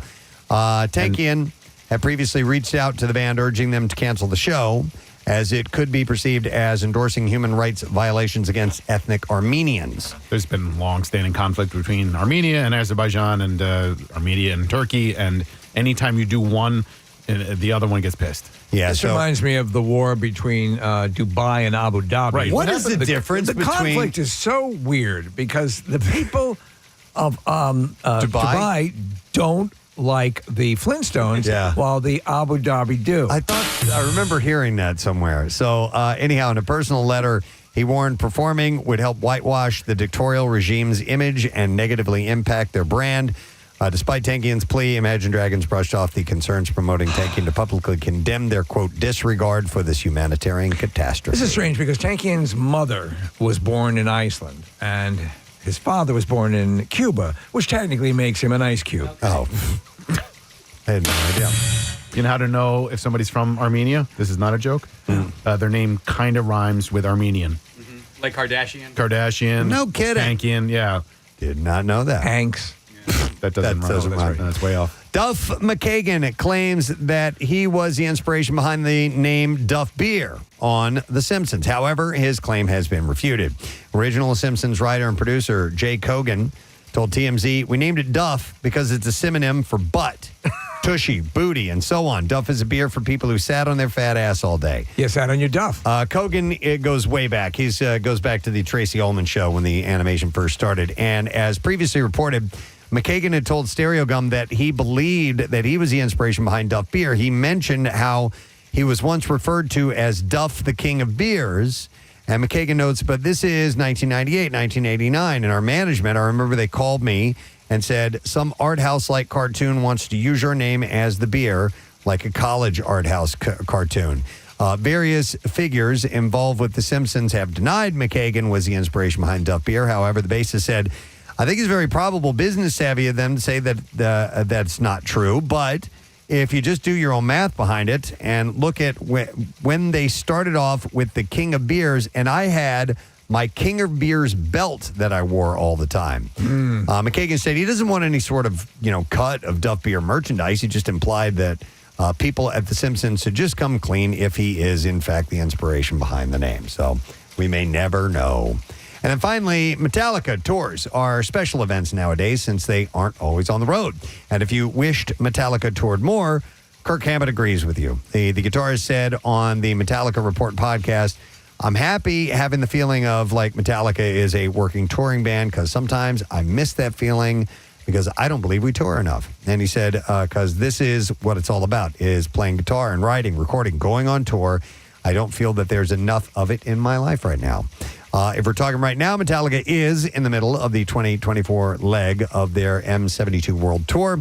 Next show is coming up on the 26th in Oslo, and they'll return to North America in August with their first two-night stand taking place August 2nd and 4th at Gillette Stadium in Foxborough, Massachusetts. Maybe they can do two tours at once. Maybe simultaneously. Those guys probably could. I mean, on the outside, it would appear to be just one tour with a lot of dates. Right. But they could call it two tours, and we would believe it. That's all I have in music news. We have one final break to take. Do not miss it because our letter of the day for the Word of the Week prize, which we give away tomorrow, will be revealed when we get back. Stay put. And then confirm or deny, is your number one pie choice these days pecan pie, and how did that happen? You guys research deep. Far on Instagram. Can you confirm or deny? Confirm. I love pecan pie. I mean, I like food in general. I'm a food person, but I think that was like last Thanksgiving or something. I was like, okay, I'm making a mark in time. Like, this is my favorite. I'm tired of playing around. This isn't a joke anymore. So you pronounce it pecan pie, which is how I say it as well. Steve says pecan. Yeah. So then where are you from? Where did you grow up that you got that pronunciation? I actually grew up all over. My dad's was in radio for 30 years, so we're kind of a no dialect family. South Florida is where I grew up as a small child, but then Illinois and then Arkansas. But I mean, I've lived everywhere, kind of. All right, what did he do in radio? Pecan. We say pecan. Pecan. What did he do in radio? He did what you do. He was a DJ, a program director, morning show. Oh. We traveled. That's why we moved around a lot, just different jobs. Wow, cool. Excellent. Well, listen, we're excited about the prospect of maybe a streaming show coming up, and obviously you doing the live stuff, which is going to be fantastic, and the new album is great. So, Amy Lee, congratulations to you, the rest of the guys in the band. Thank you. And just keep doing what you're doing, and we love it, and we appreciate it. Thank you. Can't wait to see you in person again. Yes. Excellent. The Bitter Truth, Amy Lee, Evanescence. Thank you very much. And thanks for coming on this morning. So, wow. She's so cool. She's awesome. I love it.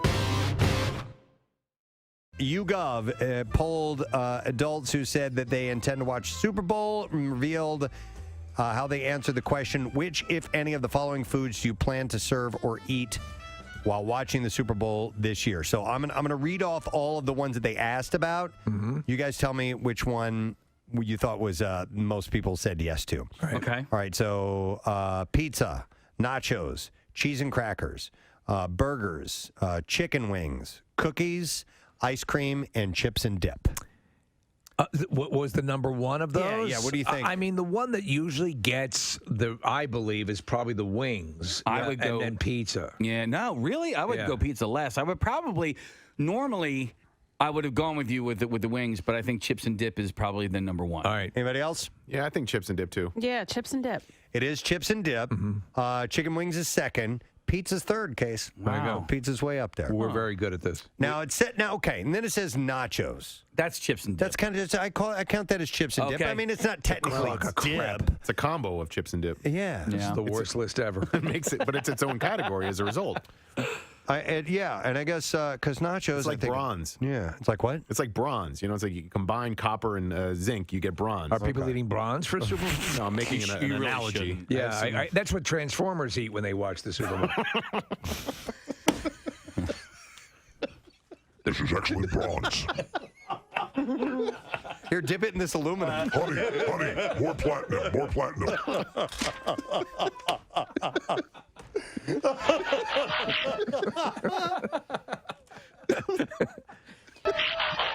very good.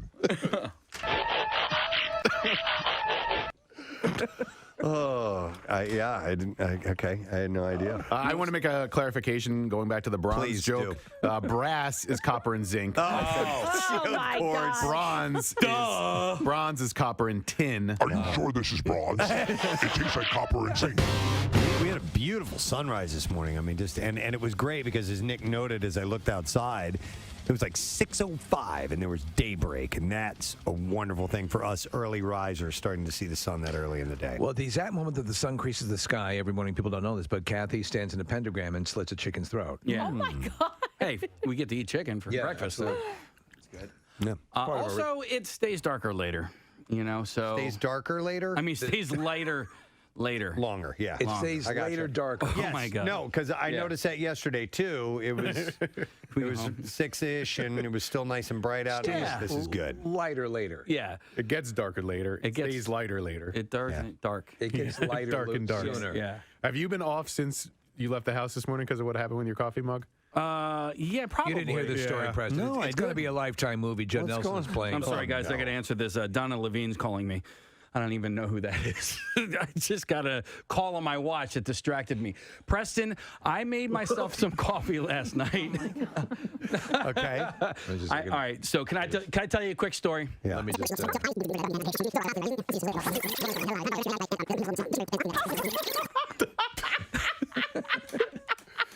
Were you laughing at how happy he was at himself for doing that?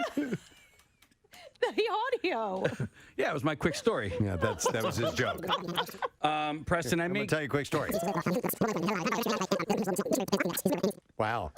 If only. I love it. Wow, I got a laugh out of Kathy.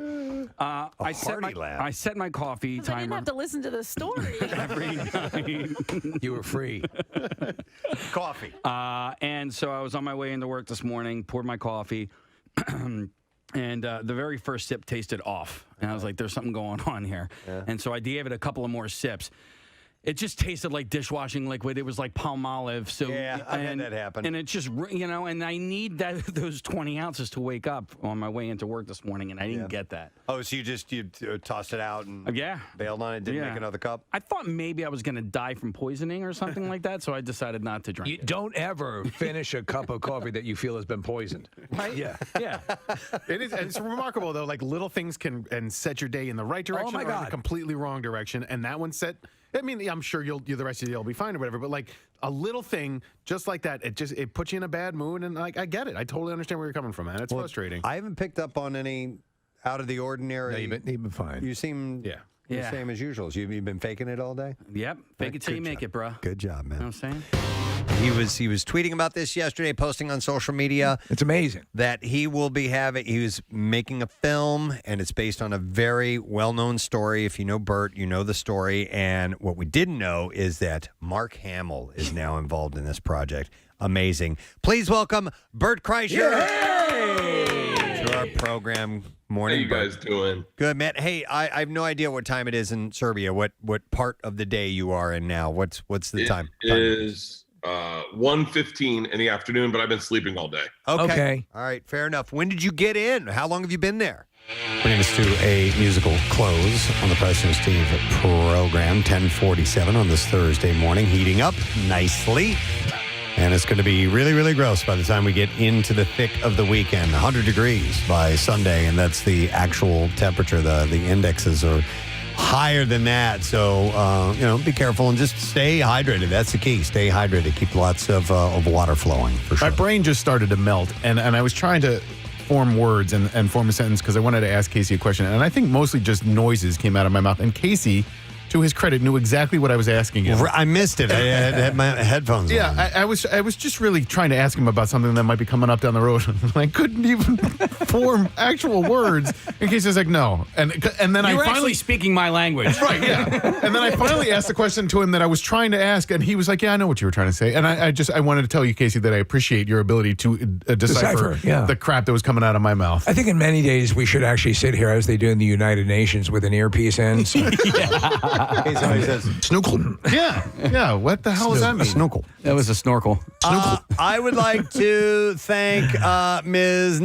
Nikki Glaser for being on the show this morning. She has a stand-up special called Someday You'll Die. It's available on Max. It's incredibly popular. Of course, once she did the Tom Brady roast and everybody started getting a flavor for that, then she would just, everything exploded for her. So she's on top of the world. To be honest, I thought, she'd be a tough get because even after we had her in here, and I think she had a great time and, it was very enjoyable, that her star was rising at that point. Now it's just off the charts. Yep. And here we are talking to her. It's amazing. Yep. So it was really nice having Nikki on this morning. NikkiGlaser.com if you need any information about her. And that was that was the only guest. Just a reminder that the Jersey Shore 64, we've made it down to the Wavy 8, and you can fill out the brackets now and help us determine who's going to be the winner of this entire thing. PrestonandSteve.com or WMMR.com to get on there and place your vote. And keep in mind, we get a $500 cash prize for somebody at the end of it all. Just for filling it out can get you in the running for that. We need to do the letter of the day. I got you, boo. All right, here we go. Preston and Steve on 93.3 WMMR. Now, the Daily Letter. And the Preston and Steve show is brought to you today by the letter M, as in MMR Rocks. All right, we're going to give away the 40-inch deluxe beach buggy cards, complete with chair rack and side carriers from Phoenix Coachworks and makers of the Phoenix Beach Buggy. The only beach cart that you will ever need. Get all of your stuff to the beach with ease. Visit PhoenixBeachBuggies.com to get yours. That's buggies with a Y, by the way. Chair Rack sounds like the best friend of Beastmaster. Well, who does? Chair Rack. Chair Rack, yes. I would like to thank our sponsors as well. The Preston and Steve Show is brought to you today by Dunkin'. Preston and Steve Show runs on Dunkin'. Also, Acme Markets, fresh foods, local flavors, and Polar Seltzer. No sugar, calories, or funny business. Refreshingly natural Polar Seltzer. And we'll get out of here tomorrow. It's just no Sad Bro Friday, so join us for that. That's it. We're done. Rage on. Have a great day. We'll see you tomorrow. Bye-bye.